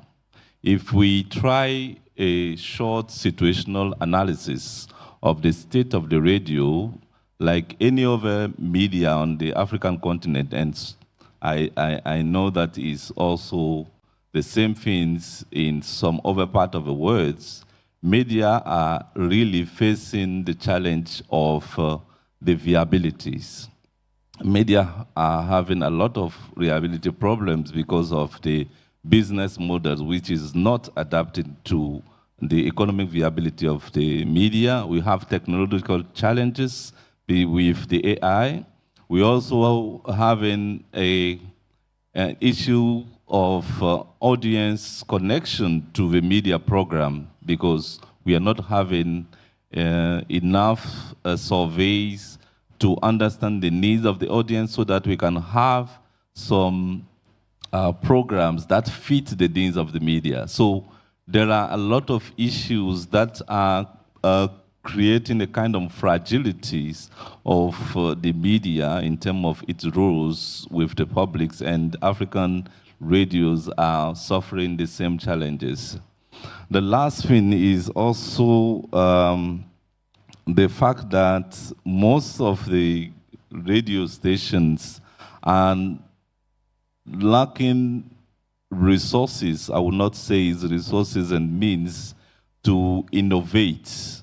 So innovations is also one of the challenges of the media today. And then I believe that radio stations today need to innovate more and more in terms of content. This is the issues we are having with most of the editorial management crisis that we are having with most of the radio stations, because the editorial management also lacks some trainings in terms of innovation, in terms of content productions, and many other problems. But still, radio have the role to play.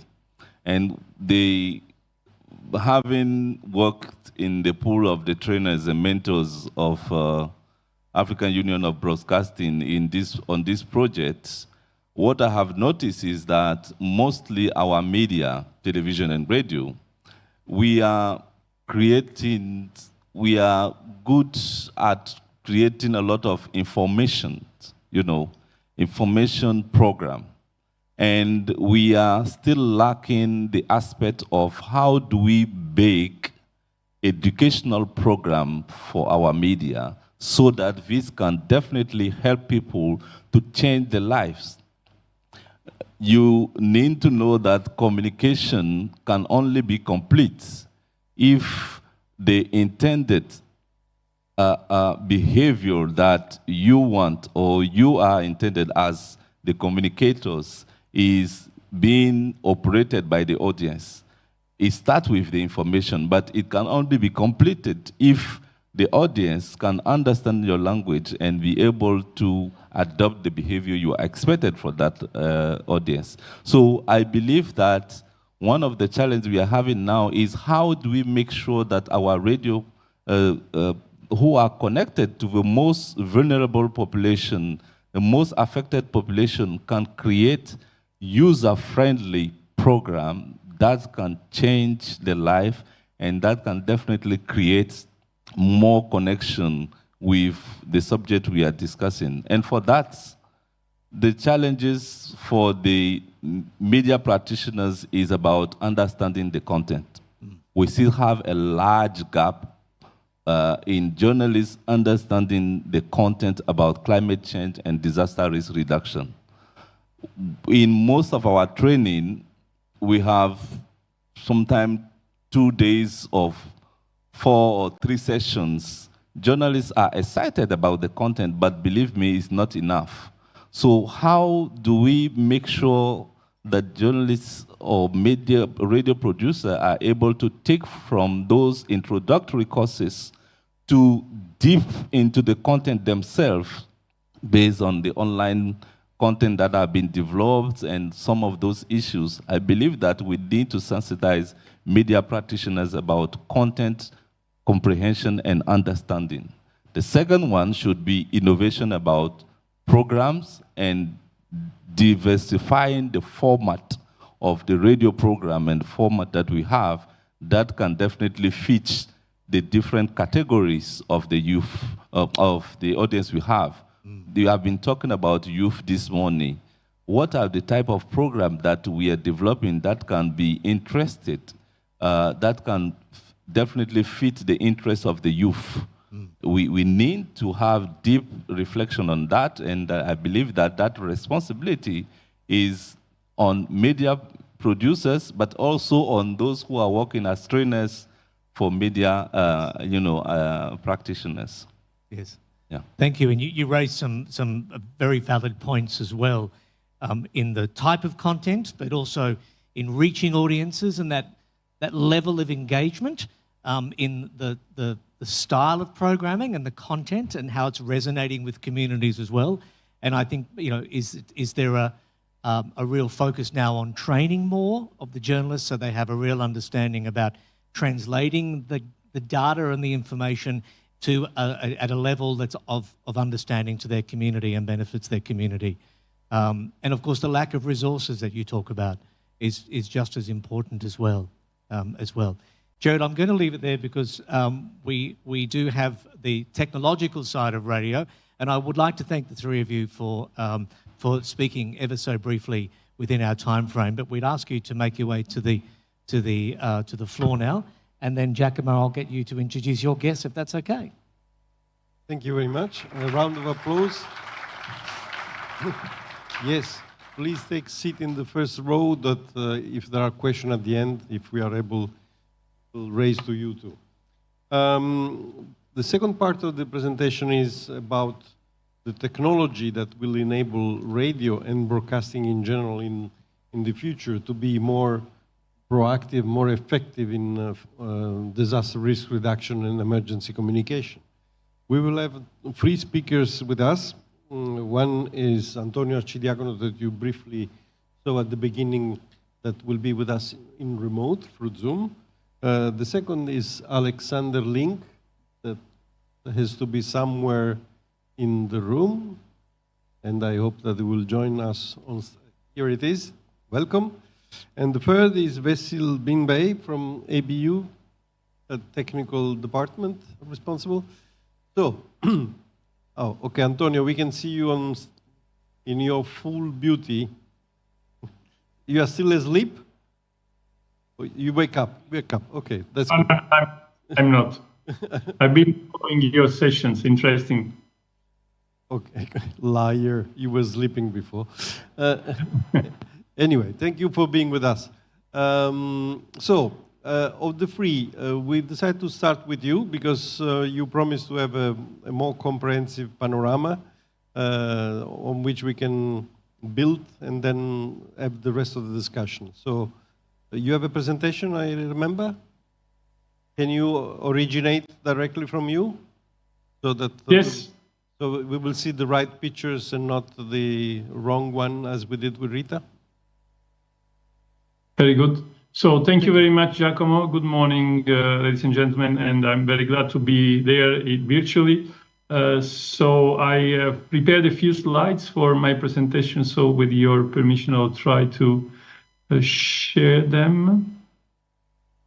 Let me see, yes. And you will tell me if you... We can see, not in full screen yet, now full screen. Perfect. Very good. I mean, the subject is a very broad one, so I will try to concentrate on a few points about broadcasting and disaster prevention. Of course, there are implications that are, as we have heard from the colleagues that have been intervening before, much broader than what is linked to disaster prevention.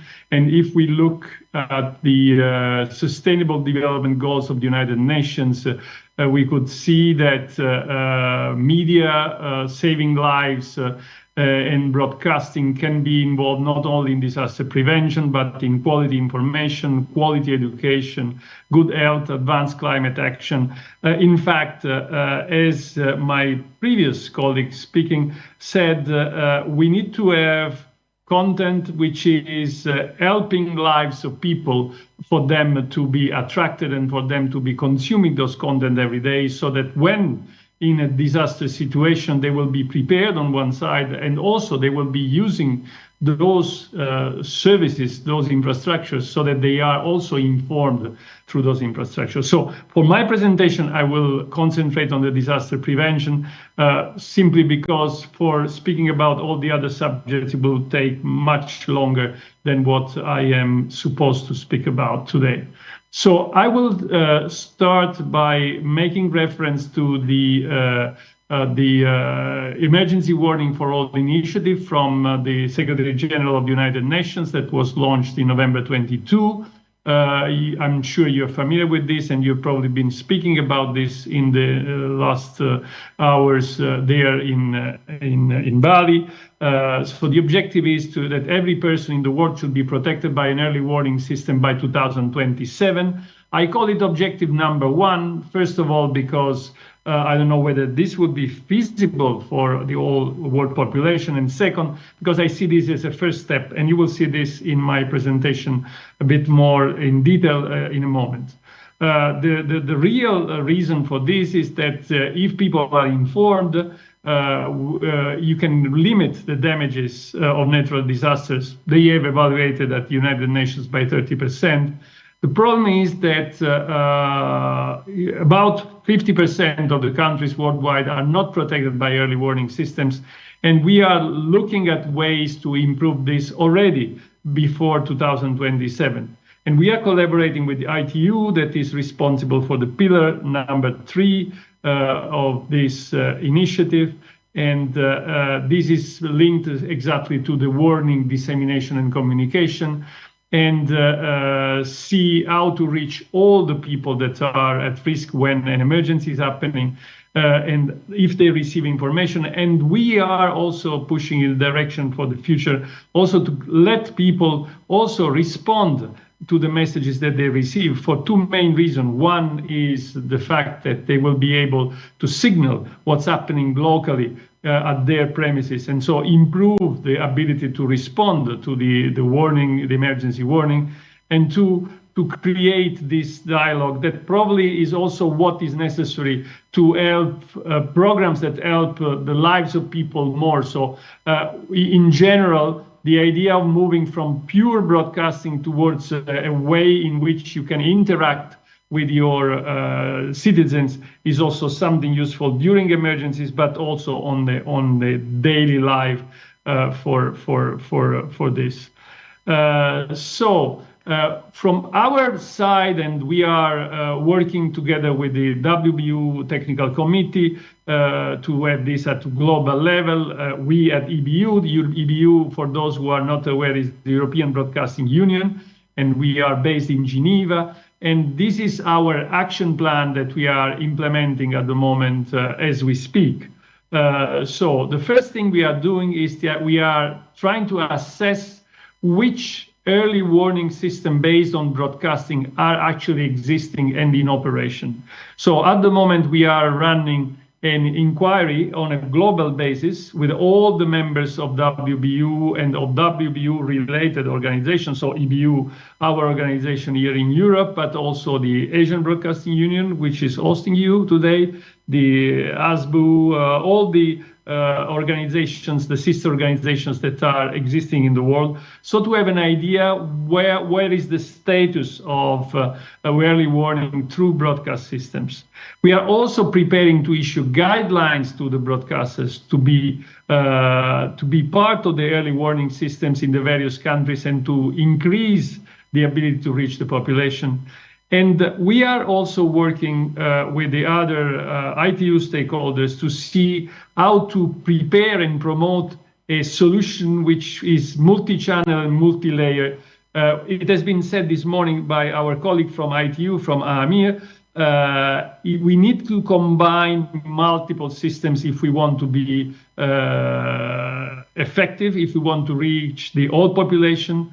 As I will show in a moment, put all the eggs in one basket is never a good idea, in particular in emergency situations, in particular when you want to guarantee resilience and security.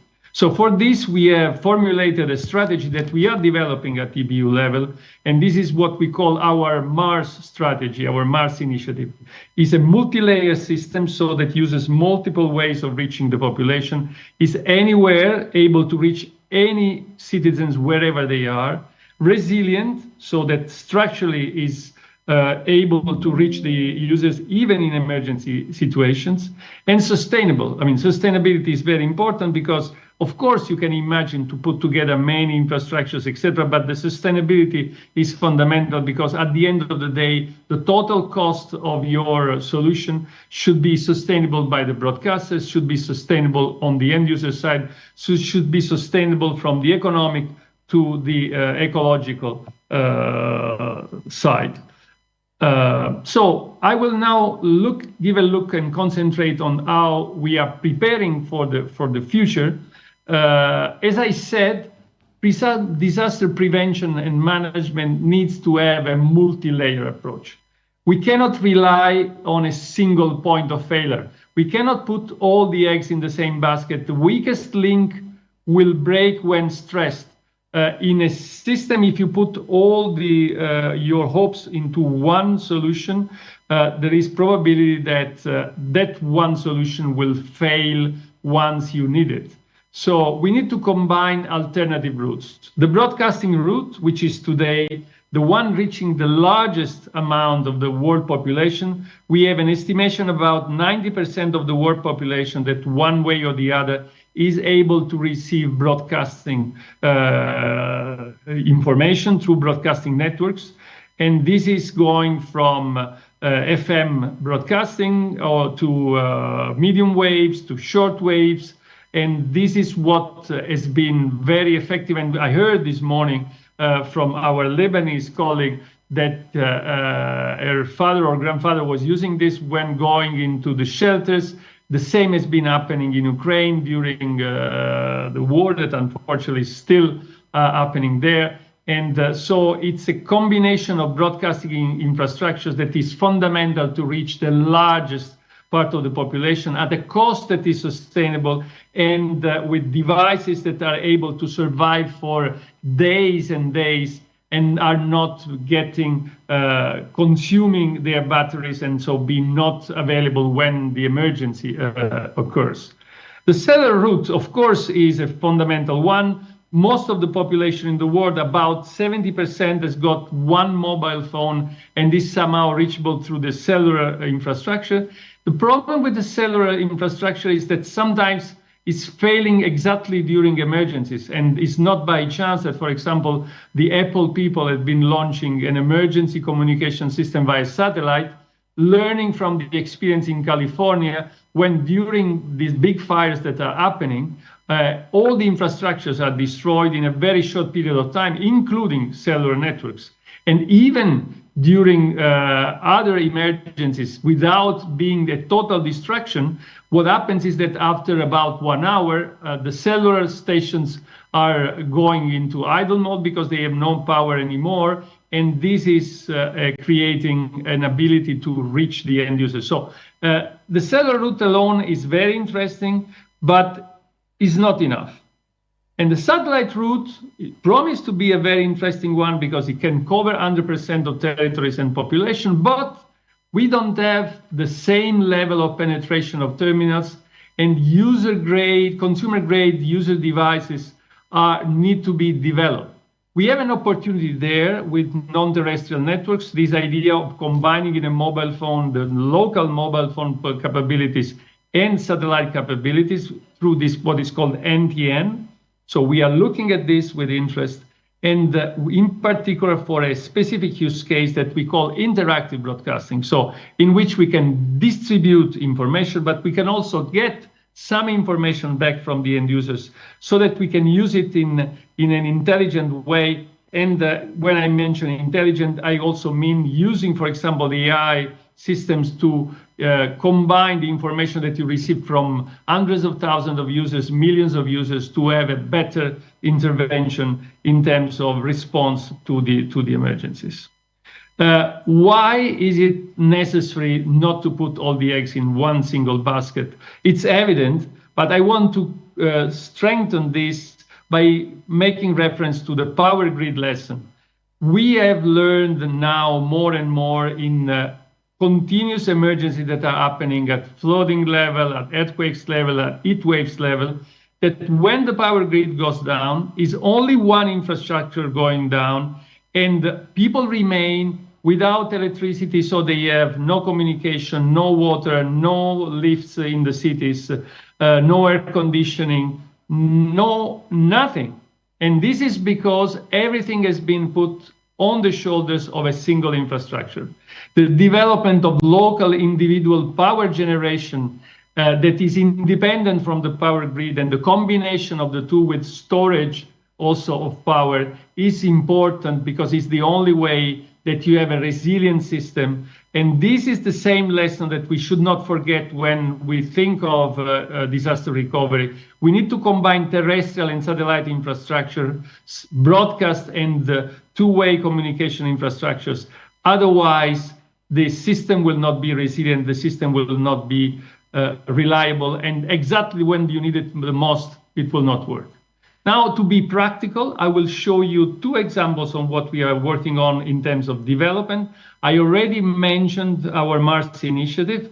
We are combining native IP infrastructures from satellite and from terrestrial, from broadcasting and from interactive, so that the end user can be connected all the time and can be interacting with the infrastructure, receiving information on 100% of the territory for 100% of the population, with battery-powered endpoints that can survive for many hours, if not days, and in a sustainable situation, using also the edgecasting ability to send information to the edges of the network, and to have the ability to do this in a sustainable way. We are collaborating there with the European Space Agency. We have a big project called 5G Emerging, which we have been developing already solutions for the last 2 years, and we have another 2 years now for the industrialization. And we have a group, a project called Media Action Group, 5G Media Action Group, that I'm also chairing, that is definitely working on this kind of solutions, and you are invited to join us there in this project so that we can expand it at global level. It is already on a global basis, but it can be more for the future. Antonio, And Antonio, we are, can you go to a close, because that's the last one. And we are combining 5G broadcasting with cellular. Today we use FM, we use shortwave, and you see here some examples, for example, like the radio with a crank in the US for the emergencies. But in terms of broadcasting, some broadcasters are stopping FM broadcasting. The DAB receivers are not in the smartphones, and the cellular networks, as I said, are compromised often in emergencies. So we need to combine the 5G broadcast functionality inside the mobile phones. This has been technically done. The phone that you see there, this is a Xiaomi phone that is at the moment in use during the Summer Olympics in Paris as we speak. And we have developed emergency functionalities for this. So the basic idea is that in the phones, you will combine your typical cellular phone functionalities and the 5G broadcasting functionalities. Chipset already exists, and from next year, this will be deployed in several countries in Europe commercially, operationally, including the emergency management functionalities. And hopefully from 2027, it will become available on all sorts of mobile phones, 5G mobile phones and future generations.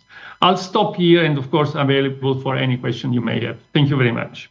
Thank you very much. It was difficult to stop you, not only because you are far away, but also because you are making a very comprehensive picture of the situation with a lot of promising technologies that we can explore.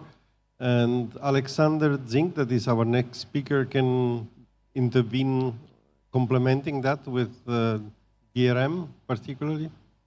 And then we try to go to a close with Vessel. Yeah, it's working. Yes. Okay, so we have a few slides. Right, so DRM, Digital Radio Mondial, is one of the technologies that is at the, or bridges the last mile, how to reach the listeners. As we heard already, radio networks are reliable and robust. They are ubiquitously available in terms of terminals, and they are trusted in terms of content. So how does digital radio make a difference? Digital radio in the sense of digitizing our terrestrial broadcast radio, specifically DRM being the digital successor technology of existing analog AM and FM band broadcasting. So the way it adds to the functionality and brings something useful to the table is that with digital radio, we can broadcast more than analog audio content that we know from analog audio. So we have the option for text information, multilingual text information with interactivity on the receiver side. As a listener, that means that even if there's no internet available, I can interactively look up information, details in different languages simultaneously on my radio set screen. I don't need internet, I don't need a cell phone or a PC. By the way, speaking of cell phones, DRM in the FM band works technically with the same FM front ends that are already built into many phones today. So it is probably the only digital radio technology in the FM band that can easily be integrated in cell phones without major hardware modifications. The apps already exist. And for governments, for the authorities, that means a reliable secondary path into people's phones, reaching out to people, even if the cell infrastructure is no longer available. Whether for individual IP communication, for cell broadcast networks, or 5G broadcasting, you need cell infrastructure. So this is a general consideration for digital radio. In terms of going beyond the content side for educating people in advance and after the crisis, giving post-disaster services in audio and text form, there is this critical moment in a pending disaster where we need to reach out to people to give them instantly all the critical information they need to take an informed decision and warn of a pending catastrophe, whether it's an upcoming earthquake, a flood, a tsunami coming in, or a chemical incident in a certain area. To allow for that kind of use case specifically, DRM has all the tools that we need already on board. It's a combination of specifically broadcasting an alarm signal, which allows us to make receivers switch over to that emergency program automatically, or even switch on and come up with full volume. For example, if you're sleeping at home at night and you have a digital radio in your living room, it will wake you up and give you that crucial information. The moment when you need to reach out to the masses as quickly as possible once you learn of a pending disaster. And this is where emergency warning shines. We have the active alarm, next slide. We have the active alarm trigger in the affected area, for example, in this case, the light green area, where the local infrastructure, cell towers, local FM services, band 3 services, may already be out of service, power in general. So how do we reach people? It's shown here through longer distance, reliable broadcast infrastructure, one of the biggest strengths. And if this is the DRM transmission, then we send out the active alarm trigger, making receivers wake up or switch over. And then on the receiver screen, in addition to hearing the audio announcement with headlines, we can present in multiple languages the detailed instructions what people have to do. Next slide. This is shown here in an exemplary way. How we use the screen, use the journal line text application to give added value for people without the need for internet, available on their radio sets or on their mobile phones in the FM band. As you can see here, that allows us to first of all reach out to hearing impaired people that in the past had never been reached by alerts on radio. We can serve non-native speakers or travelers in different languages, and we can provide detailed instructions, for example, the locations and the routes to find shelter places along a shore per region, sorted by region. That's information that you could never announce over the air. It would be a long list and pointless. But having it on the device's screen without the need for internet is highly valuable. So this combination of features allows for emergency warning functionality on DRM. Next slide. And to summarize how that looks like from a listener's perspective, we've put together a little video that shows how a receiver or our listener will perceive an ongoing alert on their radio set.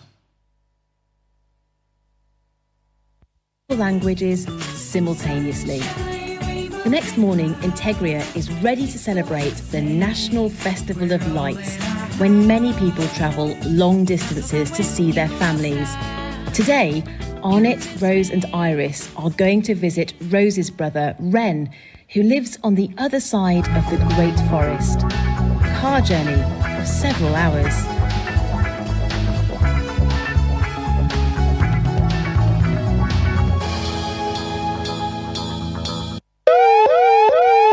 This is an emergency warning. There has been an incident at the chemical plant in Chilago. Please check your screens for more information. Thankfully, DRM Digital Radio also provides the emergency warning functionality, with audio, text and images also available on the receiver screen. Ren greets the family and asks about the journey. He was not alerted that there had been an incident at the chemical plant because the DRM emergency warning was only broadcast locally to receivers in the affected area. Thanks a lot. That's it. So, how does that need to be now taken forward for actual rollout? There are two considerations. One is on receiver side, making sure that if you start with digitizing radio, there is a proper policy in place that mandates support for emergency warning functionality on receiver side, so that when you have an incident, you can rely that the receivers in the country going forward will actually support and properly implement this feature. Number two is on the transmission side. All the broadcasters who obtain a digital license need to be, ideally from beginning, mandated to support emergency alerts, not necessarily broadcasting emergency content, as was the case in the analog world. That can be done by a single transmission of the public broadcaster. But all the broadcasters, including commercial stations and community stations, at least need to broadcast the alarm trigger and the alternative frequency information. That's a technical term. So they must be part of that national alert system, typically based on the CAP protocol that we heard about earlier, and operated by the responsible entities in the country. And then, based on that infrastructure, the connections to each transmitter site need to be checked regularly, the availability of the interfaces, and on a regular basis to make sure that if there's an incident, all the activation of alarm triggers and broadcast information based on the content of a CAP file and some prepared content elements work smoothly and instantly without the need of manual intervention or anybody getting involved and re-editing the content. Thanks a lot. Thank you, Alexander. Thank you very much. I think that this complements very well what has been presented by Antonio. Now, Basil, you are the last speaker. Yes. And you are the one that we will squeeze the more because Yes. we need to close. Yes, as I soon as know. possible. I know. We are running out of time. That's why I'm first thanking for my colleagues that actually explained highly advanced technologies, what has been going on over there. That's why, and I know not everyone in here is technical, and this is the kind of technical session. I'd like to just highlight very briefly and summarize overall picture, where we have been, and where are we now, and possibly where are we going, and what to expect in radio perspective, just like according our title of session of the title of the session. So, radio, of course, as a broadcasters, we know that radio were there 100 years ago. We start saving lives and touch human lives, and we have been reaching out mass audiences and listeners for 100 years. We have been doing it. We are saving lives already.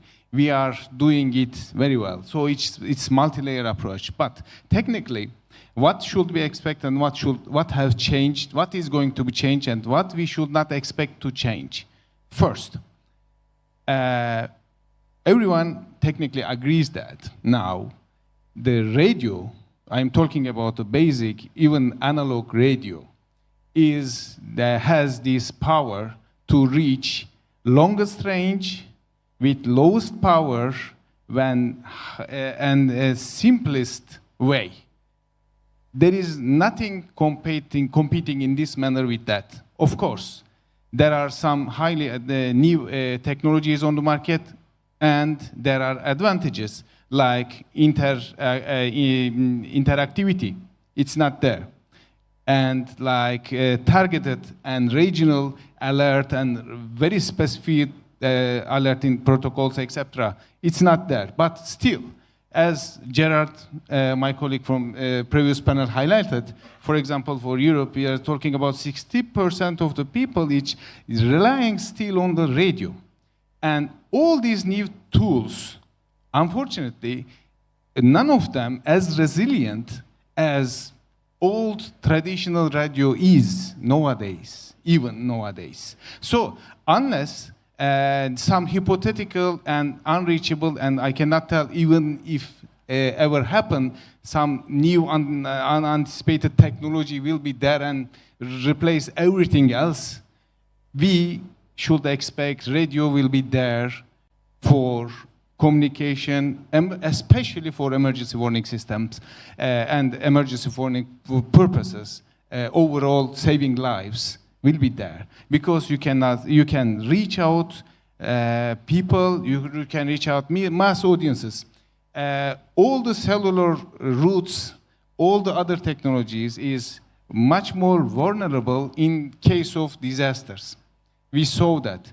Even although they somehow survive the keep online, you still have to face the congestion, network congestion, which is a big problem in the case of emergency. And you have to rely, in most of the cases, you have to have some complicated devices to receive this signal and be able to connect it. So in either case, radio signal is the simplest, less power, longest range, and a resilient one. So, after 100 years ago, radio were there, but 60 years ago, TV was invented, something like that, and they told somebody anticipated radio will die and goes away. Of course, we know this story, but never happened on 50 years.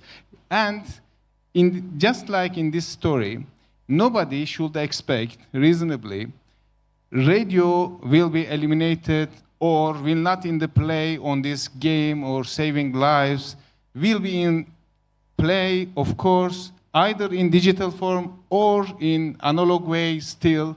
Radio will be doing this. Everyone should expect that. Of course, there will be highly advanced tools over there, but limited availability and highly vulnerable forms. And of course, we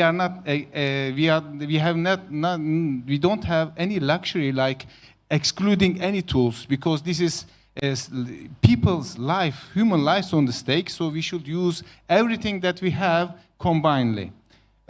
On this matter, I'd like to cut here because we are lacking of time. But if we have a discussion time, I'd like to just highlight as some other point, like we have some challenges with cellular networks according to the frequency allocations, of course, as broadcasters. But I'd like to cut here. I don't think we have time for questions. I think that this point is important to be raised. This is the thing. Of course, new tools is offering too much, like interactivity, like very targeted, specific, and unicast communication, one-to-one communication. That we have been broadcasting. That means we are choosing what to serve, and you have to get it as a linear broadcasting, traditional broadcasting. But new tools is non-linear. You get what you want, where you want, whenever you want. This is appealing, of course. Everyone else is using that. But this infrastructure is not going to be resilient, is not as resilient as the traditional broadcasting ways is. So, and they are new kits on the market. For decades ago, there were no cellular networks, etc. And every frequency would belong to us. And of course, frequency spectrum is not unlimited, so they need space. They are growing. We'd like them to grow, of course, but they need space, and if space already allocated. So now there is these tools from the lady from organization from Indonesia. We know that after tsunami, for example, the science, the information, the alert is there somehow, and will be there for any other places. But which route will be used to bring these signal to the end user, to the people, I mean?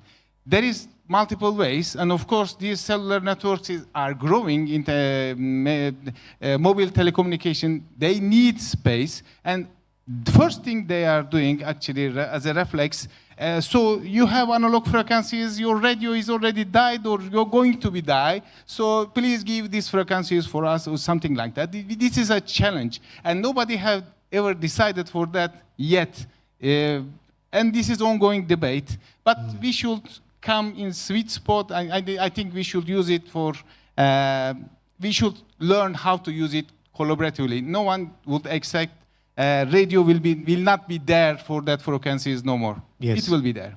Thank you. And I think in closing, what we can agree on is that radio has a very bright future. It's in good hands through program makers, through its content, and through those who are wanting to innovate so that it survives into the next generation. In closing, can I please thank all of our guests? I wish we had more time, but unfortunately time is against us. But all of our guests, both via Zoom and here today, thank you so much for looking at radio today. Thank you.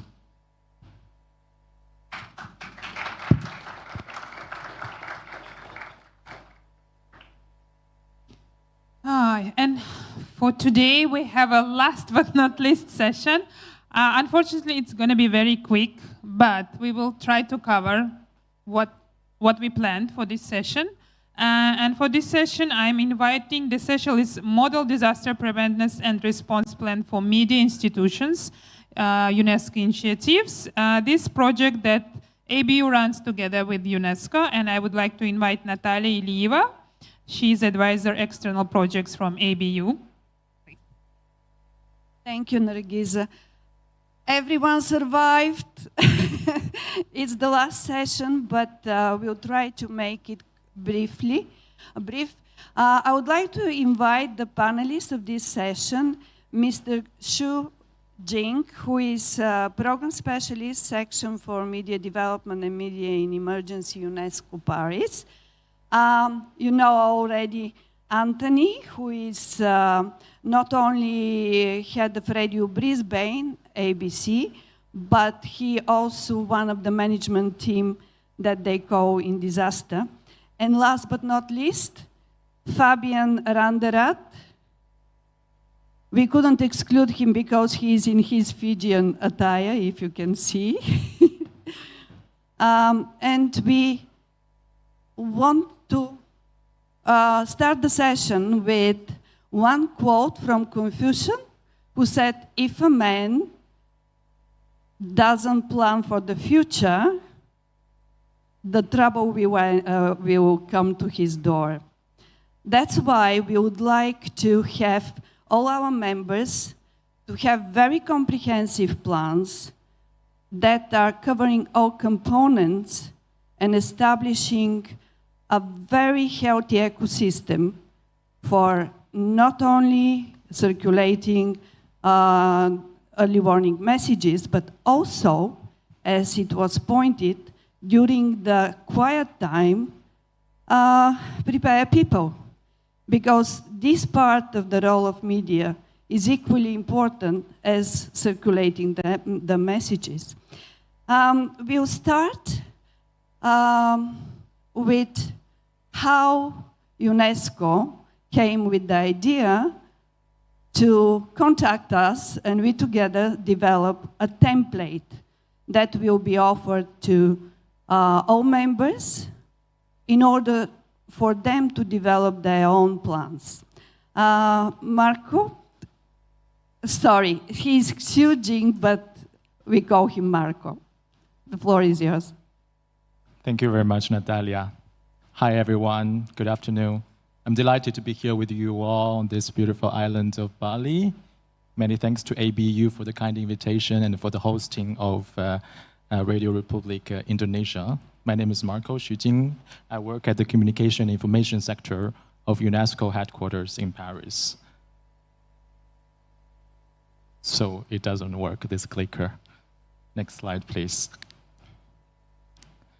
So just a few words about the communication information sector. So the CI sector of UNESCO supports free, independent, and pluralistic media. It promotes freedom of expression and a universal access to information. It protects safety of journalists, fosters media and information literacy, digital transformation, and a documentary heritage. I'll very briefly present, instead of delving into like what the session description says, this new initiative of Model Disaster Preparedness Response Plan for Media, which UNESCO is currently developing in close collaboration with ABU. Next slide, please. I was also going to start with you with an interaction with you around these figures out of context, but I will go ahead and explain them in the interest of time. According to OECD data, international aid from official donors rose in 2023 to a new all-time high of $223.7 billion US, and that was with increased support to Ukraine and humanitarian needs. And according to UNDRR data, the overall losses caused by disaster globally in 2023 was $250 billion, nearly $30 billion US more than all the official aids combined worldwide. This is just to put the disaster and its impact into perspective. So 2 decades after the 2004 Indian Ocean tsunami, we are only witnessing an increase in the frequency and the intensity of disasters. This is why UNESCO is paying increased attention to disasters, including by developing this model plan for media, among many other initiatives within the organization's broader mandate for education, culture, natural sciences, social human sciences, and communication and information. Next slide, please. This is a quote from the UNESCO Operational Strategy for Small Island Developing States, which was endorsed by all our 194 member states at last year's General Conference, which has a specific accelerator program related to DRR and media. So media's contribution to disaster preparedness, response, and risk reduction are also enshrined in many international agreements and UN instruments, such as the very important Sendai Framework. And media are all the more important in countries where internet access or literacy rates are low, particularly in rural and remote areas, where broadcast media are often the primary source of reliable news and information, as we've also heard from the last session. To give you 2 examples, last year, UNESCO supported the national radio of the Marshall Islands with mobile radio broadcasting equipment. So in the Marshall Islands, less than half of the population uses the internet, and radio is the dominant medium. In Chad, where we have ongoing media development actions, the percentage of population using the internet is only 18%, 1/8, and broadcast media are the main sources of information. So when we talk about DRR, we have to talk about media, like the UN Secretary General Special Representative on DRR, also emphasizing his video message this morning. Next slide, please. It's important to note that we cannot ignore the differences in media institutions' size, editorial capacity, resources, needs, their state of digital transition, and the information ecosystem in which they are operating. Disseminating early warnings through media is undoubtedly crucial. This, however, does not summarize media's impact in disaster preparedness, response, and risk reduction. Next slide, please. International development organizations have been working tirelessly to strengthen national actors and infrastructures in the realm of disaster management in priority areas like building resilience communities, enhancing early warning system, and improving government capabilities, etc. And this should be complemented by specific, dedicated, and systematic support and assistance to media institutions in this area globally, which is currently not at the same level as with the other DRR stakeholders. And this disparity hinders the overall effectiveness of disaster management efforts. Some media development organizations have been carrying out some brilliant initiatives, like we have heard from BBC Media Action this morning, but we need to take the support to media to another level as extreme weather events become more frequent and intense. Next slide, please. So media's impact in the aftermath of disasters is widely seen and recognized. However, we observe gaps in international development programs to bolster media and leverage their full potential in disaster mitigation and preparedness. In other words, in normal, non-emergency times. And how can media make an impact in these pre-disaster phases? For example, through investigative reporting on disaster risk to help media make informed decisions and ensure transparency and accountability, through solutions-oriented reporting on good practices and resilience stories, through strong intersectoral cooperation and community management by facilitating dialogue between communities and government, experts, and give voice to the vulnerable groups. Next slide, please. For media to serve as key actors in disaster management, in reality, there are quite a few preconditions. For example, standard operating procedures, some media don't have it, let alone SOPs dedicated to disasters. Resources, both financial and human resources, because media are probably among the busiest organizations on the planet, so we cannot simply ask them to take on extra work on X, Y, and Z without considering their workload and the financial viability. Specific editorial policy and guidelines concerning content and standards used during emergency are also crucial in areas like fact-checking, criteria for ethical live broadcasting from disaster settings, use of images taken from affected areas, portrayal of affected populations, the needs of minority groups, etc. Then they also need adequate capacities and tools, including digital tools, to effectively cover a disaster when it occurs, to strengthen community disaster resilience through investigative reporting on disaster risks, and to make disaster stories relevant and appealing, for example, by translating complex scientific data into compelling content. Lastly, they also need to ensure uninterrupted operations during emergencies and have the ability to report live from affected areas and protect the safety of their staff. Based on our research and consultations, there's currently not yet a global standard setting and practical guide to help media in these areas in a holistic manner. Next slide, please. So all this is part of the rationale behind this model disaster preparedness response plan for media that we're developing with ABU. It is a model institutional action plan that aims to help media in all regions of the world develop or improve their own institutional disaster preparedness response plan, covering all the area that I've just mentioned. Its main objective is twofold. One, media are better prepared for potential disasters as institutions. And second, they can better contribute to the disaster resilience of communities through their work. So it's about both internal and external disaster preparedness. The model plan will be accompanied with customization guide tailored to TV, radio, print, and digital media respectively, which could look like these four booklets I'm showing on the screen. This is an AI-generated picture showing an executive of a radio station using this model plan when rain is pouring outside that cause floods.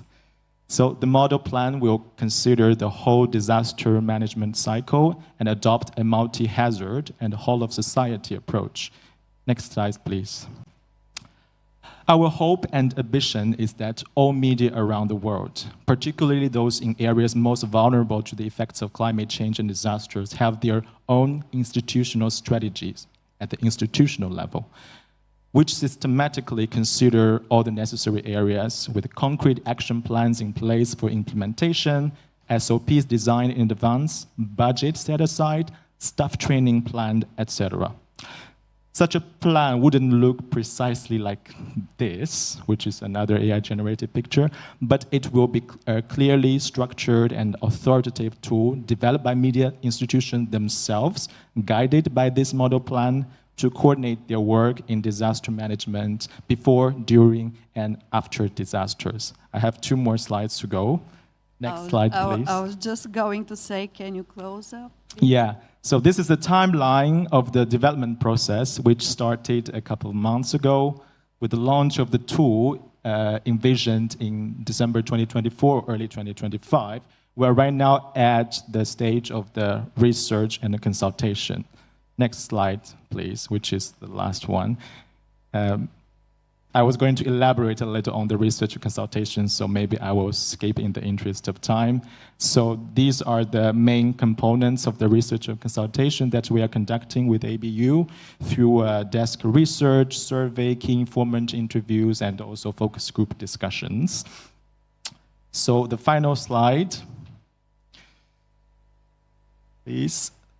So with our partner ABU, we have launched the survey with media institutions last month.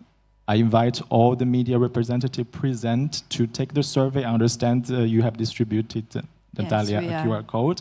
It would only take you 10 to 15 minutes. Your inputs will be highly valuable to the development of this model plan, which we will make available to all of you and to other media of all sizes and types around the globe. Thank you very much for listening. Now, the next speaker is actually someone that is implementing his organization's plan. Anthony is part of the management team in Australian Broadcasting Corporation, who is in charge when something happens to jump in and go to save colleagues and the nation. Yes, thank you.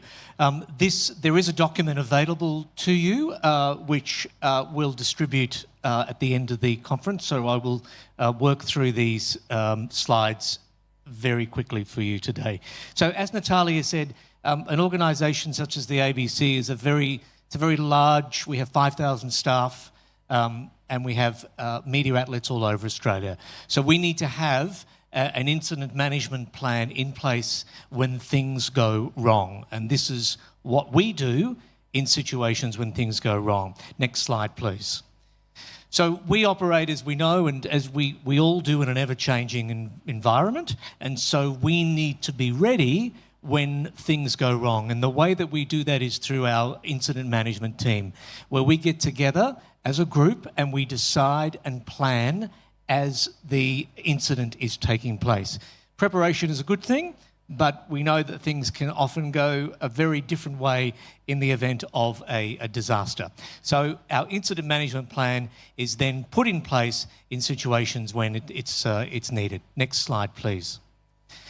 So we follow a model called the PPRR model, which is a way of managing crisis and emergency. And you can see that it's about preventing, preparing, responding, and recovering. Next slide, please.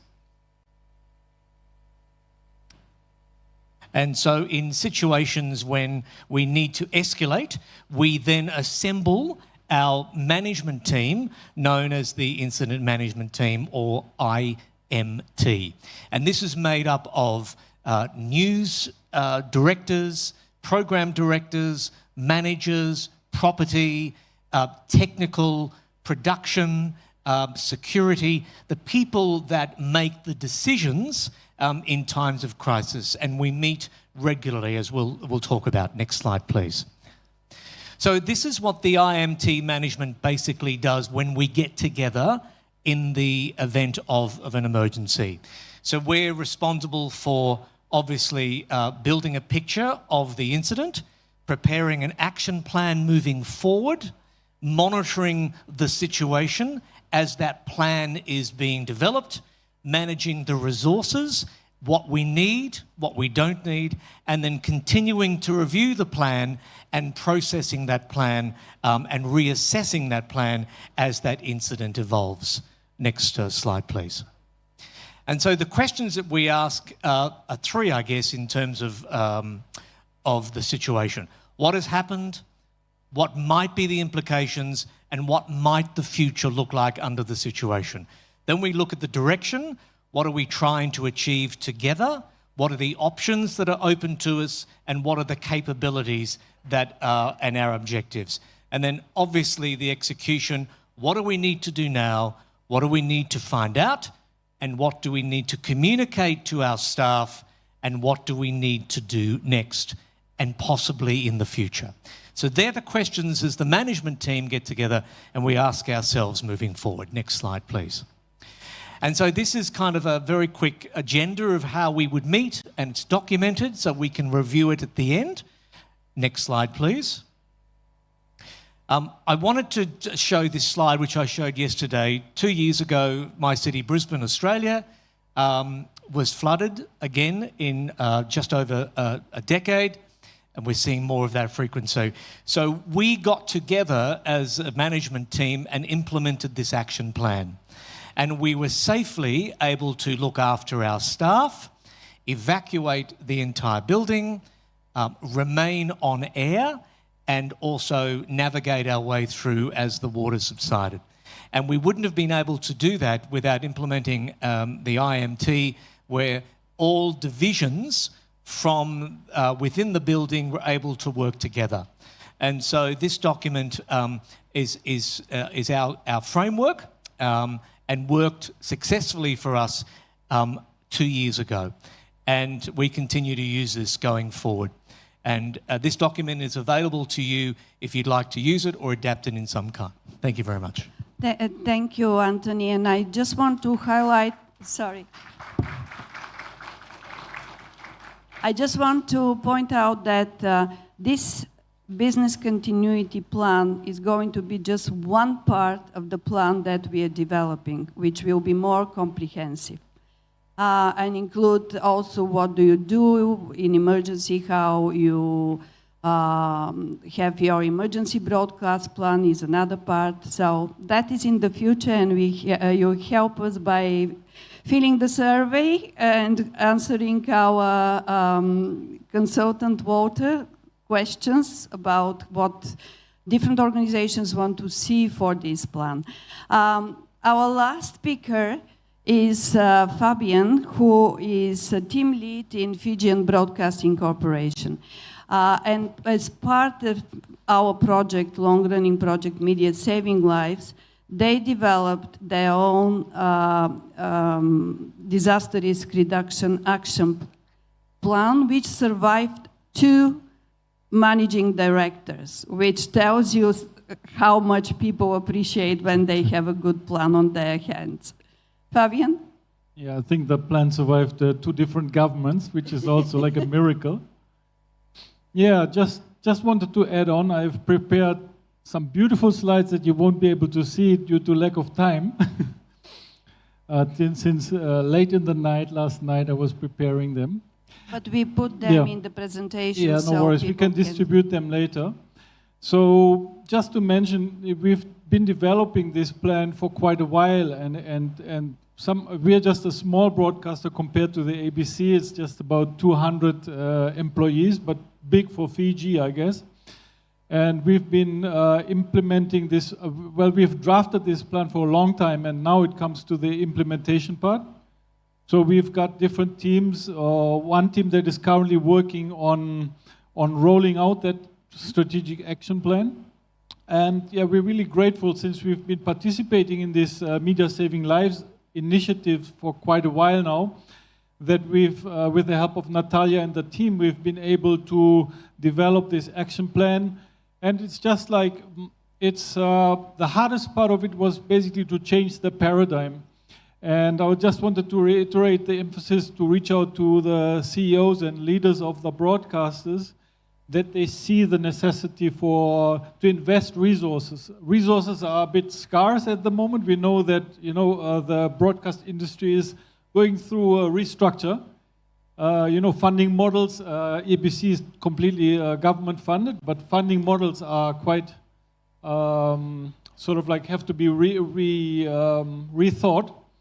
So yeah, resources are really important, or implementing it without resources, that could also be one consideration when you guys produce this document, like what to do without a lot of resources.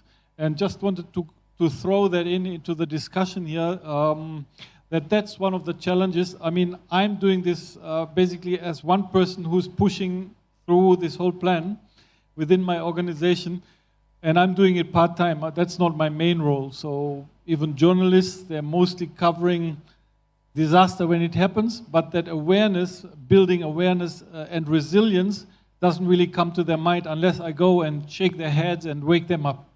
So we have to wake up a lot of CEOs first, I guess, so that they see the necessity for the disaster risk reduction. Thank you, Fabian. I just want to continue about the line of thought Fabian was having. Resources are scarce, but we need to convince not only the bosses of the media organizations, but also the National Disaster Management, the Met Service, that putting these plans in operation is a matter of national security. It's not just putting money, it's investing money in building an ecosystem that will provide for early warnings, educating people, and also will build the resilience of the networks, will secure the resilience of networks. That is only the beginning of this project, so we'll be in touch. We are going to ask you questions and your experiences as well, so please answer when you receive these emails. Thank you very much. Thank you.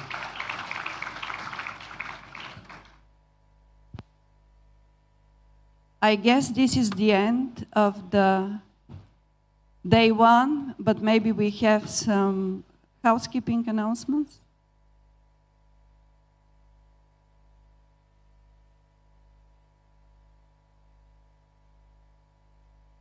Mr. Yusuf, you would like to do the housekeeping announcement? Yes, please.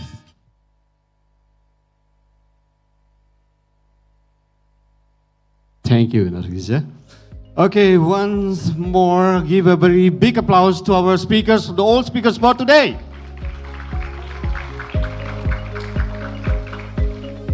Yeah, ladies and gentlemen, it's based on the schedule that we have to do on the first day, that after the last session, we will have a welcome dinner in the residence of the acting governor, and all the participants of this summit are invited to attend this welcome dinner.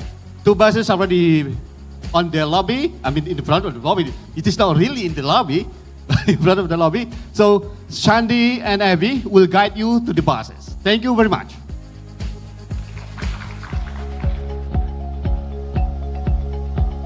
That's Sandy and this is Avi. So, and tomorrow's sessions will be start at 9 exact. Okay, thank you then.